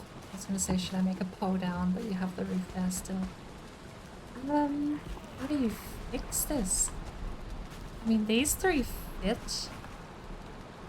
So, realistically, all you have to do is build up from the ground. Does the tree stay there if I do that? Wasn't a sad day. But we have two different spots here. We need this one.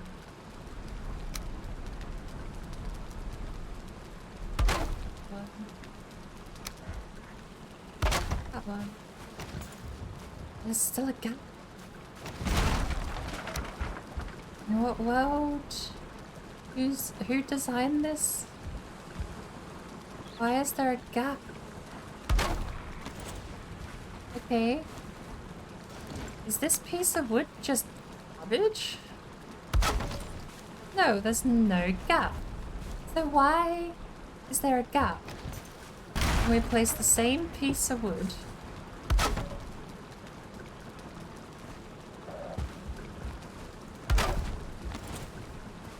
Yeah. Why is it these two pieces here causing me grief?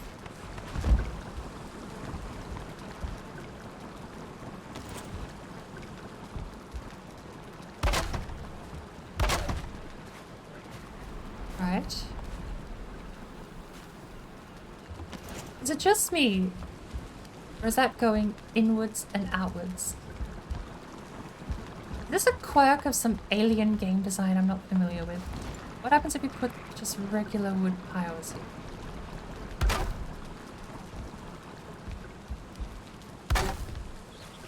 It fits.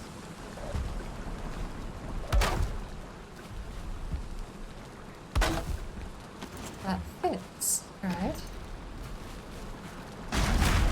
So if that fits, we should be able to switch to this piece of material.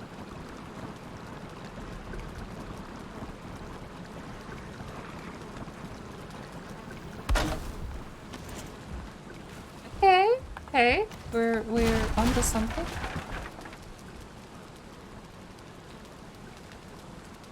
We're onto less of a something.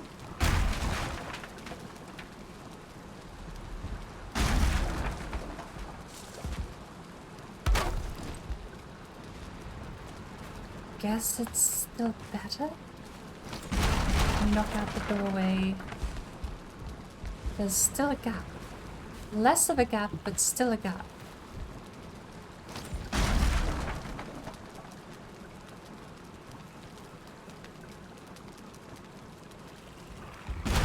Look at this.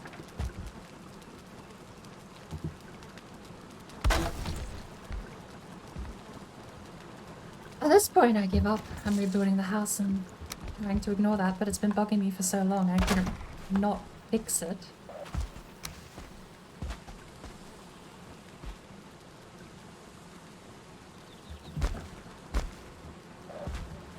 Whatever quirk of building design has done this, I'm just gonna call it black magic.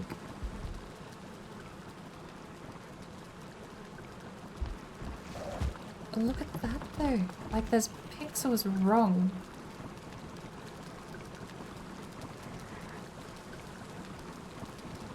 There are pixels wrong in this building. That's the correct... Okay, that's just lining up with the roof, right? But then that roof isn't lined up. The one at the back is, this one isn't. How did we get a core log? Oh. Oh no, we broke the chests.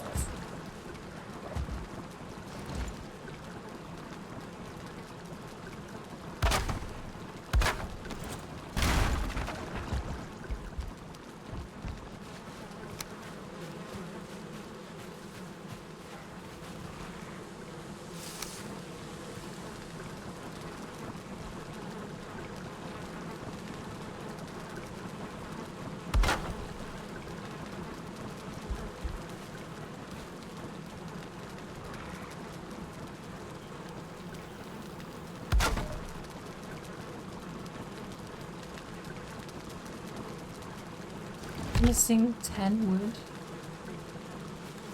Right, because it's in here, isn't it?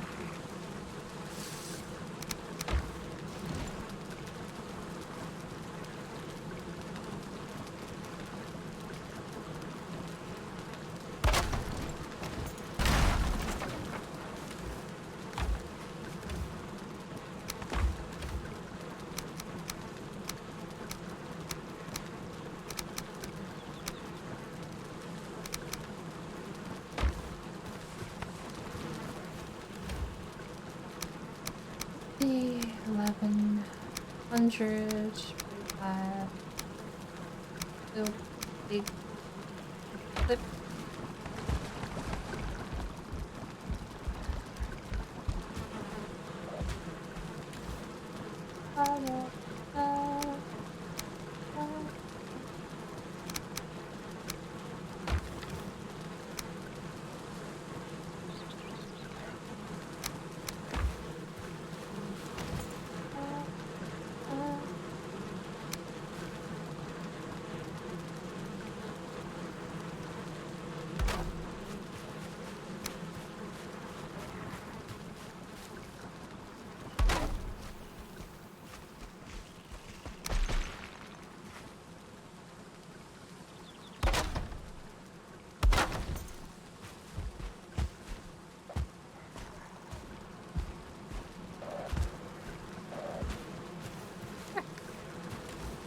I believe the house is rebuilt and maybe slightly less wonky than before.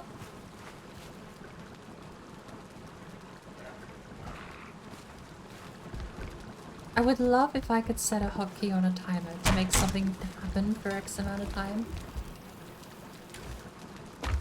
Pressing that button and leaving it for 60 seconds and then it turning itself off would be amazing.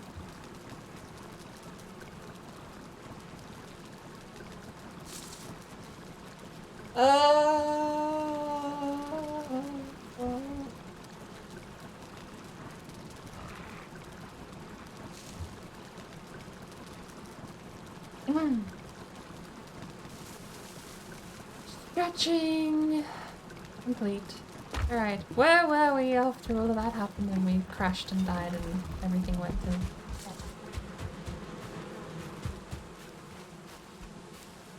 House is rebuilt.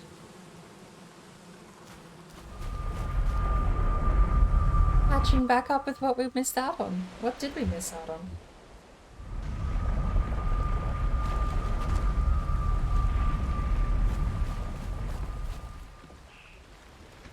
I suppose we'll go kill some stuff.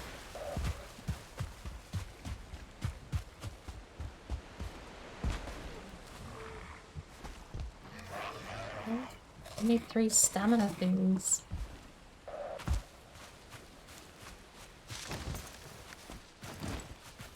Isn't this a lovely lake?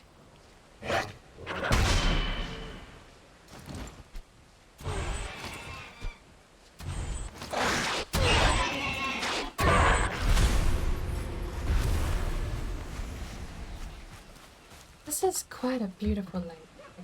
Unironically, this is just a gorgeous place. Every time of the day, every time I pass by here. It's so pretty.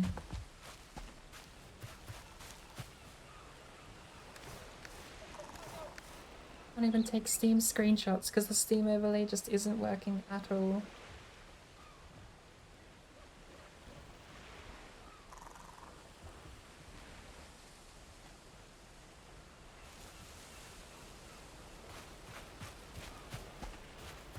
Oh! Off we go to fight a thing.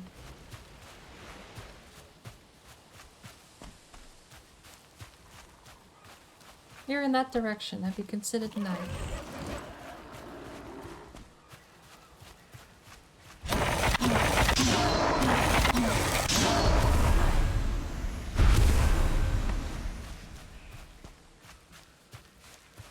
Have you considered knife? Knife? Beehive.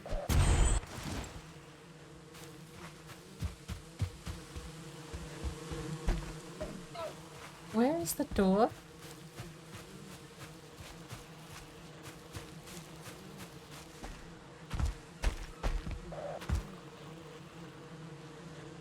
'cause that's the door.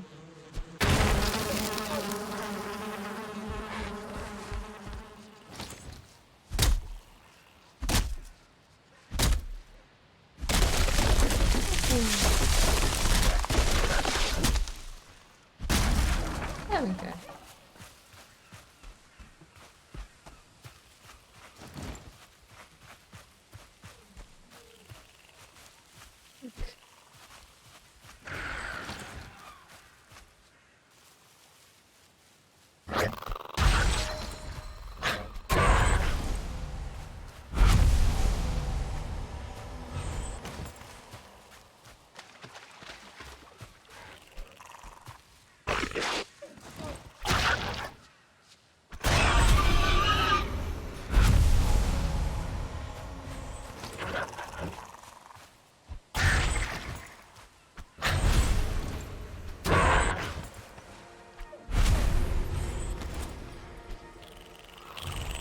Nick doesn't care.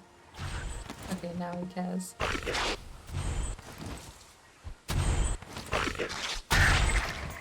Yum.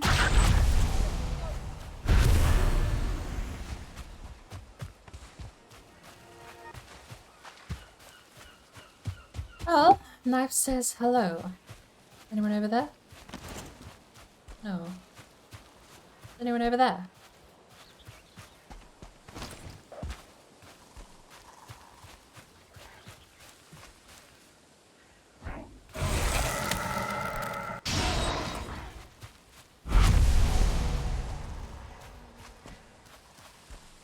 Okay, hearing necks in a black forest makes me think.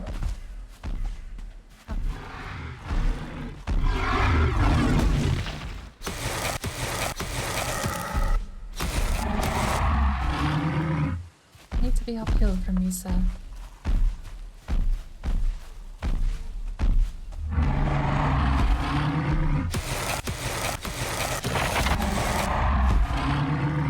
Stamina works out at hurt. Stamina works out until you get whacked with a downward swing in the face.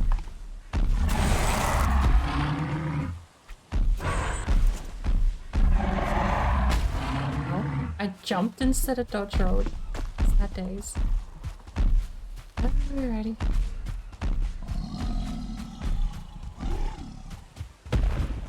Bob and weave. I mean, we know our timings. I just don't want to risk getting hit, even with... Did we leave the portal there? We should have left the portal there. Can you choose effects? I don't think you can. We still die if we get hit here. That would have been bad for our health.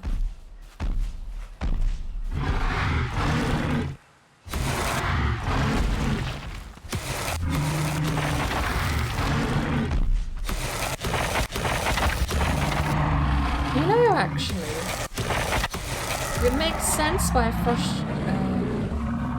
oh fuck, I gave the donkey... Don't let the donkey out of the bag, didn't I? It makes sense why frost trolls are immune to frost, but I don't know why frost trolls are in the forest. Oopsie daisy, I gave that away. I found out the other day frost trolls and forest trolls are actually their own thing. Forest troll is its own... It's trophy forest troll.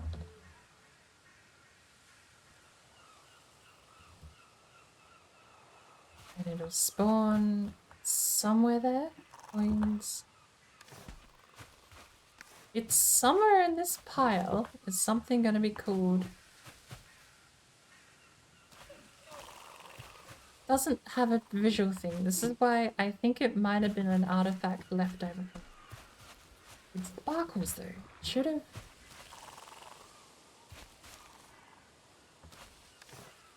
Well, let's... We still haven't actually killed anything here. Do we have enough for a workbench? Point being, brown troll is forest troll, blue troll is frost troll. Frost troll for some reason is in the black forest. They're immune to frost. I gave all that away when I said frost troll before realizing. So So I might as well just let the whole secret out. But I mean, we're assuming it's actually something from a beta. We're not actually assuming that it's super secret content that's yet to be released. But it is fascinating that trolls are immune to frost. It's still in the game with that mechanic. And frost trolls seem to have just replaced the forest troll entirely. Given that, the idea that if it were actually something that was going to be tweaked and changed in the future, you would think they would just recolor forest troll to the color the trophy is and call it a day. That's really what they have to do. It's a recolor and removing a buff and you're fine. So I think it's old content, but hence why I was trying to not let the cat out of the bag. Because I didn't. Hammer. What does the hammer do? It's just weightless. Good job. Oh, this hammer. Stinky hammer.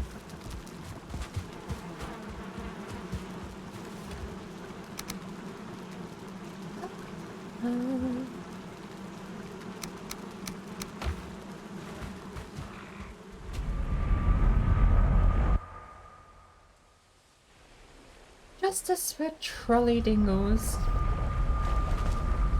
Jumping into a troll fist, was that a mistake or a boss backing move? Both. We don't make mistakes. We have a happy little accident. Have you ever? Cold. Why is it so cold? I have 4 more minutes of rested, which is enough to go get my loot. Maybe showcase off the trophy. Jump. Oh, now I feel cold.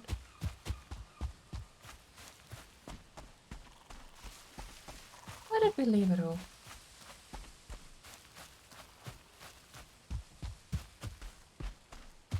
Promising.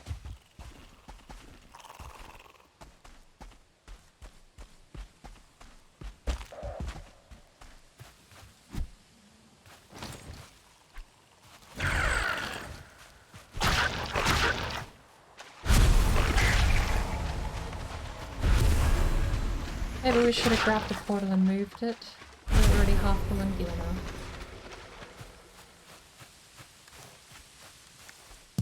Although we don't need resin.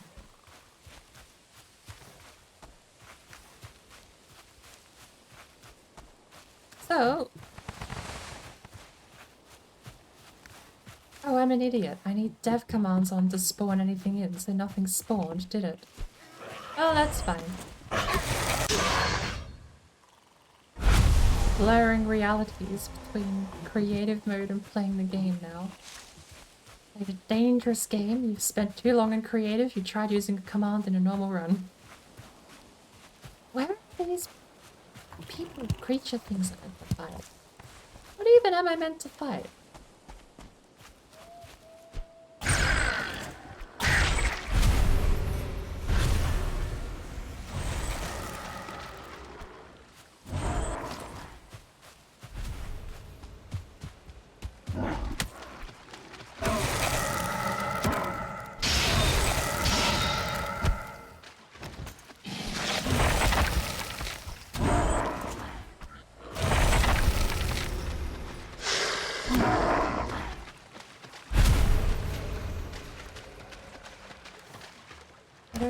Resin. Stop giving me resin.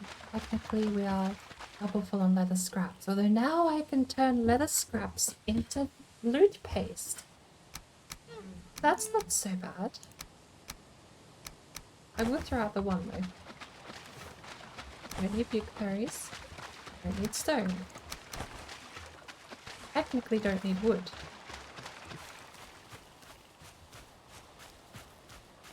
Stefan! How are you?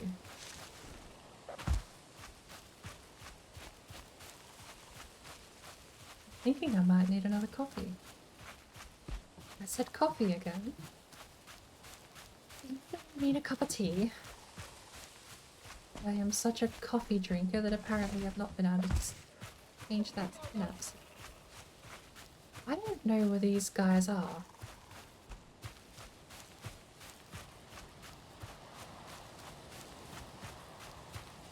be a jolly roving band of goons around here I'm meant to beat up.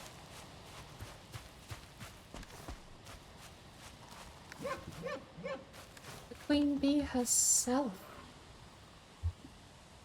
Suppose we'll eat that, shall we? That's a good way to get rid of some space.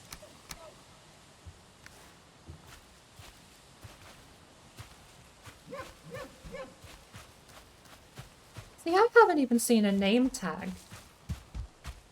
There's not even been like a boss in the vicinity.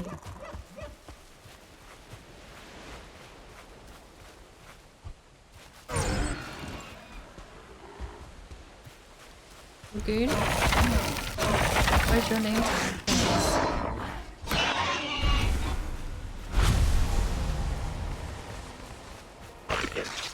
Oh, wait.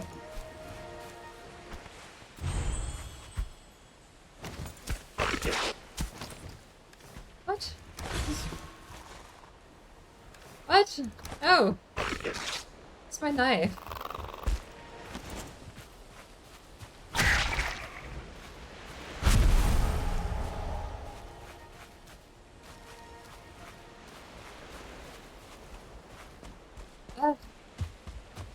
I give up. We're gonna cart all this stuff back home. And try for a third time, shall we? And also get a new rested buff. That would be nice.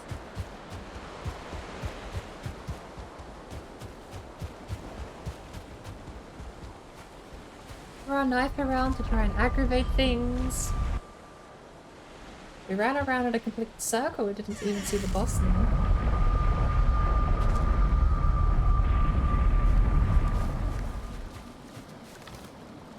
Flint. Gold. Beehive. Where should the next beehive go? We do have a space here, don't we? That works.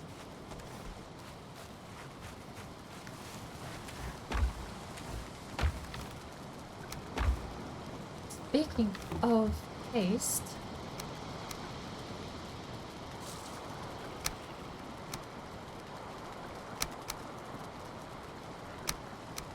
grind up some of this stuff, shall we?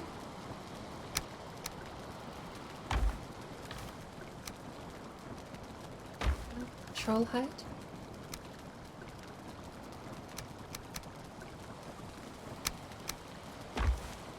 And burn. Need burns. I don't need 50 butter. Burns.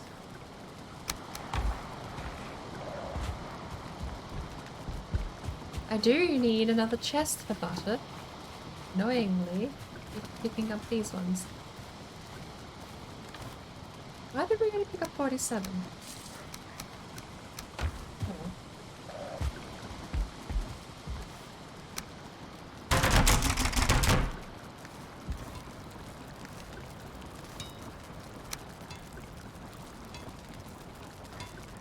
No, that's our actual pickaxe, isn't it?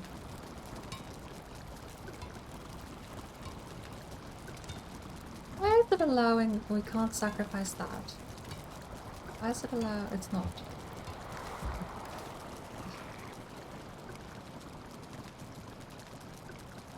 Oh, can we upgrade? We're still wearing a troll hide cape. We need another workbench. Okay. That's fine.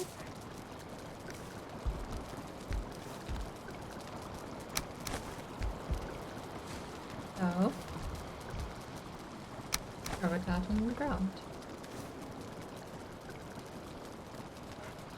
Craft? No, inventory is not full. You can do that.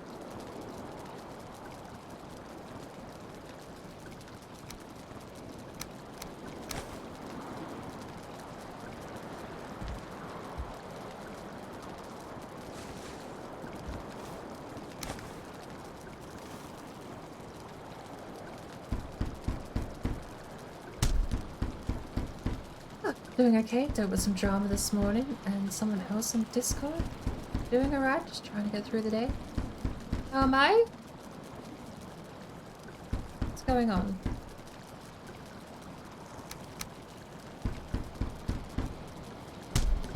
doing pretty well. Thinking of grabbing another cup of tea.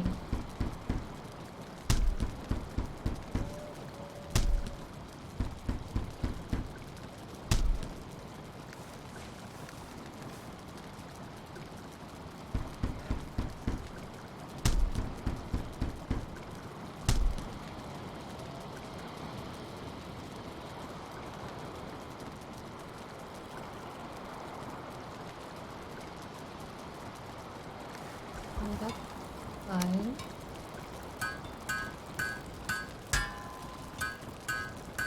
No! I must get rid of the D trophy.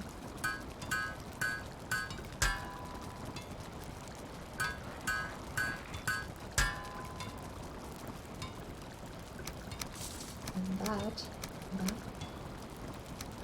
D trophy always at the top apparently.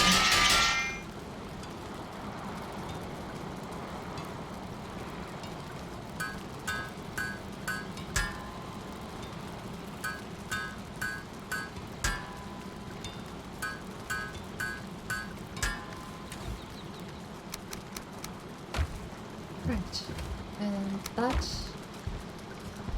yellow blended in.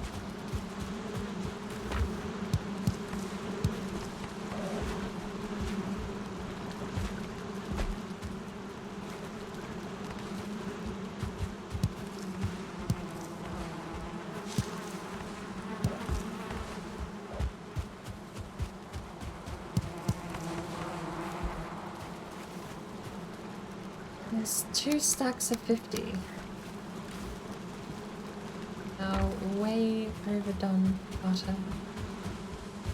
I need to find a place for it, and it's just gonna be.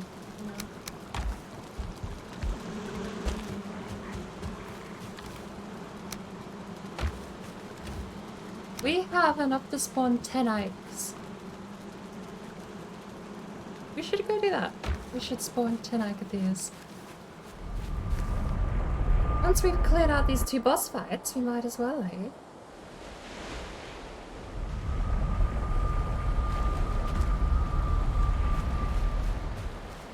Joy aboard voice, I'm sorry for your loss. Horrible, and never you.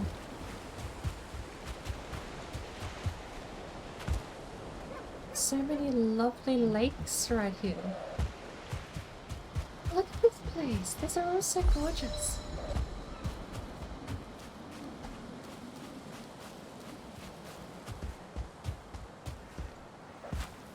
Stump.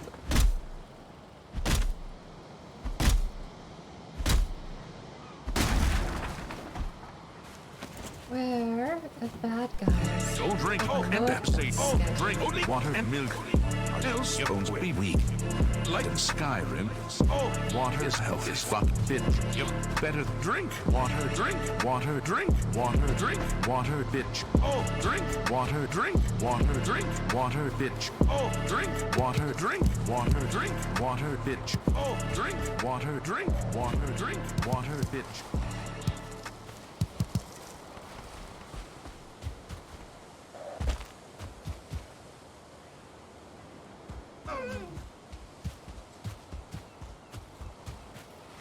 Is it you? No, right?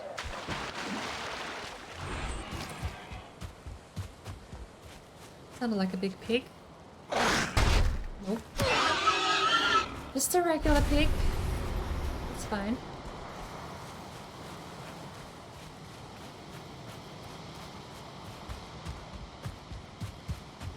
This boss has wandered off. The boss has wandered off. How do we track down a boss that isn't in its circle? We can kill every monster we hear nearby, but how do we track down a boss that isn't nearby?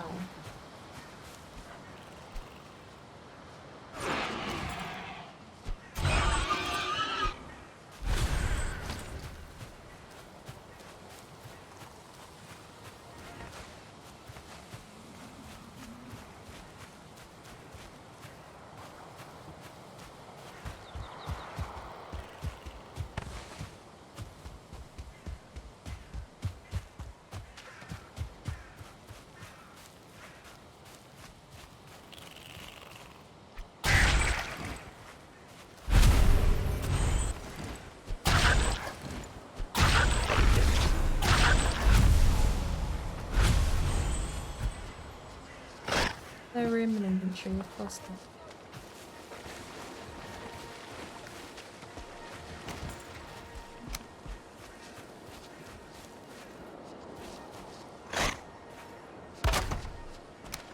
Place that down, pick that up, put it back in slot.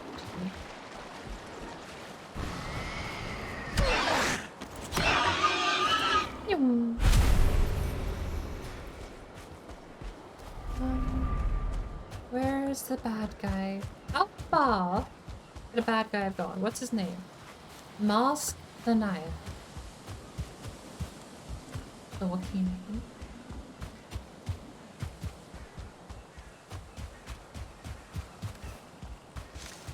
I should mark that portal.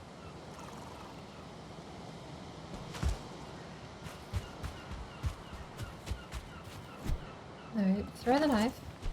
I want to aggravate things over there.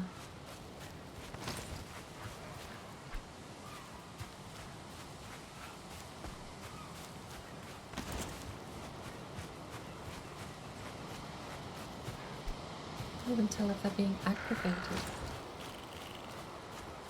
I mean, at this point, we've killed everything in the area several times over. I see Steam Overlay pop up, but I know it's not working. A lie.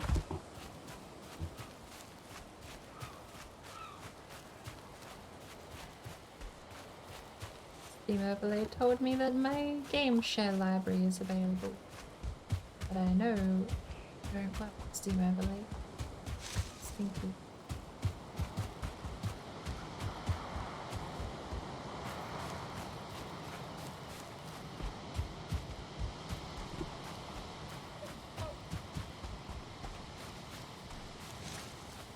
I'm actually clueless. I have no idea.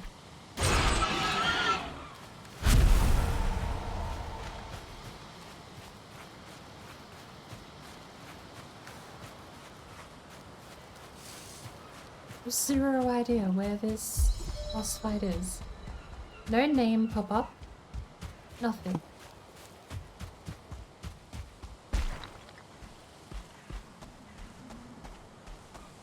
Azad, welcome back.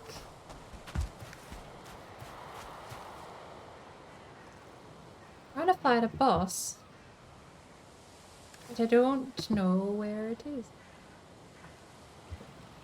What do I throw out here? Stone. We have plenty of stone.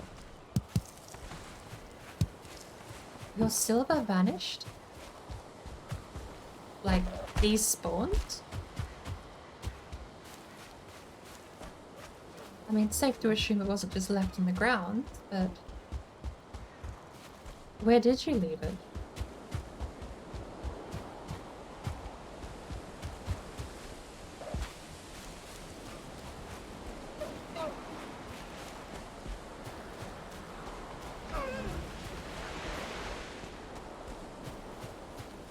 Kill a deer.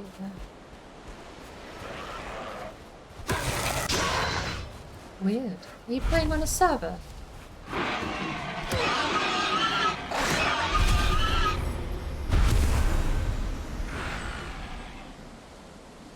Hey, buddy. Hello. Finally, we meet. Nice to meet you. Glorious hand-to-hand combat.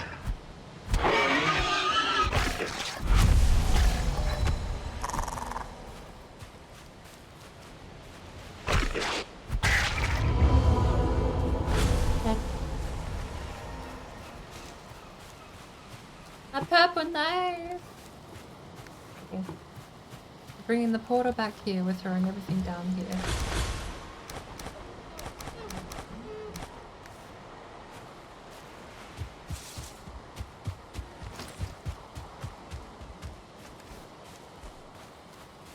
The rocks too.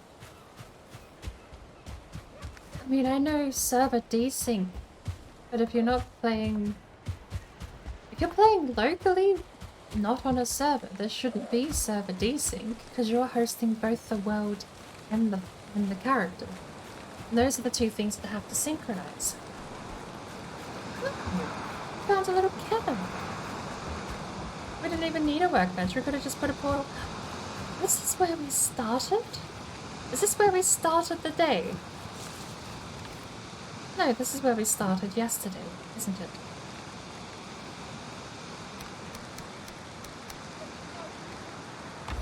Let's see what we can't collect, shall we? We have 10 wood for the bench. We have 10 settling cores, which leave 2 settling cores, 10 greater fires. That should be enough to pick up this whole setup. We only got the 2 things. Sure. What do you mean? Mushroom.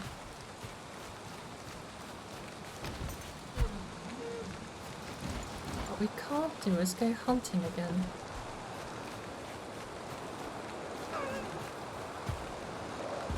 Across the way.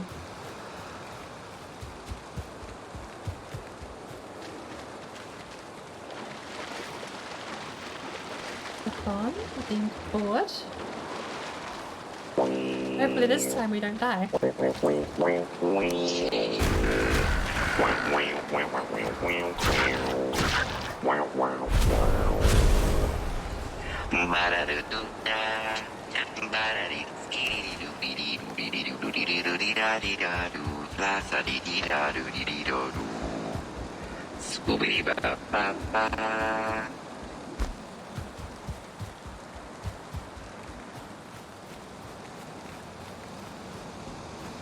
Locally, they took your silver.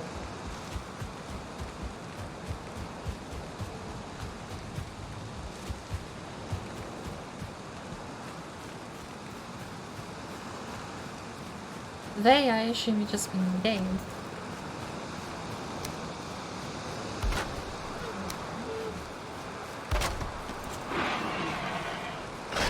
So this area keeps spawning up uploading things nearby.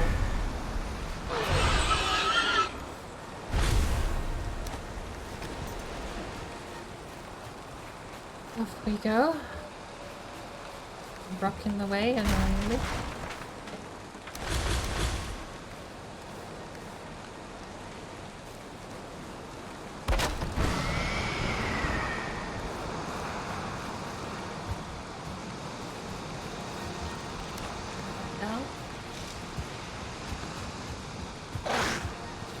Why is there stuff spawning here so much?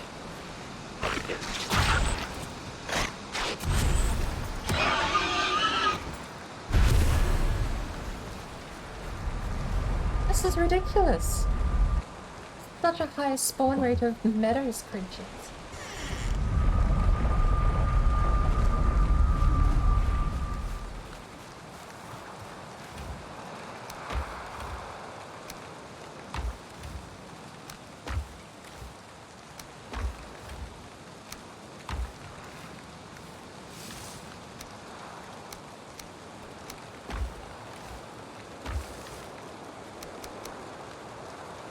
And good.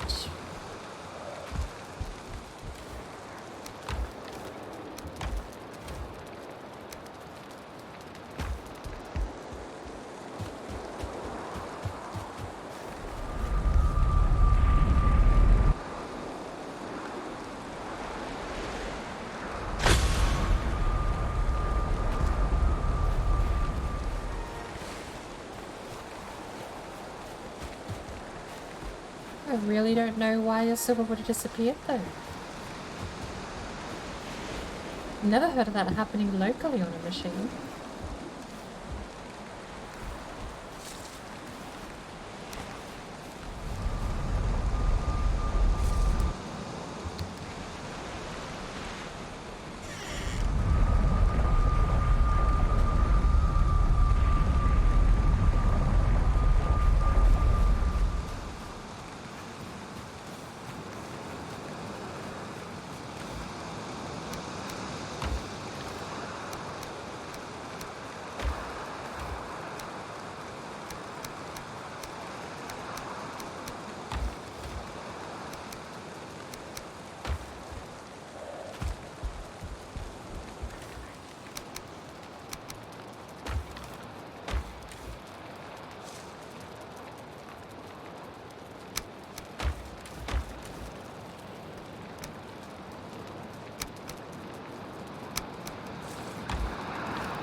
So, you need cooked deer meat, don't you? But I can't even test that, can I? Because I need to have the fire going, don't I?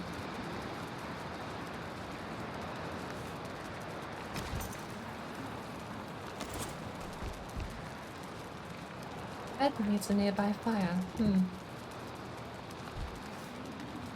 Well, this is just all round.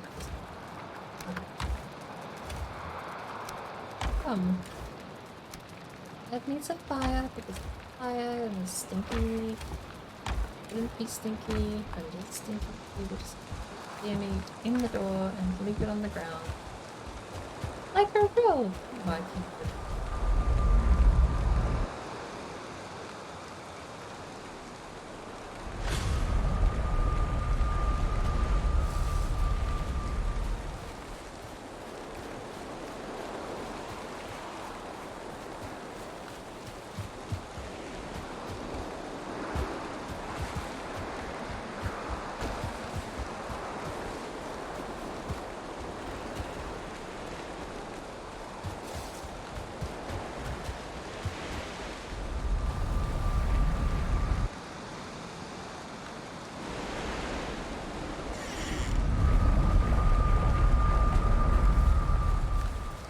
Oh, right here. Where are we up to in the game?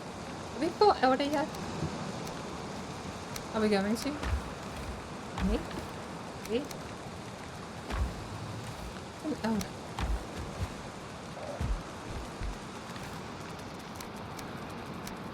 Oh, damn it. Crowds.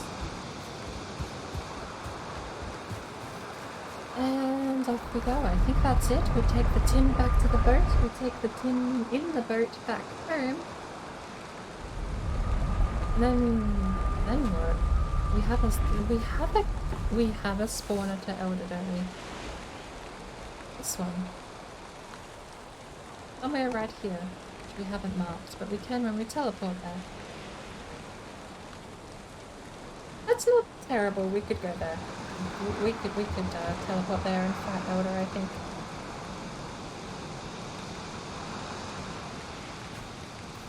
Right.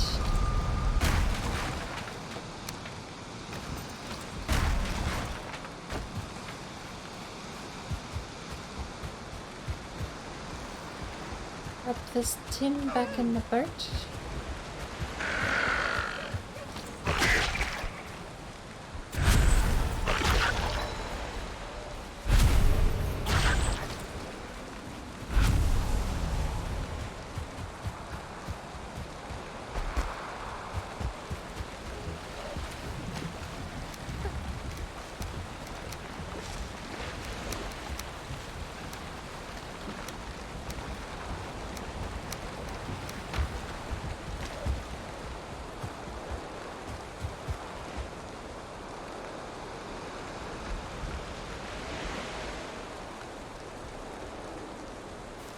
Next fight.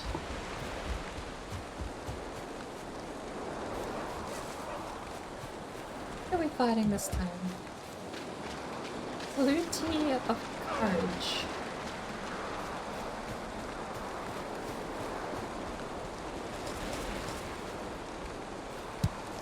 Berries.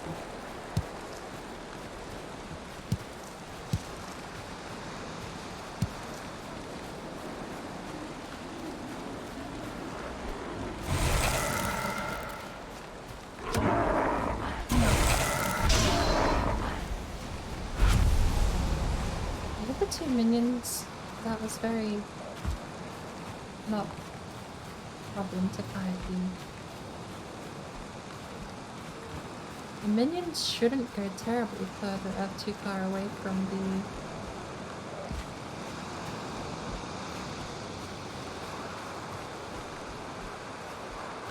the boss. I definitely need a new cup of tea. Mushrooms.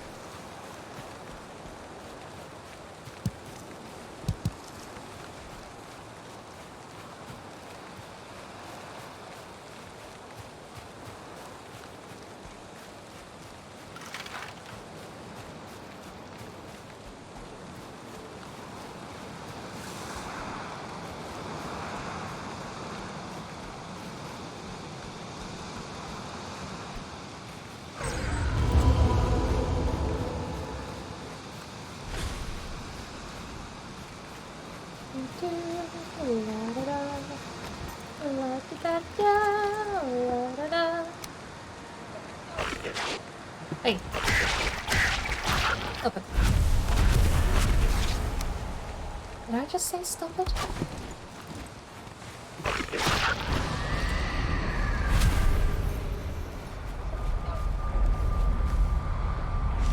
Is that Indiana Jones? For some reason I thought it was the A-Team. What's the A-Team's theme song?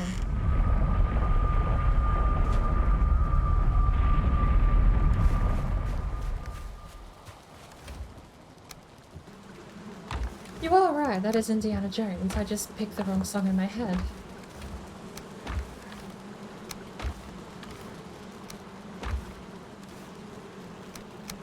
Boots, rag tunic.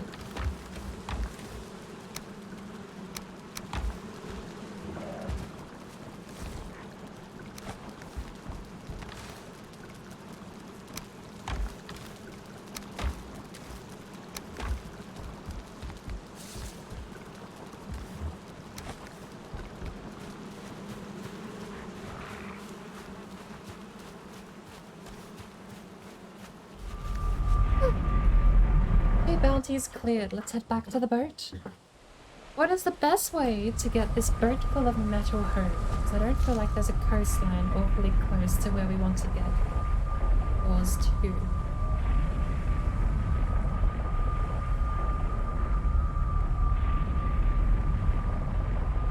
Closest is gonna be just due north, isn't it? Where we are is basically the closest. Just park the boat there. And walk it down south. Until we get the canyon built here. Let's make the...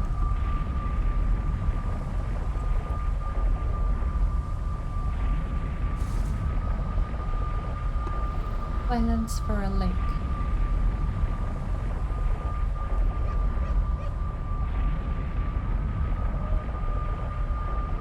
Southbound is not going to work. We'll just take the boat down the water a little and we'll get off direct north.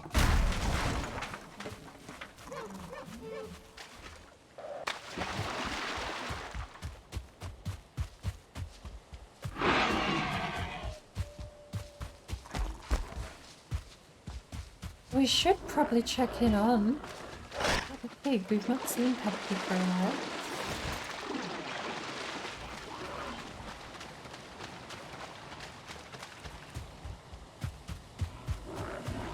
Speaking of checking in too, I need a place to check.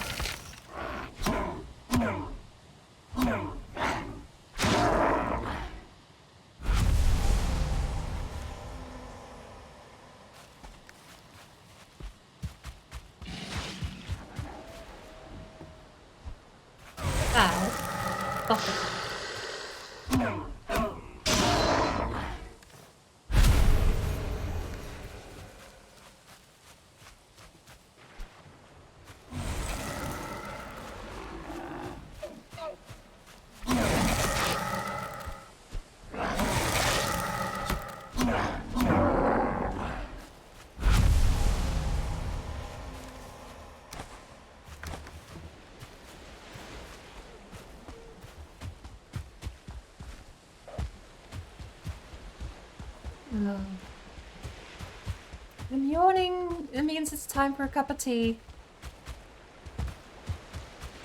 Or time we think of finishing up.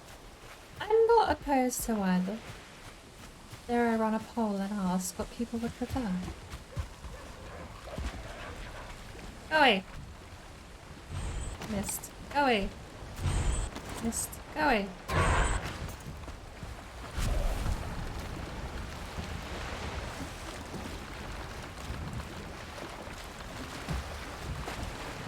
Yawning way too much.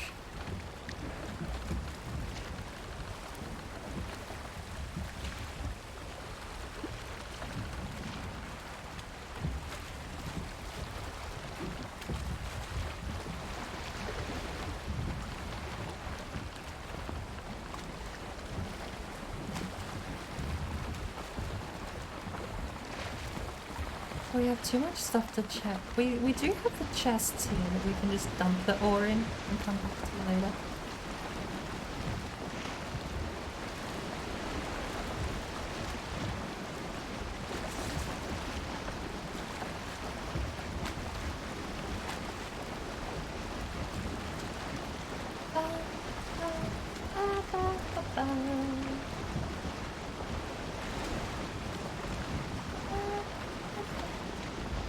That was Star Wars.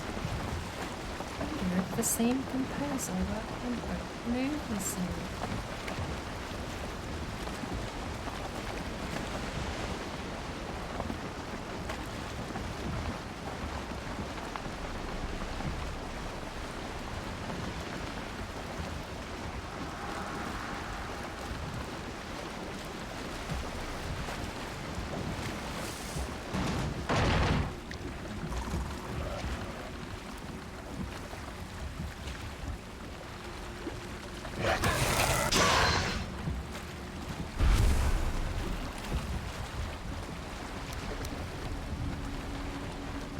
Ah!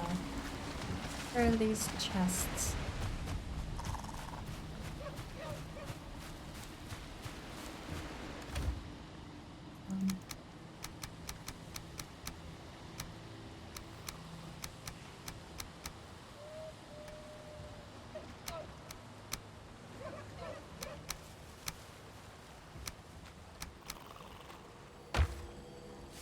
It's just a weapon. What's this then?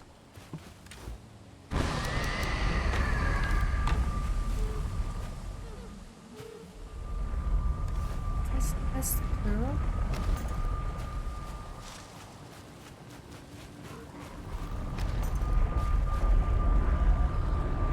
Oh well.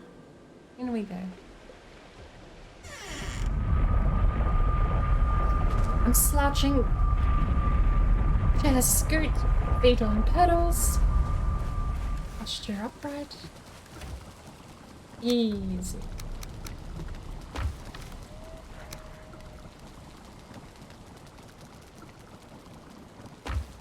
Exactly the right amount of core wood for a full wow. Exactly the right amount of core wood for a full set of chests.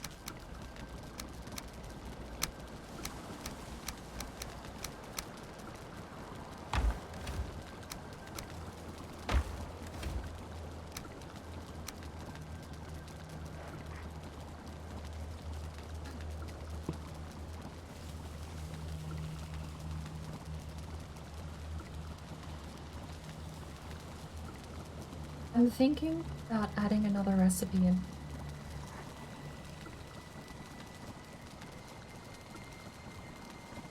How many resin do you think it would take to make a Grey Dwarf trophy? Full stack of 50 resin or 2 stacks of 100 resin?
go with 100.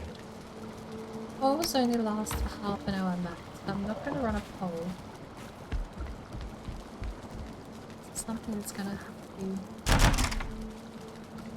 What about 100 resin per grade off trophy? And you've also got 10 grade off fires.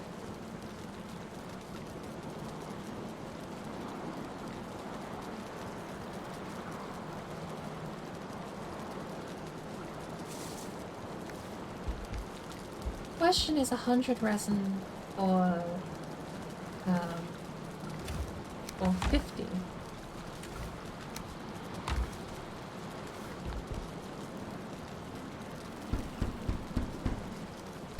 I'm not looking to make the grind easier. I'm 100% looking just for a way to funnel resource access into the system.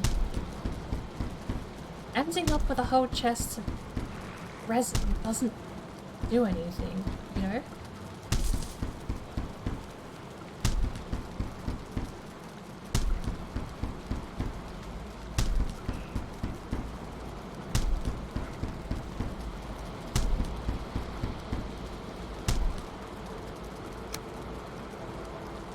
Part of my thing is, I also need to consider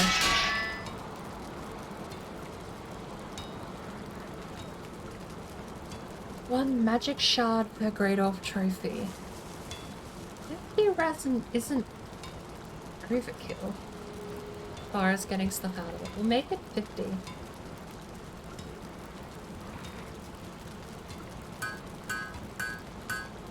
One whole stack of resin and be... You know what, maybe the excess food goes here for now. But we can cook it! We can cook it, we don't have to. A whole stack of resin is still that amount in grade offs, isn't it?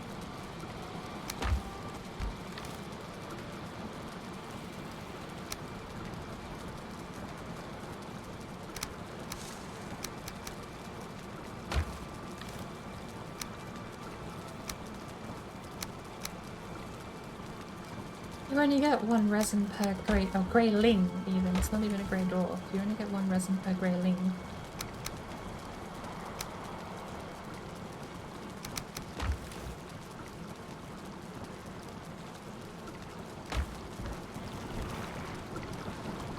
Minced meat sauce. Gimme.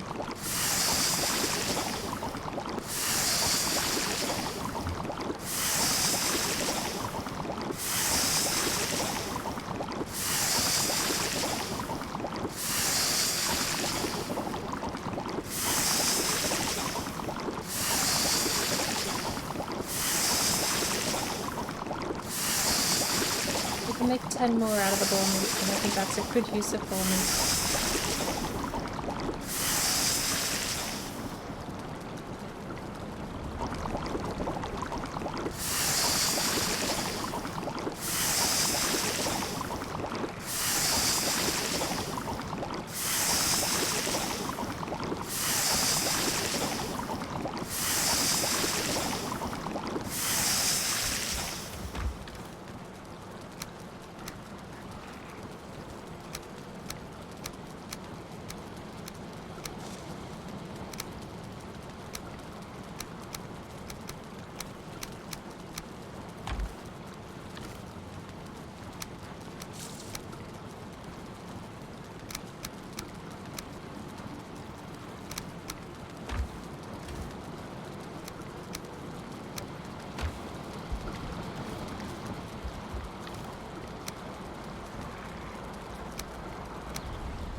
Oh.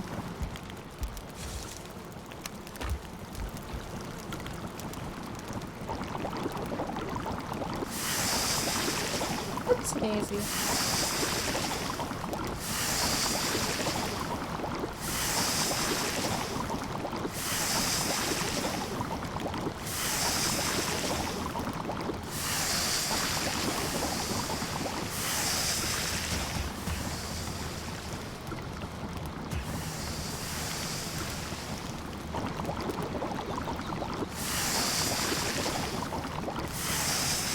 plenty carrot soup.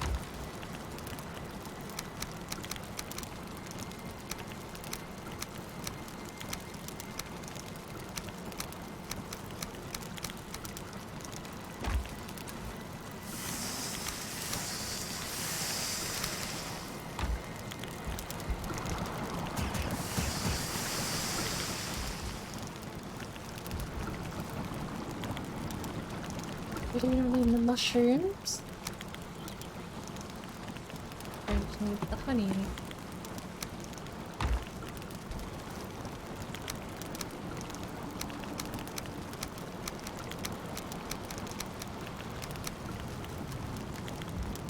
We do need blueberries.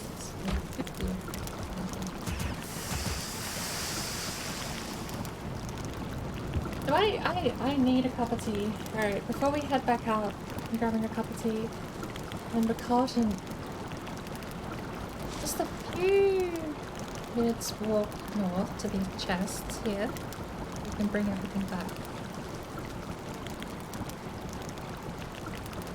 2 trips unless we make a cart. We have the materials for a cart. We might actually have the materials for a cart.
Too many, isn't it? Yeah, it is. That's fine. We'll move some of this stuff up, shall we? Maybe that'll be it. Maybe it'll be the oak chest, stamina chest. I'm not opposed to that.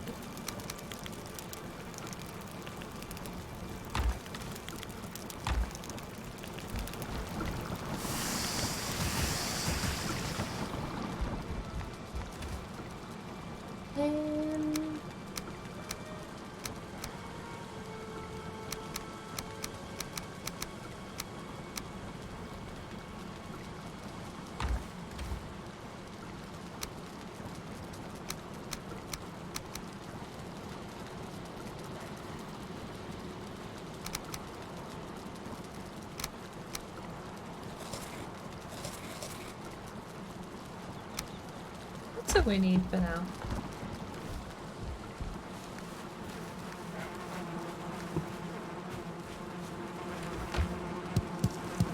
Stood there for so long making things that we have 2 more honey to collect.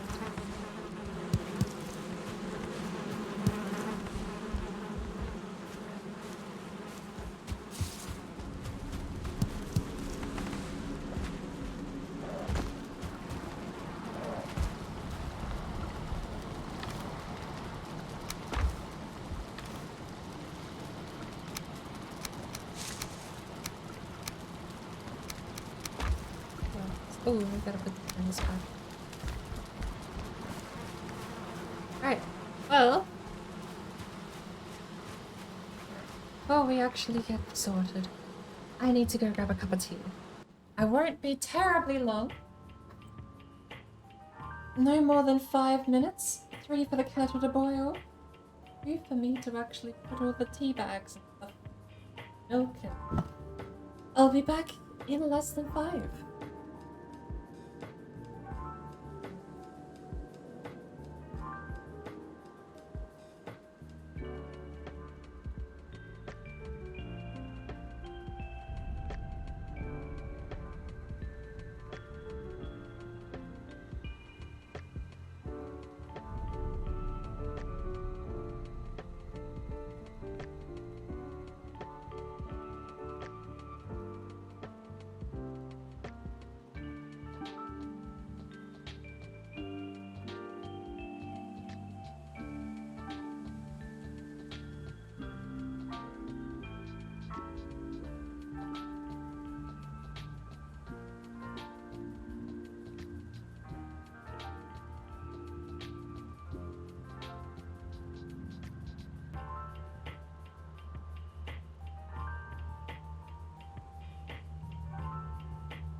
Oh, I've left the cave soundtrack running, I apologize. Background music and the cave soundtrack. Oh, I don't mix it. I have my cup of tea! So, we're gonna get all of the stuff out of the boat, put it in the chest, then we're gonna bring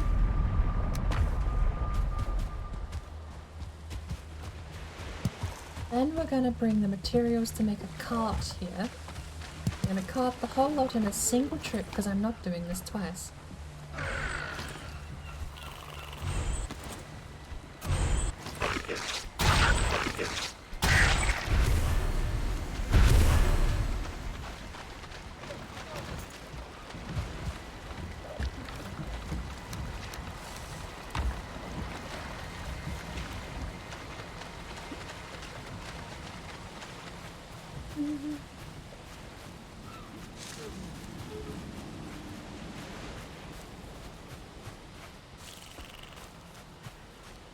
Also, for some reason with the mountain update, now when you fly in creative mode, you actually use up stamina.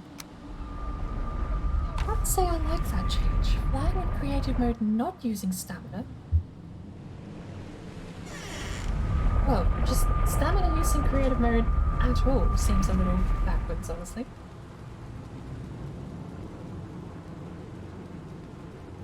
I know it's not literally creative mode. Maybe there is a way to emulate creative mode properly, but...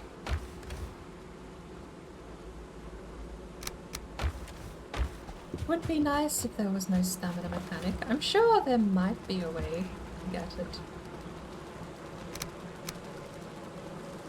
Ah, we can smash the portal actually. What do we need for a cart? Just the 20 regular wood, not fine wood? We'll take 10 then, and we'll get 10 from the workbench.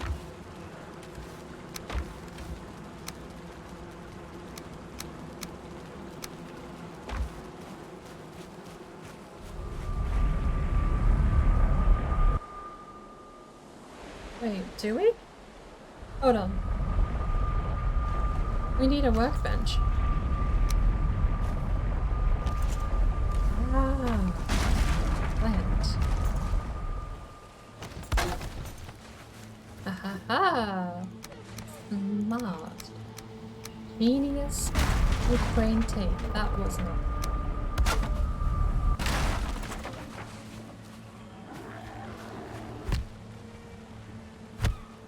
What's your hammer?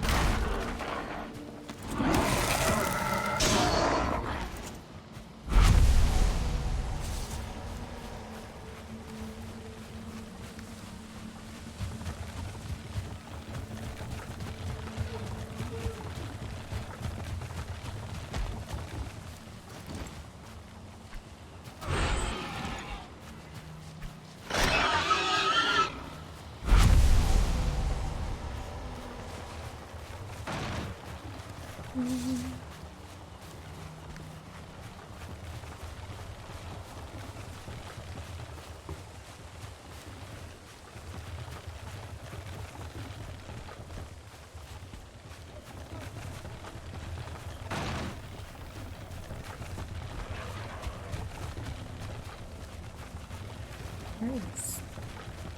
What berries do we have at home?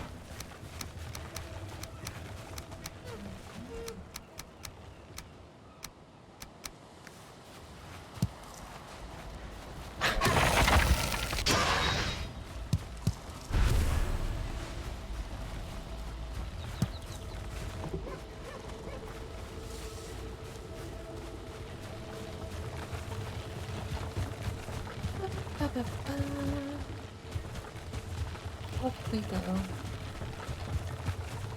Why do cups of tea have to be so boiling hot?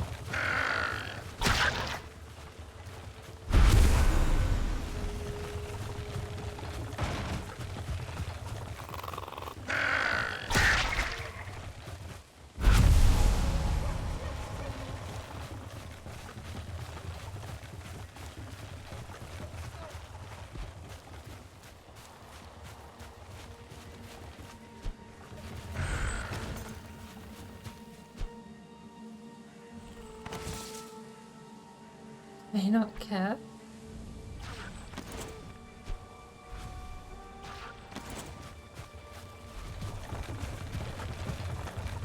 I guess not.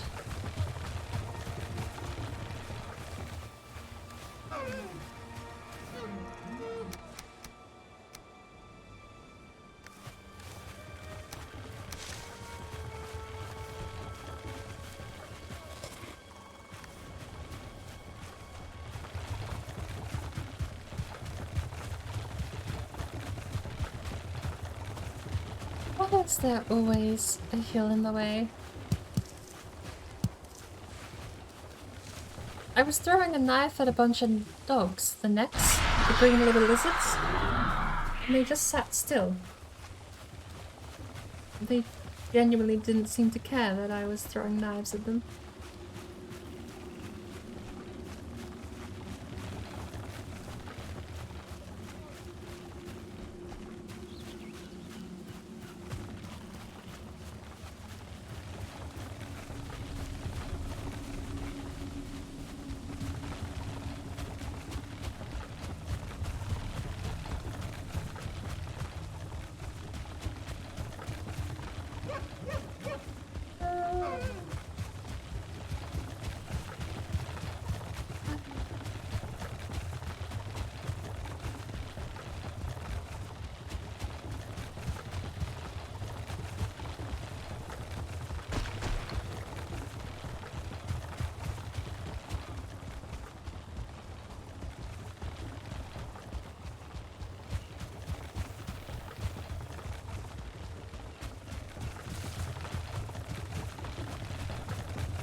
Halfway!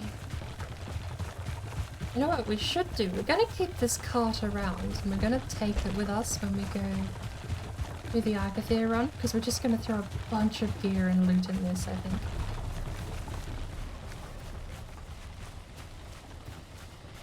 Rome seems to be this way.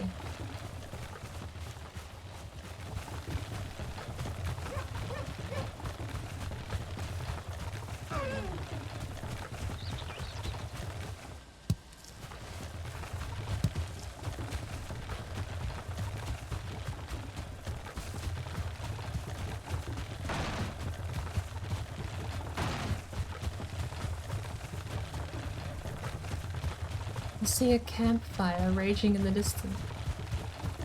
What's the bet we get close and that thing disables itself?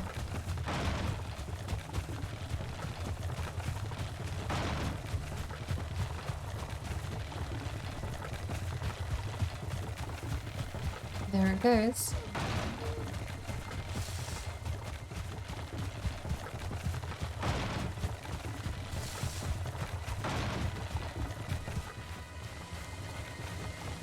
Know what Agathia boss boss. No, we gotta do the one next to where the spawn stones are, really.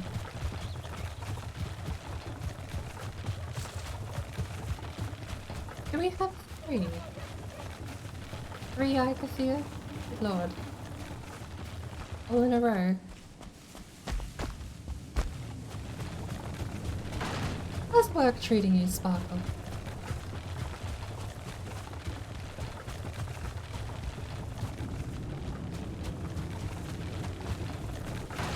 Suppose you either knock off soon or you already left work for the day.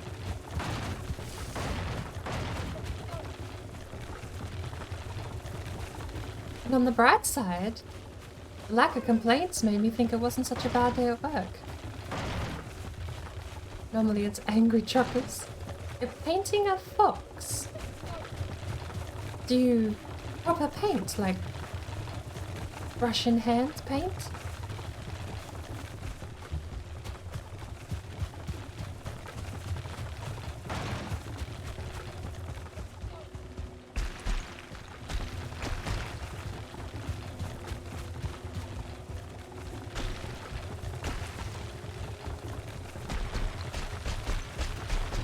Digital painting? No worries. Oh, it's worth asking. Oh. I can't. I'm still alive.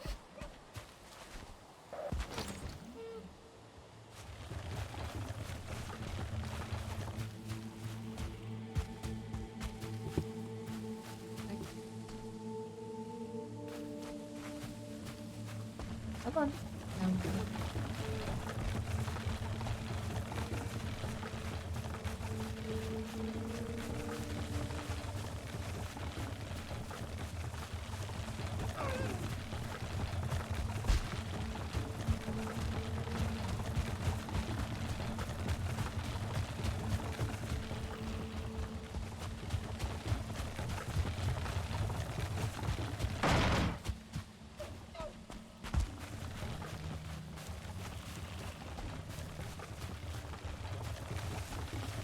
Something I've grown really attached to, on a bit of a side tangent.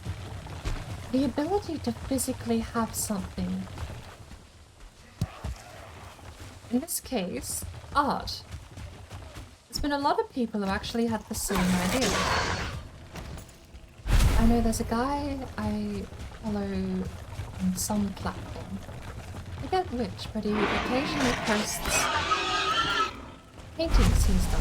He does a lot of bronze and Tupperware, all sorts of gorgeous tints of brown and beige. He does a lot of people. Like, his palette is very earthy, very naturalistic, and not afraid of highlighting colours though.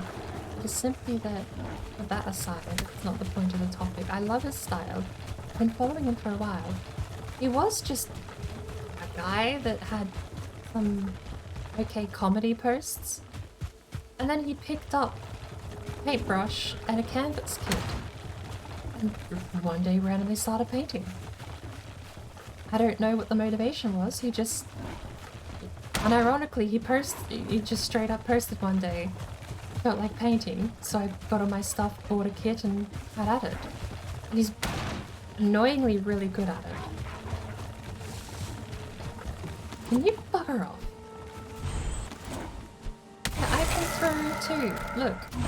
Leave me alone.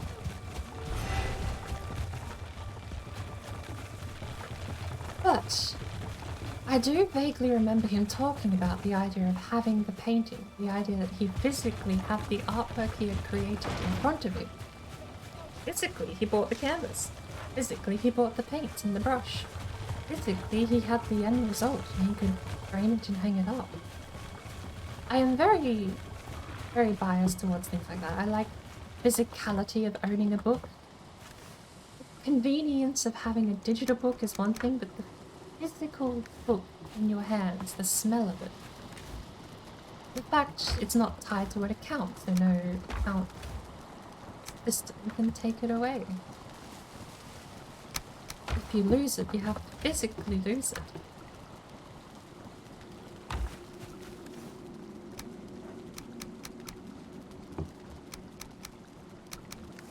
You seem to have a very broken card. I love how that looks, actually.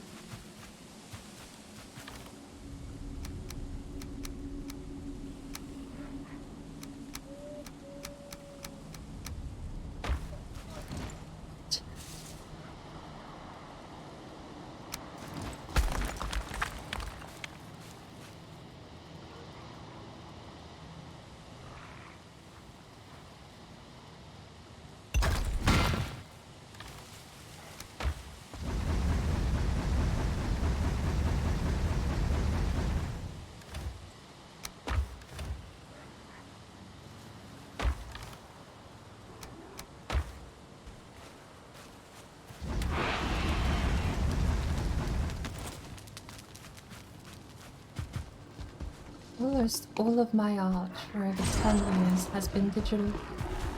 Even the stuff I used to draw about 10 years ago was hand-drawn and scanned digitally onto a computer. And then I would digitally colour it in, trace it, all sorts of other nonsense. But it is something to say that, I don't know, there's something very limited and prestigious about having the only copy of something. The digital art makes it very easy to sell and distribute art that you like and make. And there's nothing negative I'm implying about it. I do think there is something positive, something special you get out of having the physicality piece of art. Piece of media in general.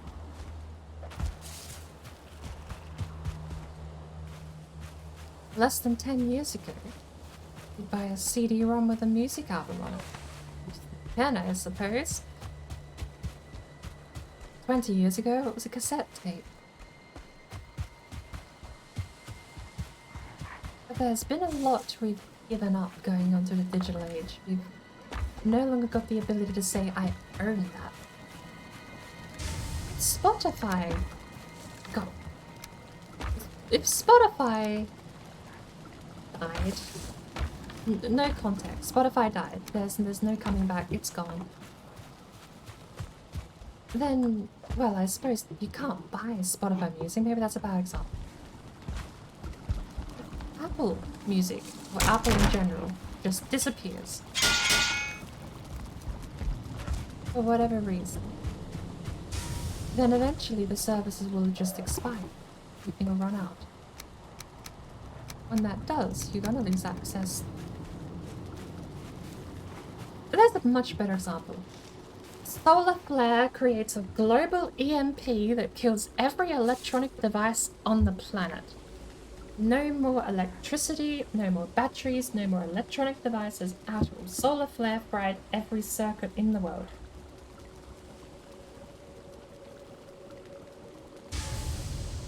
So what happens to all of your digital purchases from the last 10 years? And that's where I went back. With that in mind, I've gone back and I've started buying physical books again. I bought a book I really wanted to read from my childhood. I wanted to read it again, called it's Diana Wynne Jones' series of Chrestomanci. It's the Books of Chrestomanci series, and it's the first one in the series called Charmed Life. Bought it on Google Books because it was like $2. Fine. You know, if I lose that, I lost $2. Probably dropped more money than that in my life. Just getting fumbling things out on the ground.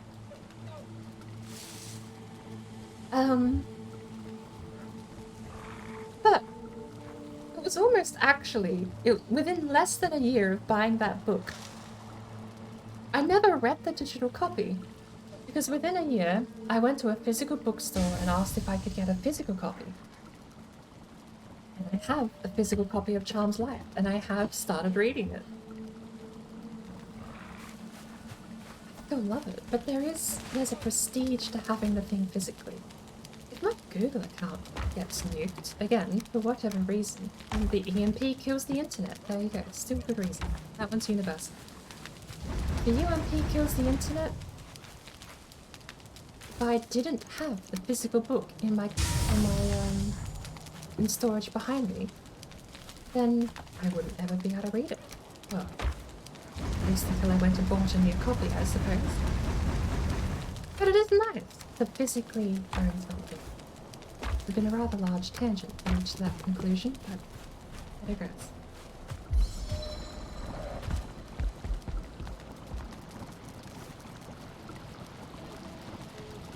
And yeah, I mean, when you're dealing with the immaterial platform, you also have to provide immaterial products. So, yeah. And again, there's nothing negative. Having a preference.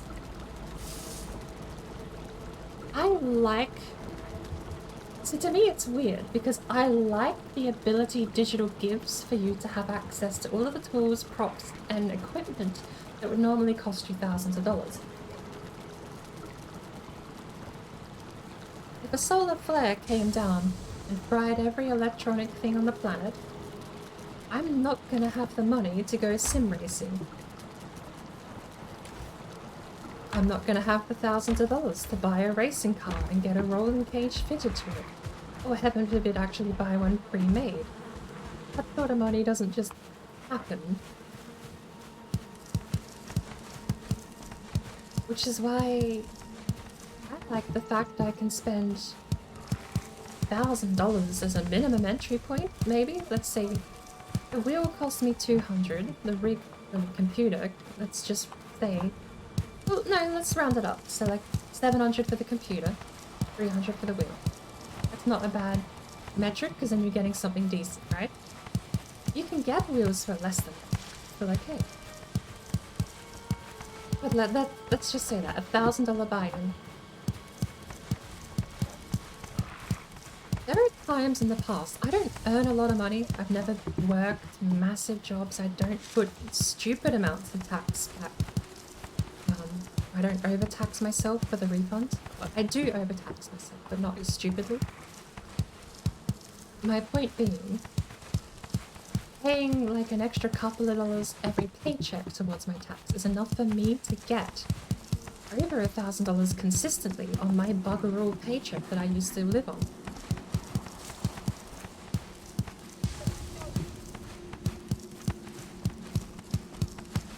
So if I can get a tax return with a bit of smart, savvy budgeting, one tax return being enough to get myself a low-key sim rig setup, then digital is not a negative. Digital is a gateway to be able to do so many things that you can't do in the real world.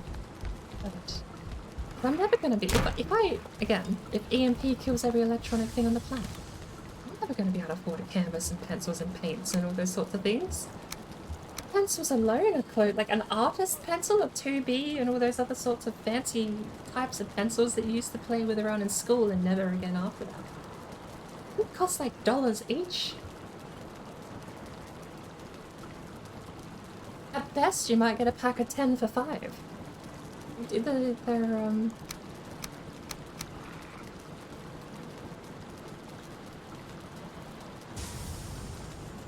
The smell of physical books is definitely something, that's something else entirely, I think.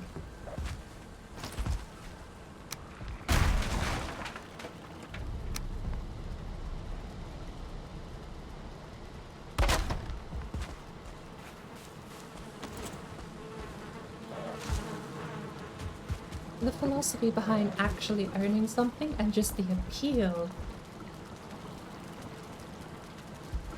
They're not completely unrelated. They are... Why does this house have so many holes?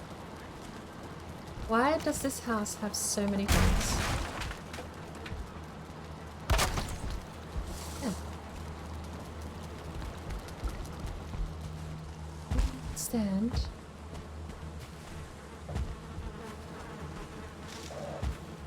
Of just rebuild it from scratch and line everything up properly.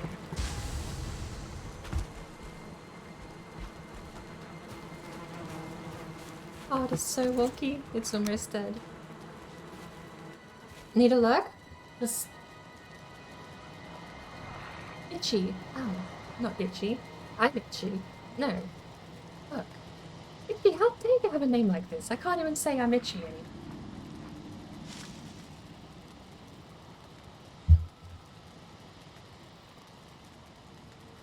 Blame my brain for not being able to separate a noun from a name from a verb.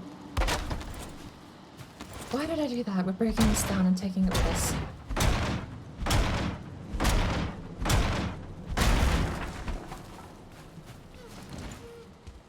Need a look? Gonna talk with John? We just got off. No worries.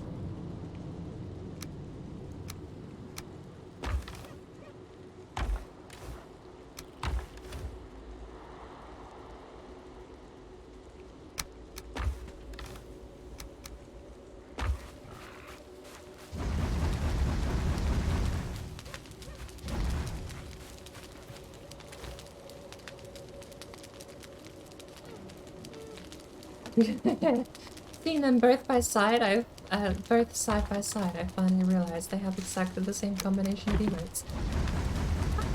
Have to change one. I mean, to be fair, that lurk message was completely thrown together in like 2 seconds flat. That definitely has room to be changed.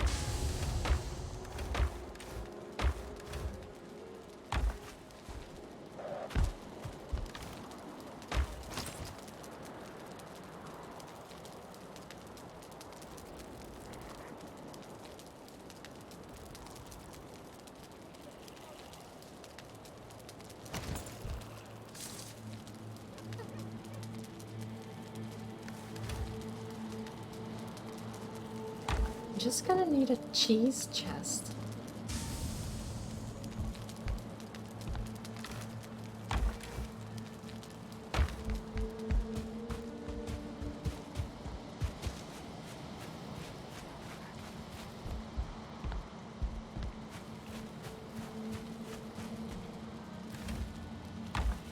Or we need to start using it while it's raining.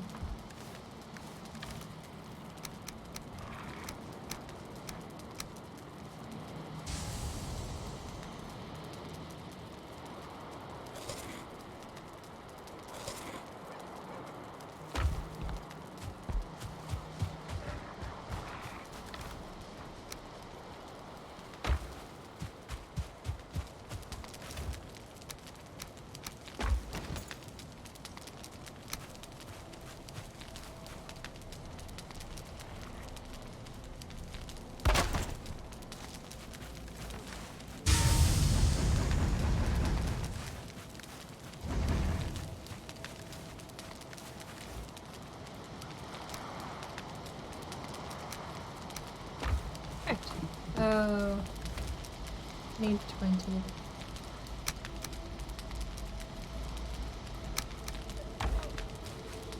I forgot, we need it for the cart.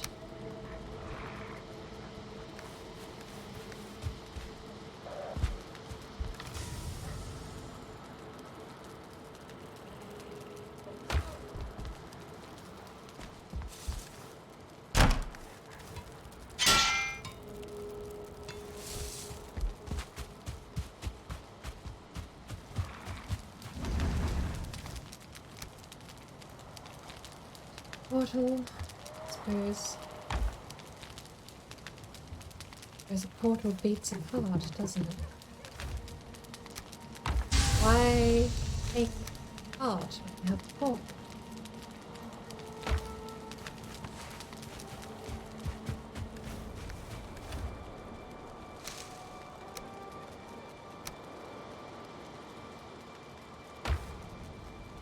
And we head direct north.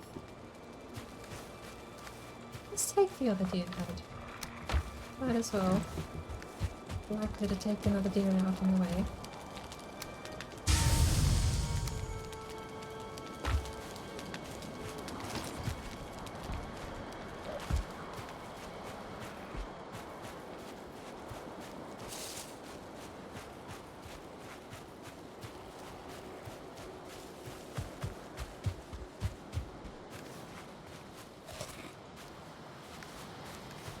Hey.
Hmm.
slightly annoyed. I already had a portal all the way over here.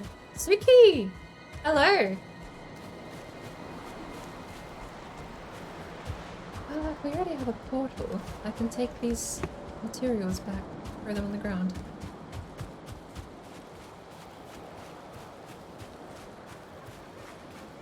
What was that thing I was meant to be doing for the whole day today that I haven't done yet?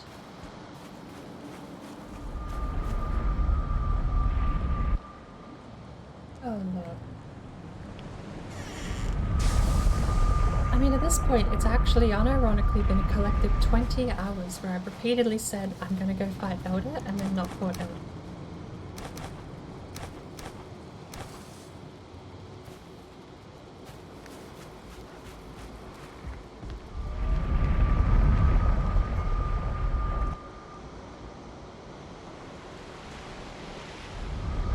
So how about after this, we go fight Elder?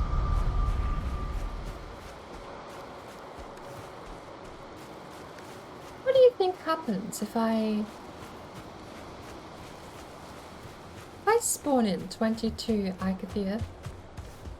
Sorry, 12 Icathia?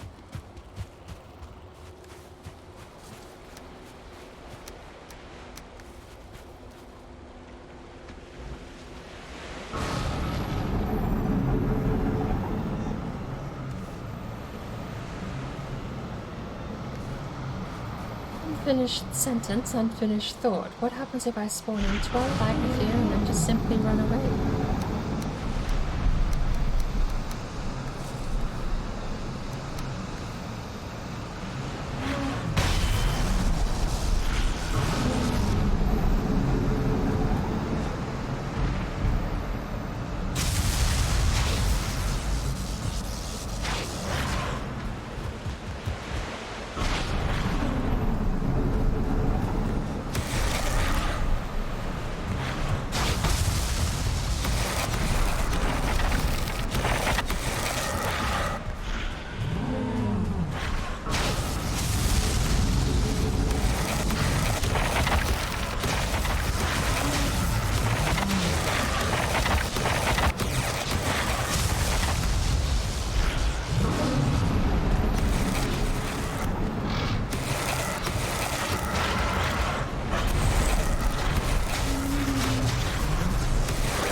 Music.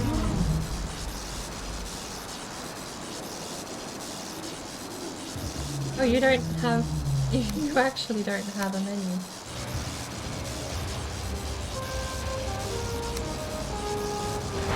If you turn HUD off, you don't even have a pause menu. I mean, it's closing the game in the HUDless run. A little interesting. Oh no! You take extra damage against... I can now.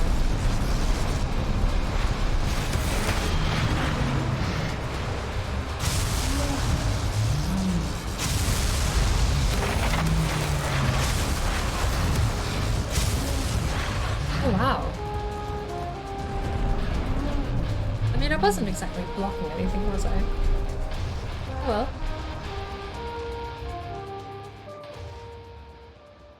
We have a few more to spawn in.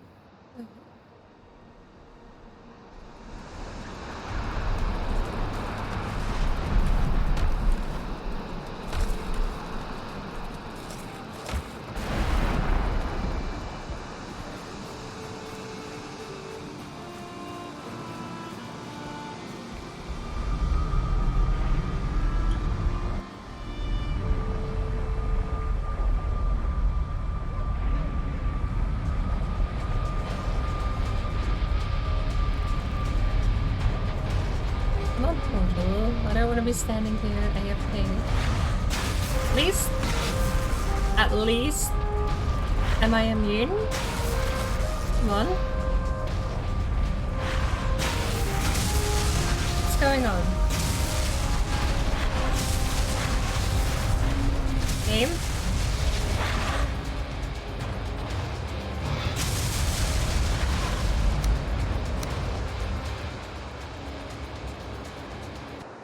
music is nice.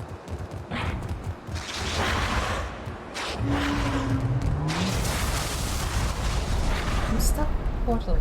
Okay, well...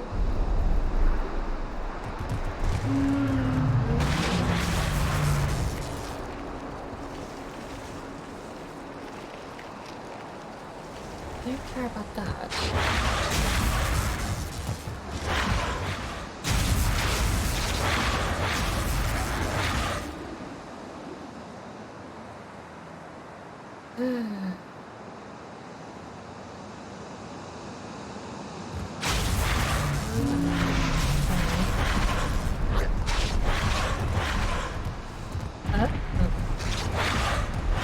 We're bugging out. We are bugging out, bugging out.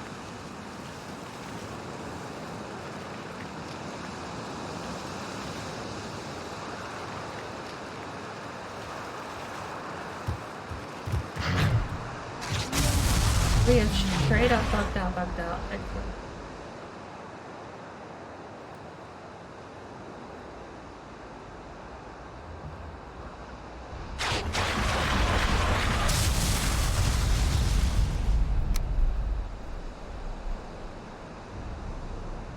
Unity's throwing errors.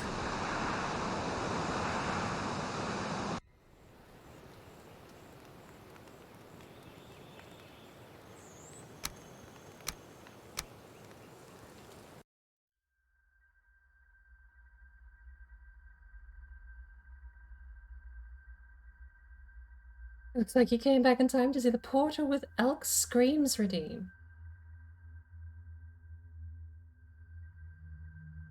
It seems like Unity might be throwing a critical error out of nowhere. I'm not sure why. Okay, we have lag on the spinny bit. That's good. I would like to pause. Okay, there we go. Interesting, it doesn't pause. We have 33 health, so we were taking damage that whole time.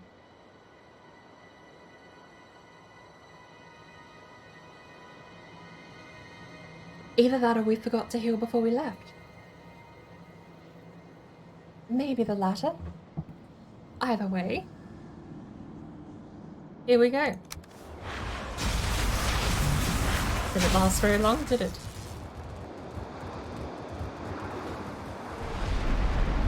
Probably to be expected, crowded around by what?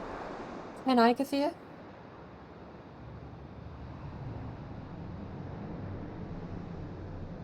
I mean, we would have had a chance if it weren't for the fact that we just sort of sat still and got lagged out of the game. It would have been nice to actually been out of play, but it is what it is.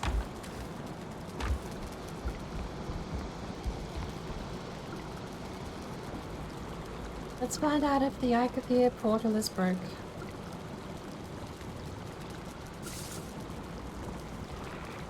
They may actually have done enough AoE damage to the thing to kill it.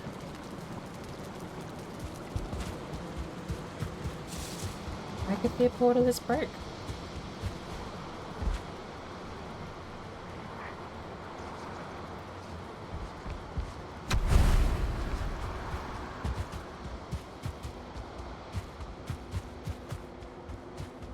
Actually, hey, I have an idea. When you run modded Valheim, or when you run any version of Valheim from the RTModmin client, there's actually like a startup script file that it uses to boot into the game. You could totally add a line of code in there at the end of the script that just says tutorial toggle. And immediately never have to worry about Huggen ever again. Is there a way to disable him in the menu? Just reset? Well, disable.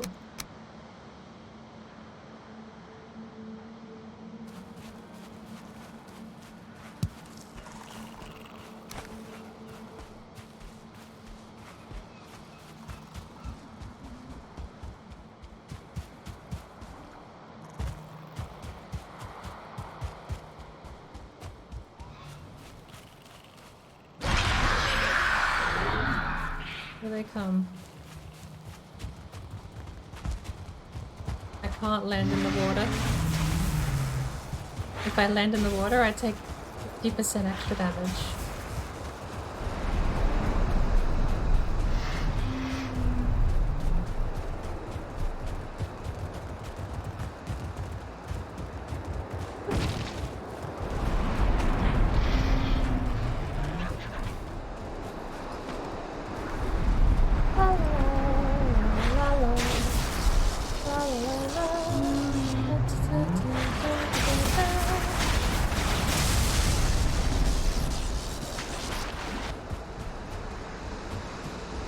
Change outfits while sprinting. Fine.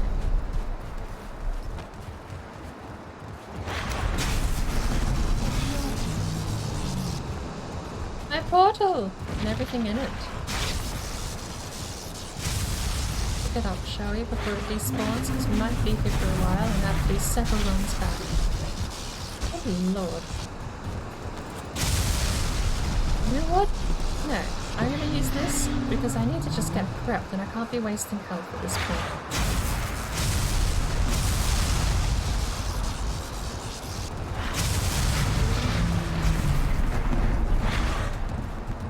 It's a Tower of Agathis.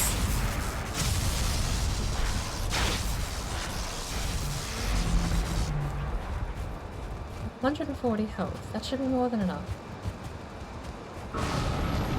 We just use the tower shield to get ourselves prepped.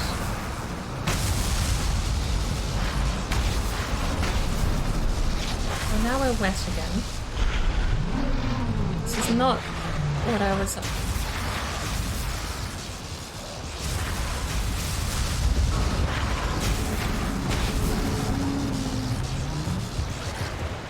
The game's starting to get a bit sluggish, actually. This might not... Oh, good lord. Might not be as easy as I thought.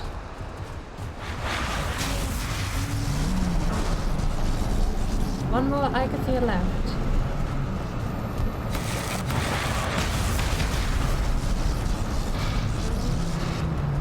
I need to know. Okay, we're still doing pretty okay. Shield is helping.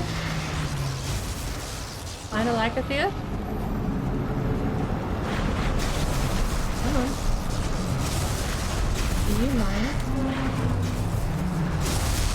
Oh, this is the point where I would really love for Lord. There's so much damage here, I'm actually low on stamina. I'm not able to combat roll. There we go.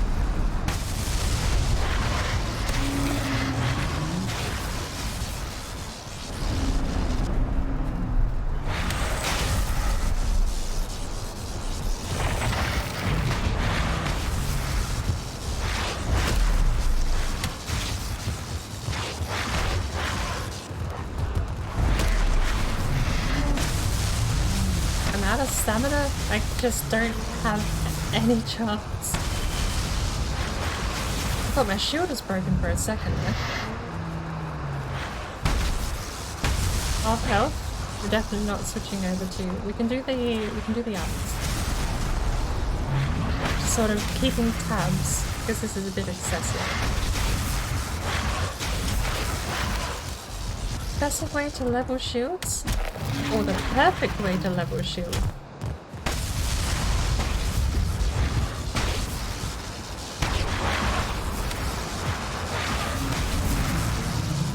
It'd be very nice if I could actually ever roll out of the way, but you just can't.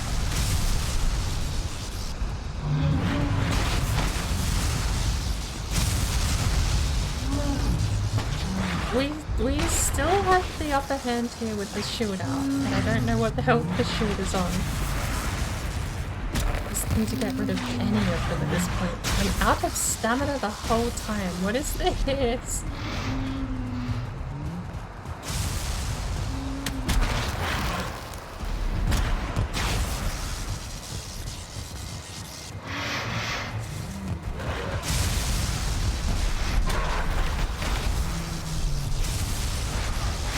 You just have no stamina. Far out.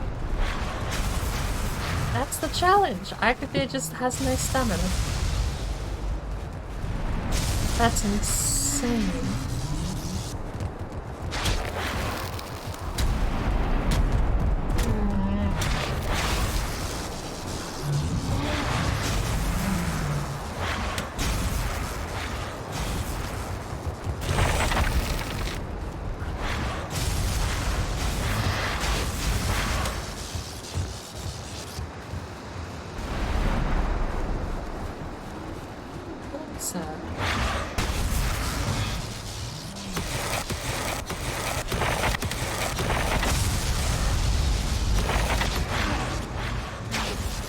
I got one down. One down. At least at this point you can't exactly miss with the knife, can you?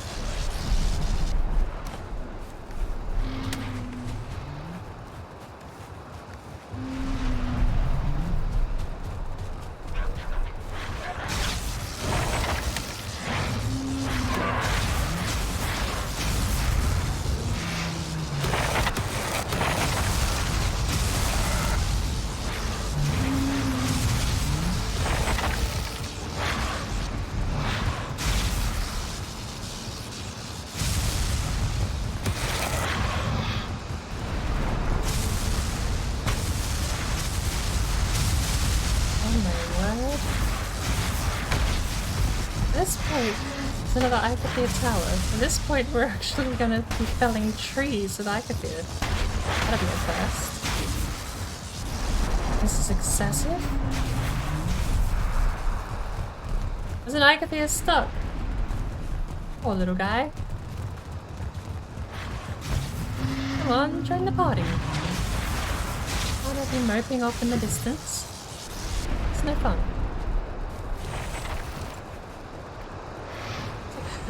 It's like hurting deer, I suppose. A herd of animals.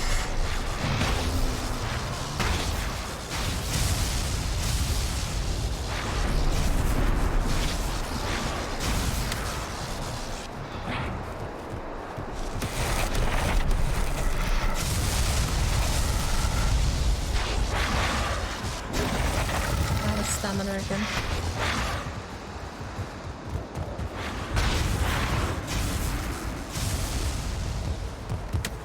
Shield's holding up. Shield's not taking a lot of damage. I'm just out of stamina. I need to move! I'm stuck!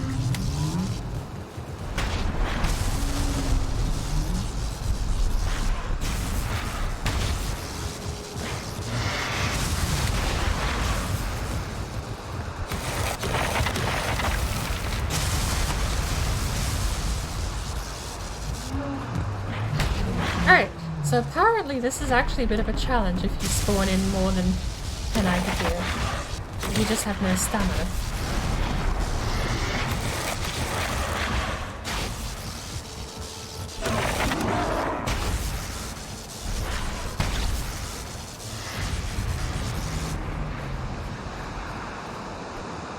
I threw that at a stone.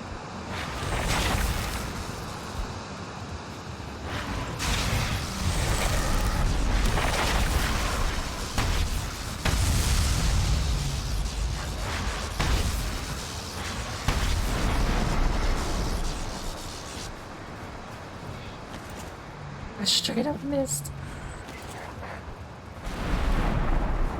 I might have missed that one too.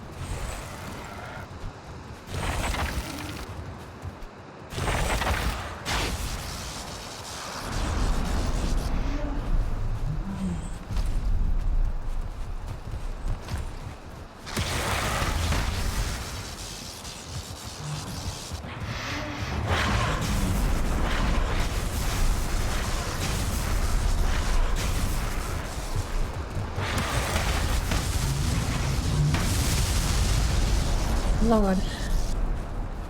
Can't seem to catch a break past 77 health and it's about to be nightfall. Doesn't help.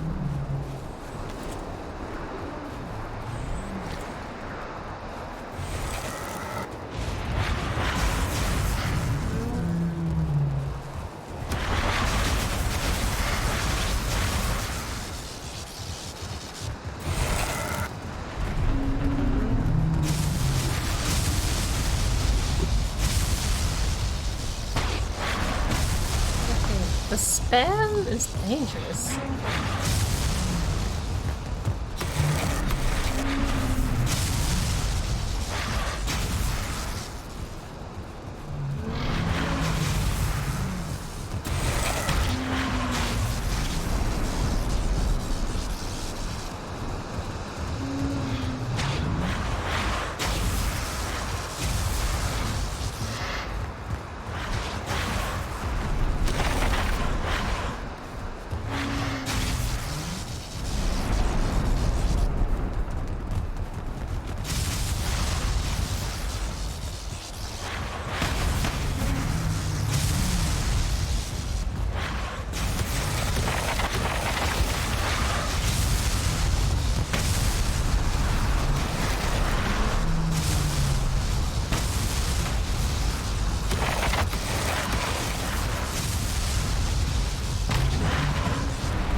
Get down.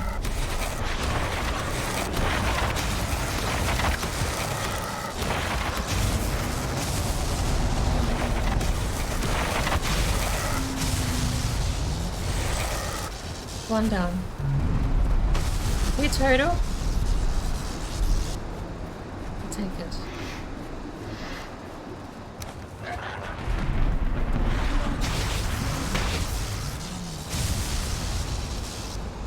Where did the trophy go?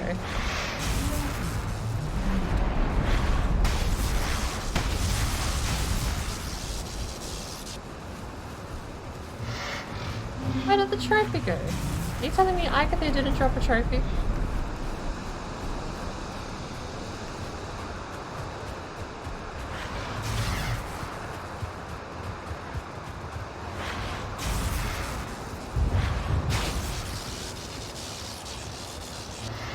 Yeah, that Agatha didn't drop anything.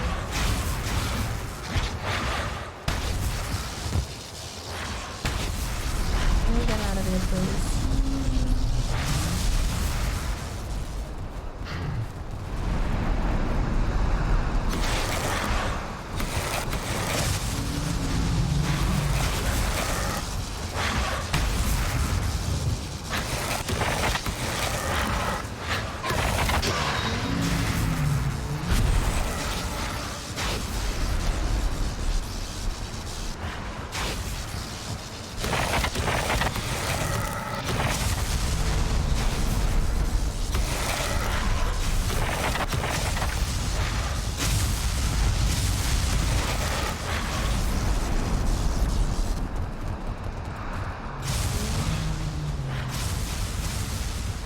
I'm not sure what happened. The Agatha drop just didn't... It was there and it wasn't when I picked it up. Here, no! I got cheated out of an Agatha drop, but there's so many here that shouldn't matter.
away at the moment? Because that's insane. Okay, we're still doing okay. I'm seeing weird stuff happen at the moment, actually. I saw a loot appear and disappear then.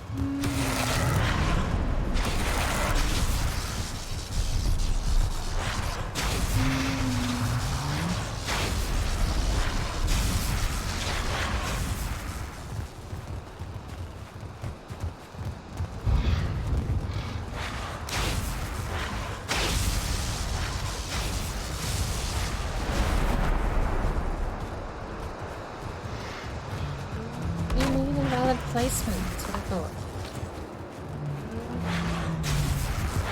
Over here, away from the workbench, I just put down things.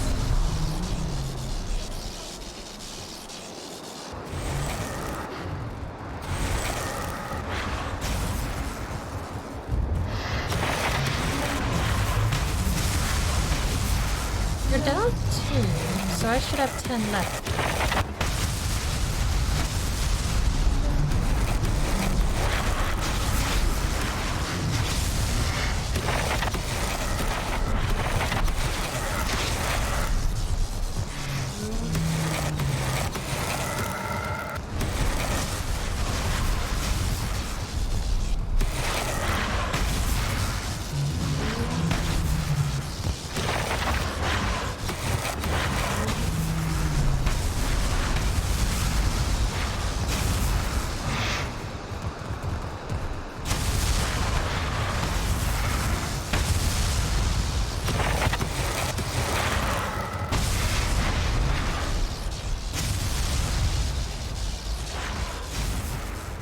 Bush off? Holy dang, what's happening? 12 Agathers at the same time. 9 left now.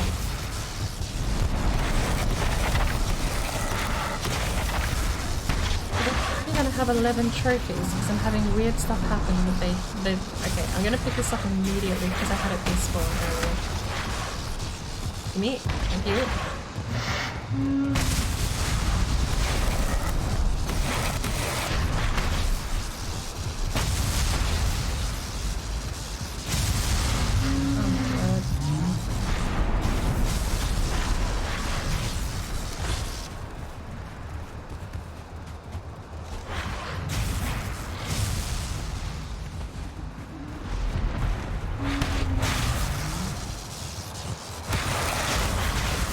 A couple I've gotten low. No. My knife broke.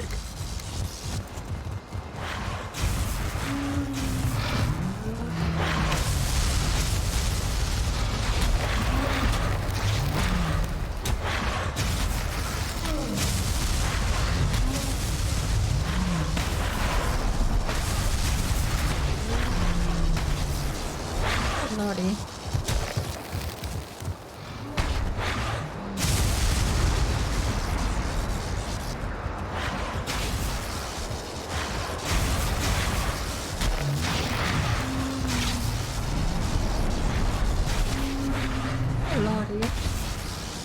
Oh dear. Oh dear indeed. 8 left.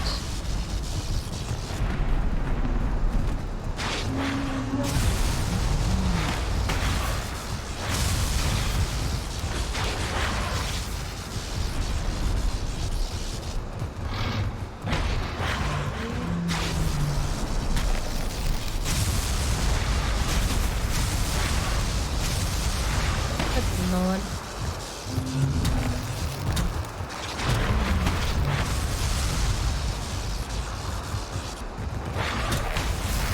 Quite terrifying when you get a stack of Agathers running at you.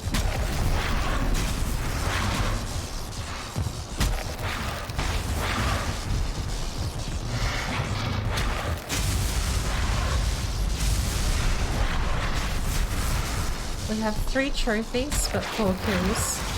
Sad day. What happened to the second trophy that dropped?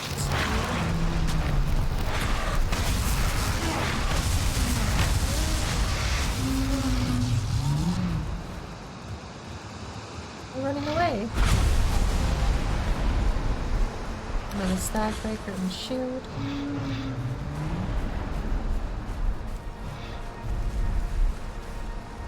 Wait, what happened to the other two blue loot that was here?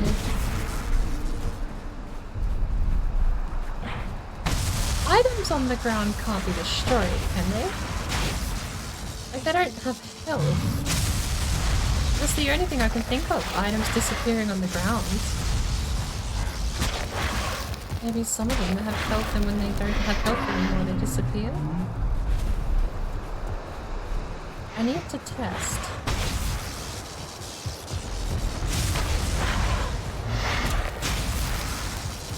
We've had 2 items here just disappear as well. And the other trophy.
Am I missing one?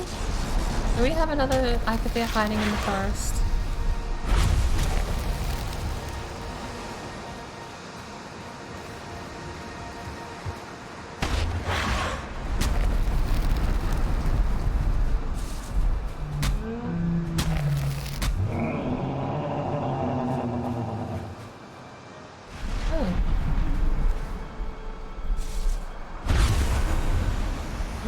I miscounted. That's the 11th out of 12th trophy, which is the correct amount. We spawned 12 Icafear and one of the trophies disappeared. But having them stand over those items didn't seem to make much of a difference.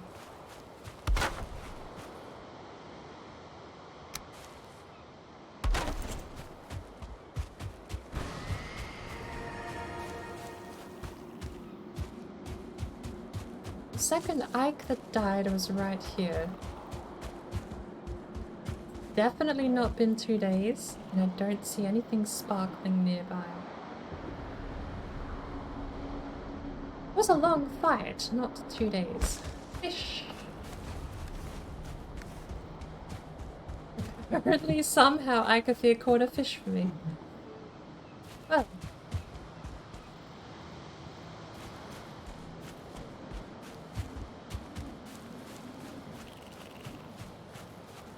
I don't know. We're missing an Icafear trophy. I know one died over there because I threw a knife at it and it collapsed. Then when I went to run over and grab its stuff, there was no stuff. So we have the correct 11 out of 12, assuming that it actually despawned. I don't see it listening anywhere else.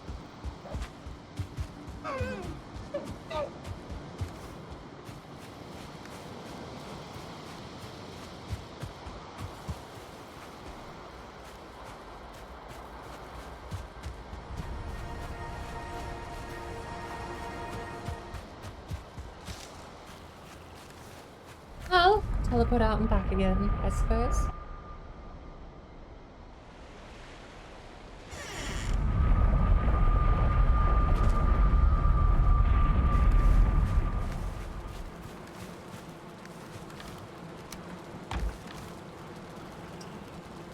Weightless.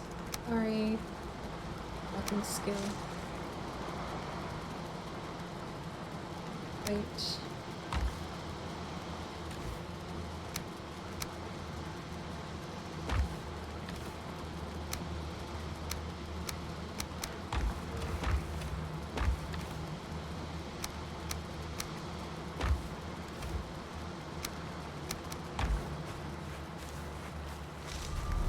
I'm missing my golden hoe. I must have accidentally thrown the golden hoe on the ground.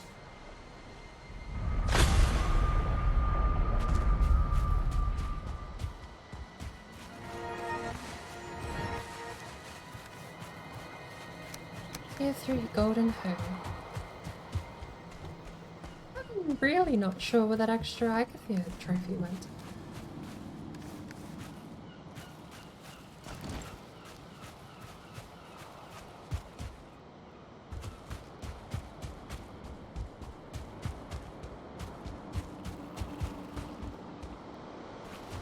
Doesn't seem like it got blown into the water.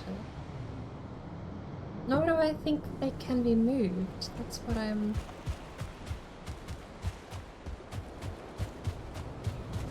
Let's not just despawned. Which means the answer is 2 more deer trophies and get it back.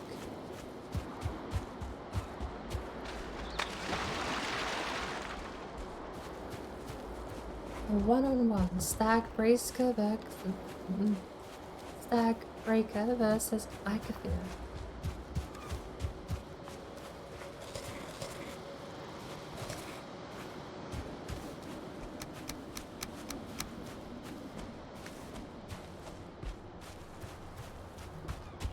I haven't had a single deer.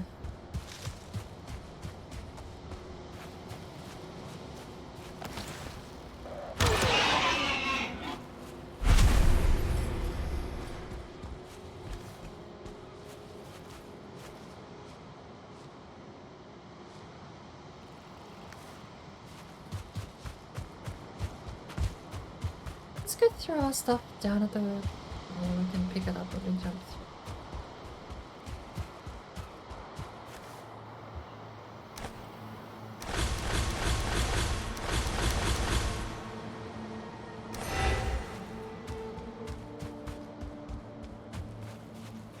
Do you hear a deer?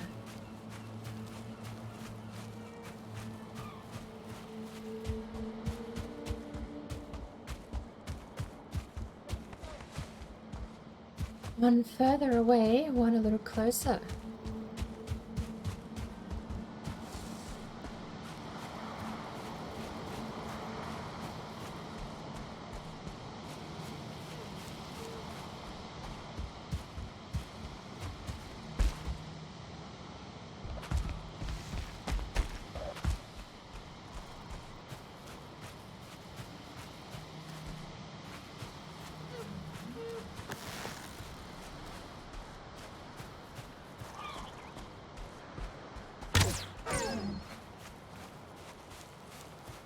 Trophy?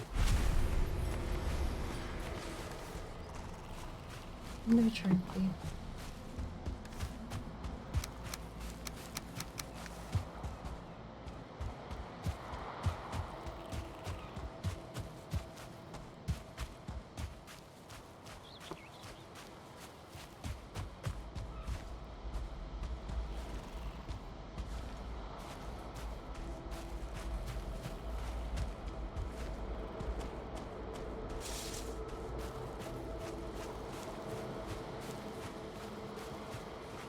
Annoyingly not hearing any more deer. I'd like to have 2 more trophies, please. I seem to have been cheated out of one.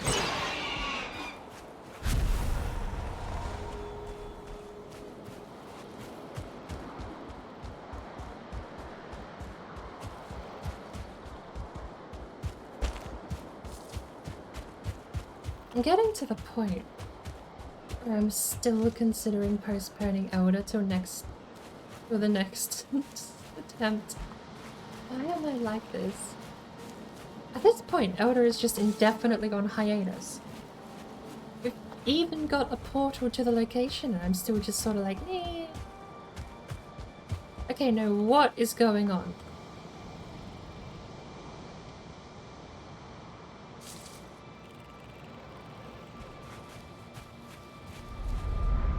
Stuff is despawning here. I mean, despawning in general, really. All of my shiny stuff. Something isn't right. My stuff here is fine, but that was directly next to a workbench. None of that should have despawned.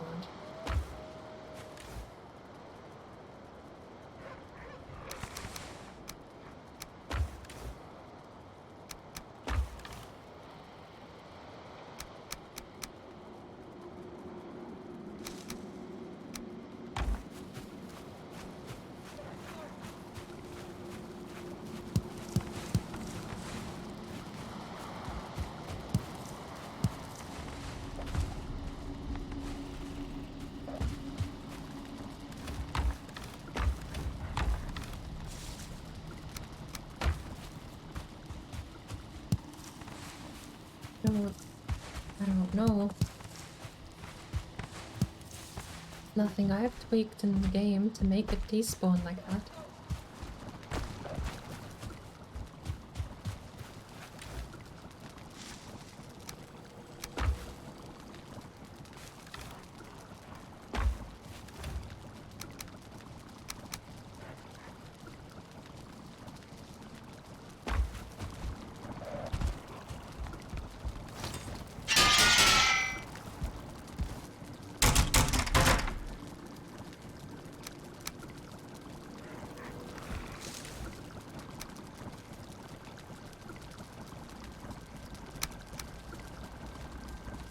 Hey, Azad.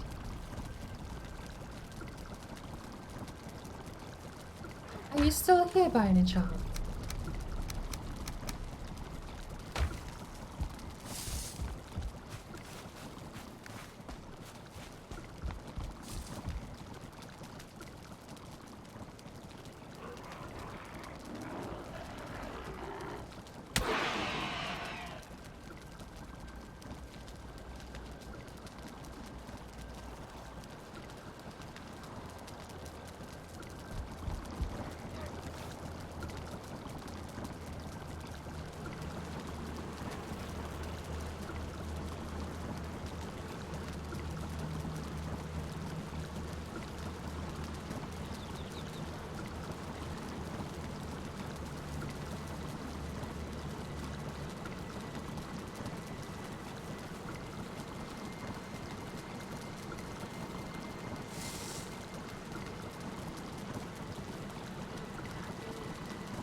This messaging, because that is quite a concerning bug.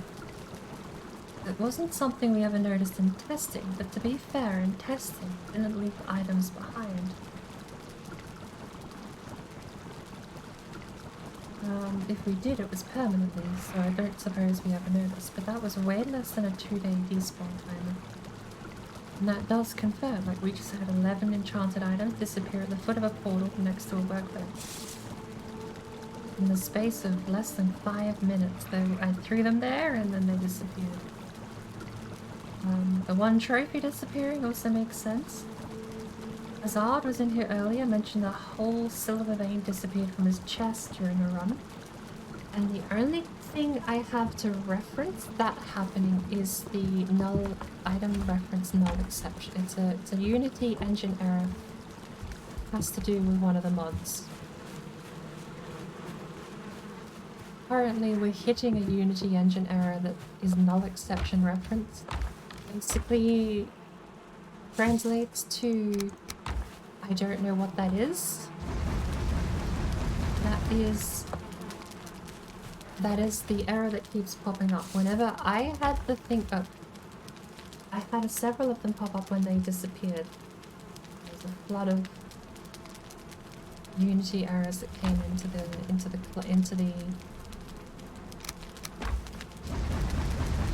There's a flood of Unity errors that came into my little console thing that tells me what's happening in the game. Raw data of what's happened.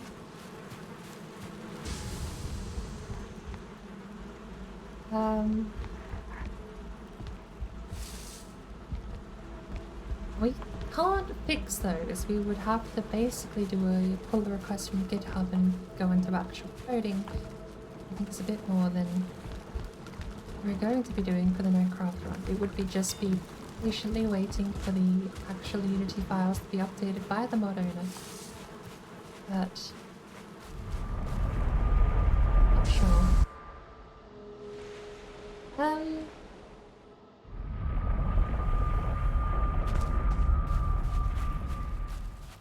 Yeah, because there was meant to be a ton of items there.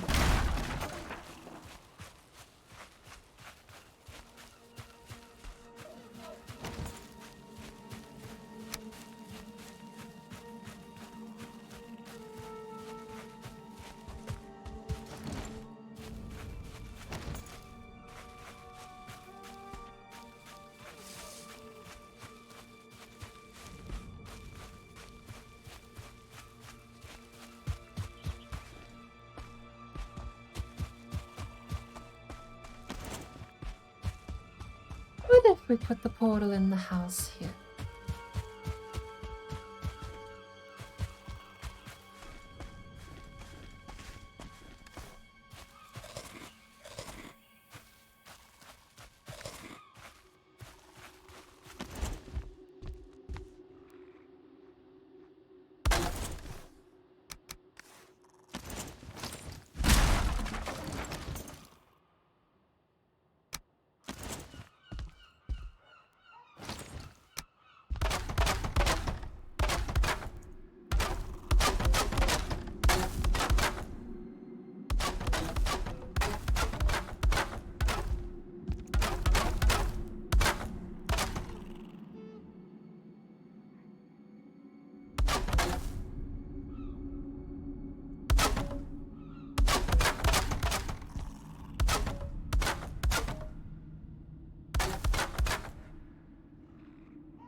Did I not just hear this thing spit out?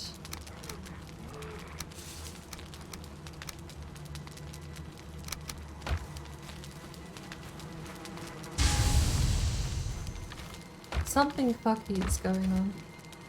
I'm not actually happy with this.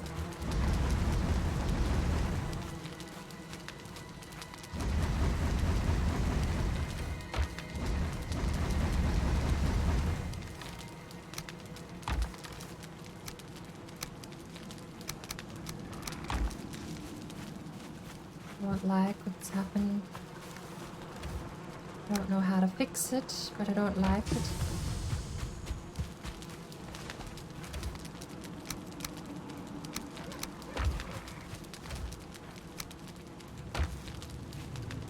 So while I was away, that thing was churning out copper.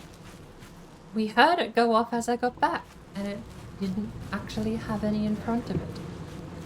Something is going wrong. Something in the code is drastically going wrong.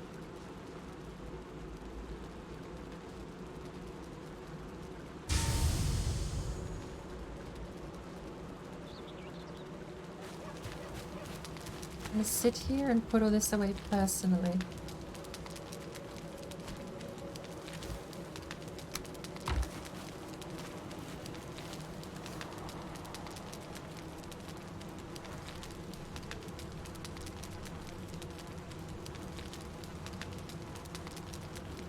I don't think it's a config file though. It might... Okay. Slim chance it might just... Well, no, because Azad had the same problem. So, it has to be something in the code. The Unity files seem to be having issues, perhaps. The best I can think of, and I don't... Not sure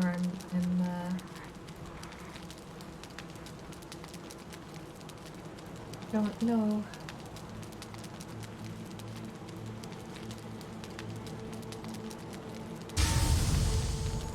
If we stand here, it's fine.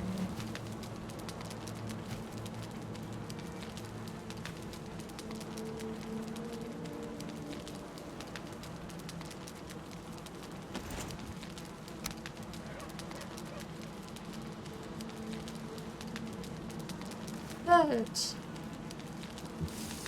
that is very frustrating because that's the sort of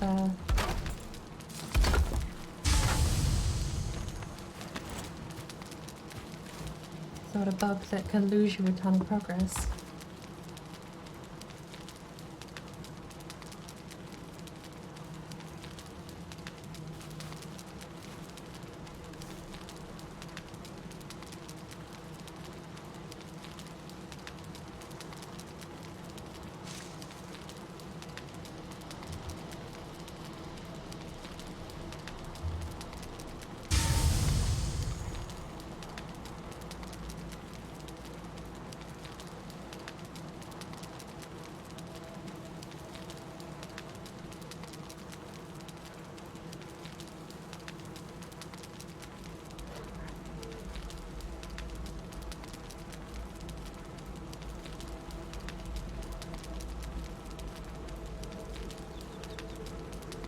Don't know.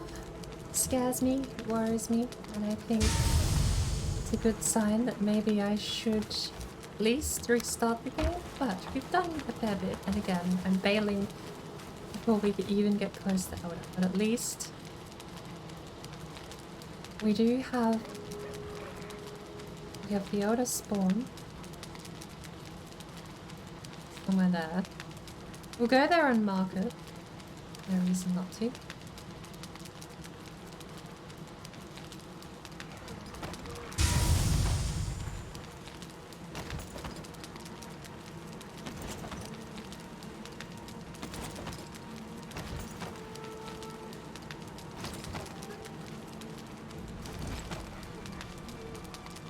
Let's have to go to the bathroom. How many more do we have to go? 2 more. When I have to babysit everything. At the risk of losing a piece of copper, let's stand a little further away, shall we? So I'm gonna bring up... I want to bring up the debug menu, the output log, and find out what it says.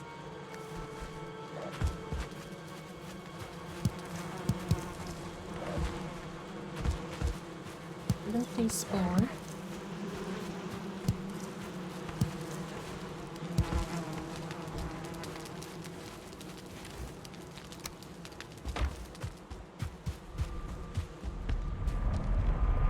We'll test the Agatha.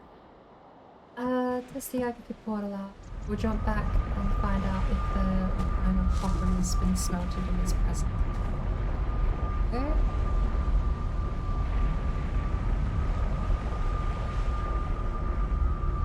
It's Elder.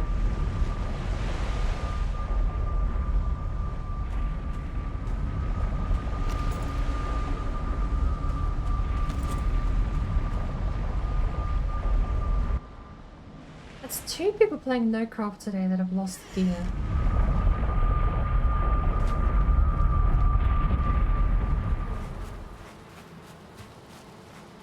Yep, final piece of copper is missing.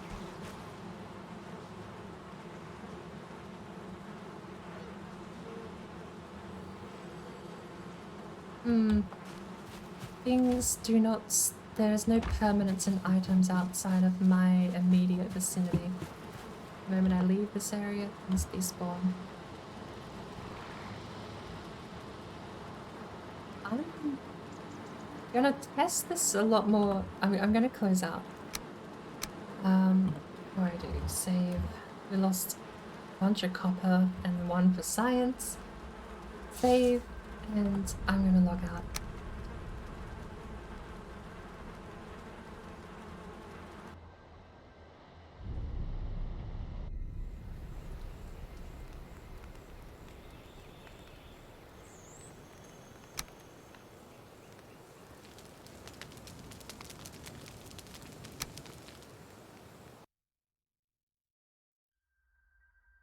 So that's an interesting bug to be running into. Very highly likely that could have been caused from me editing things on the fly. However, I don't want to take any chances. I'm going to be messing around and debugging that in creative mode and make sure that the mod has fallen apart on me.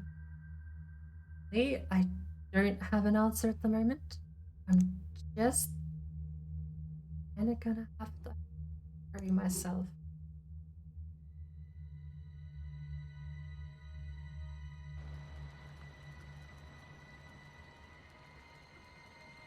So I'm gonna end it there because I need a bit of a break and I can't really do anything until I figure out exactly what's wrong. Items are immediately despawning outside of my vicinity.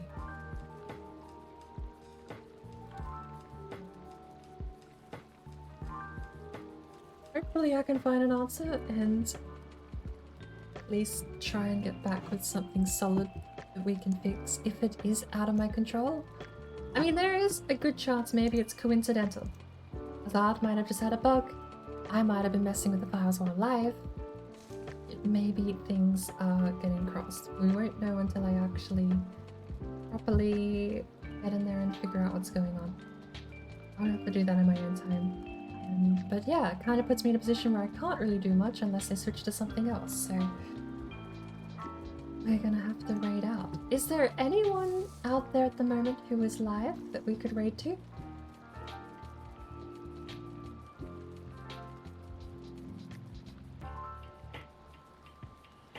There is also just a chance it's a memory error. It's the straight up good old fashioned memory error. I don't know what would have caused it, but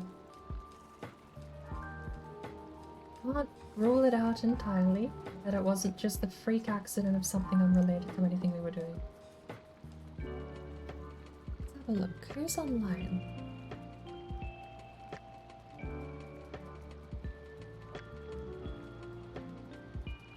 Jonathan Raymaker is still going.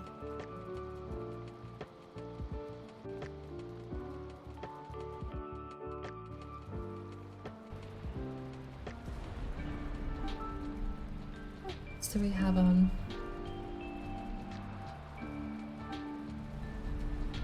I mean, you know what we're gonna do?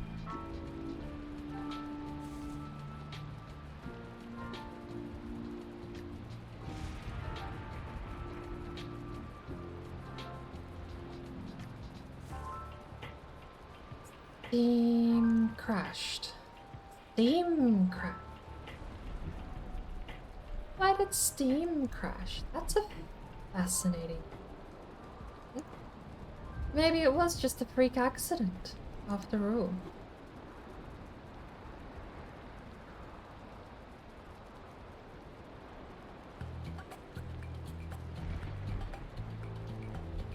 Oh, or did I close it accidentally?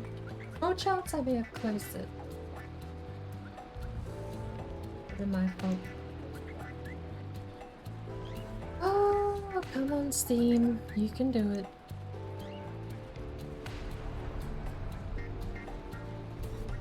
Right?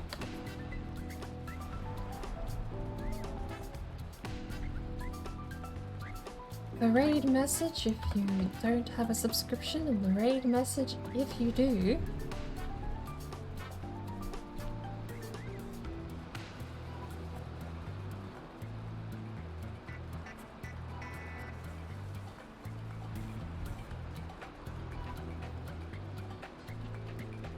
I could just check on my phone. At this point it would have been quicker just to check on my phone.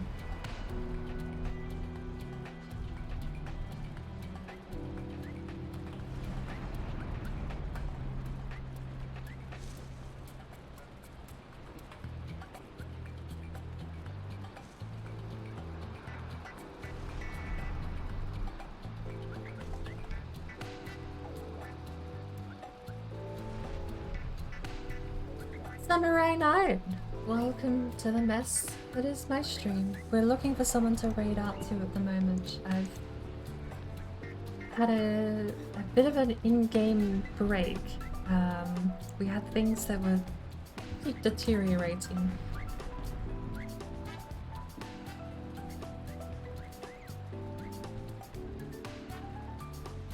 I was smelting copper, but anything outside of my immediate vicinity was despawning. I lost one Igavir helmet. I lost one Igavir trophy. Maybe about 5 or 6 copper.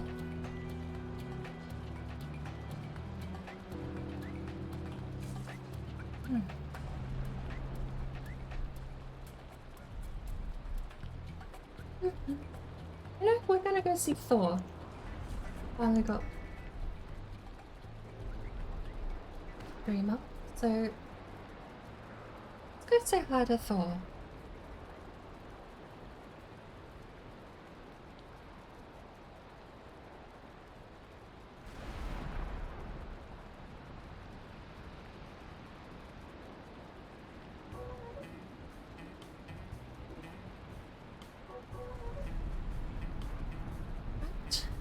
Well, yes.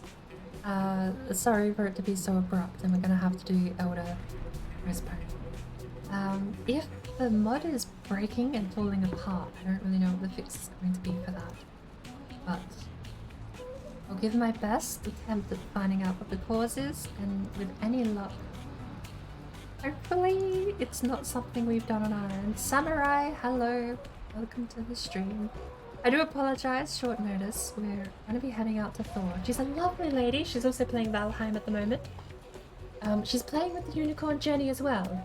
Honestly, that was a bit of a 50-50, which chat we ended up in, but I'm going to go have a chat with Thor, I think, for the rest of the day, while I chill out and figure out what's wrong with my game.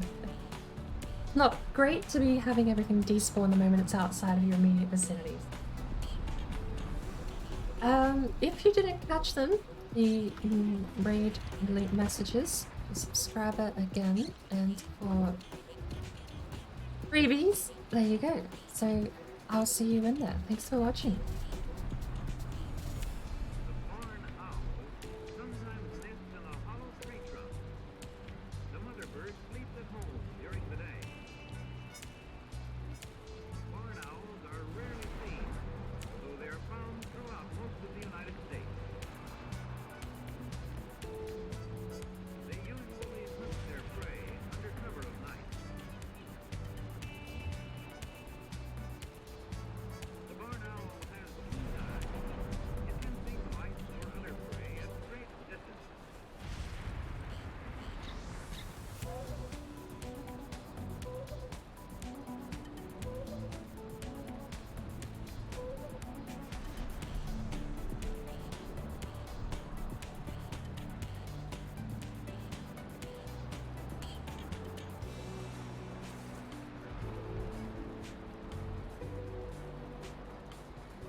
birds, they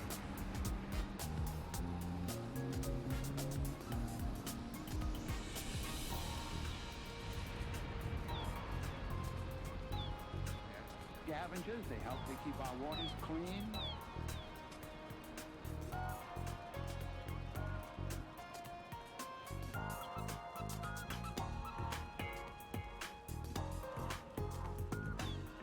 Oh, well, hello everyone in the pod. I forgot to click the stop streaming button. Here I am chatting away with Thor. Oh well. It will, yes. End of stream, unfortunately. I'm gonna go take a bit of a break. Relax, go make some dinner. And once I'm sorted, I'm probably gonna be waiting till tomorrow or very late tonight. I'm gonna go back and fix or see what I can replicate and fix it on the fly. That's it for now. Catch everyone later.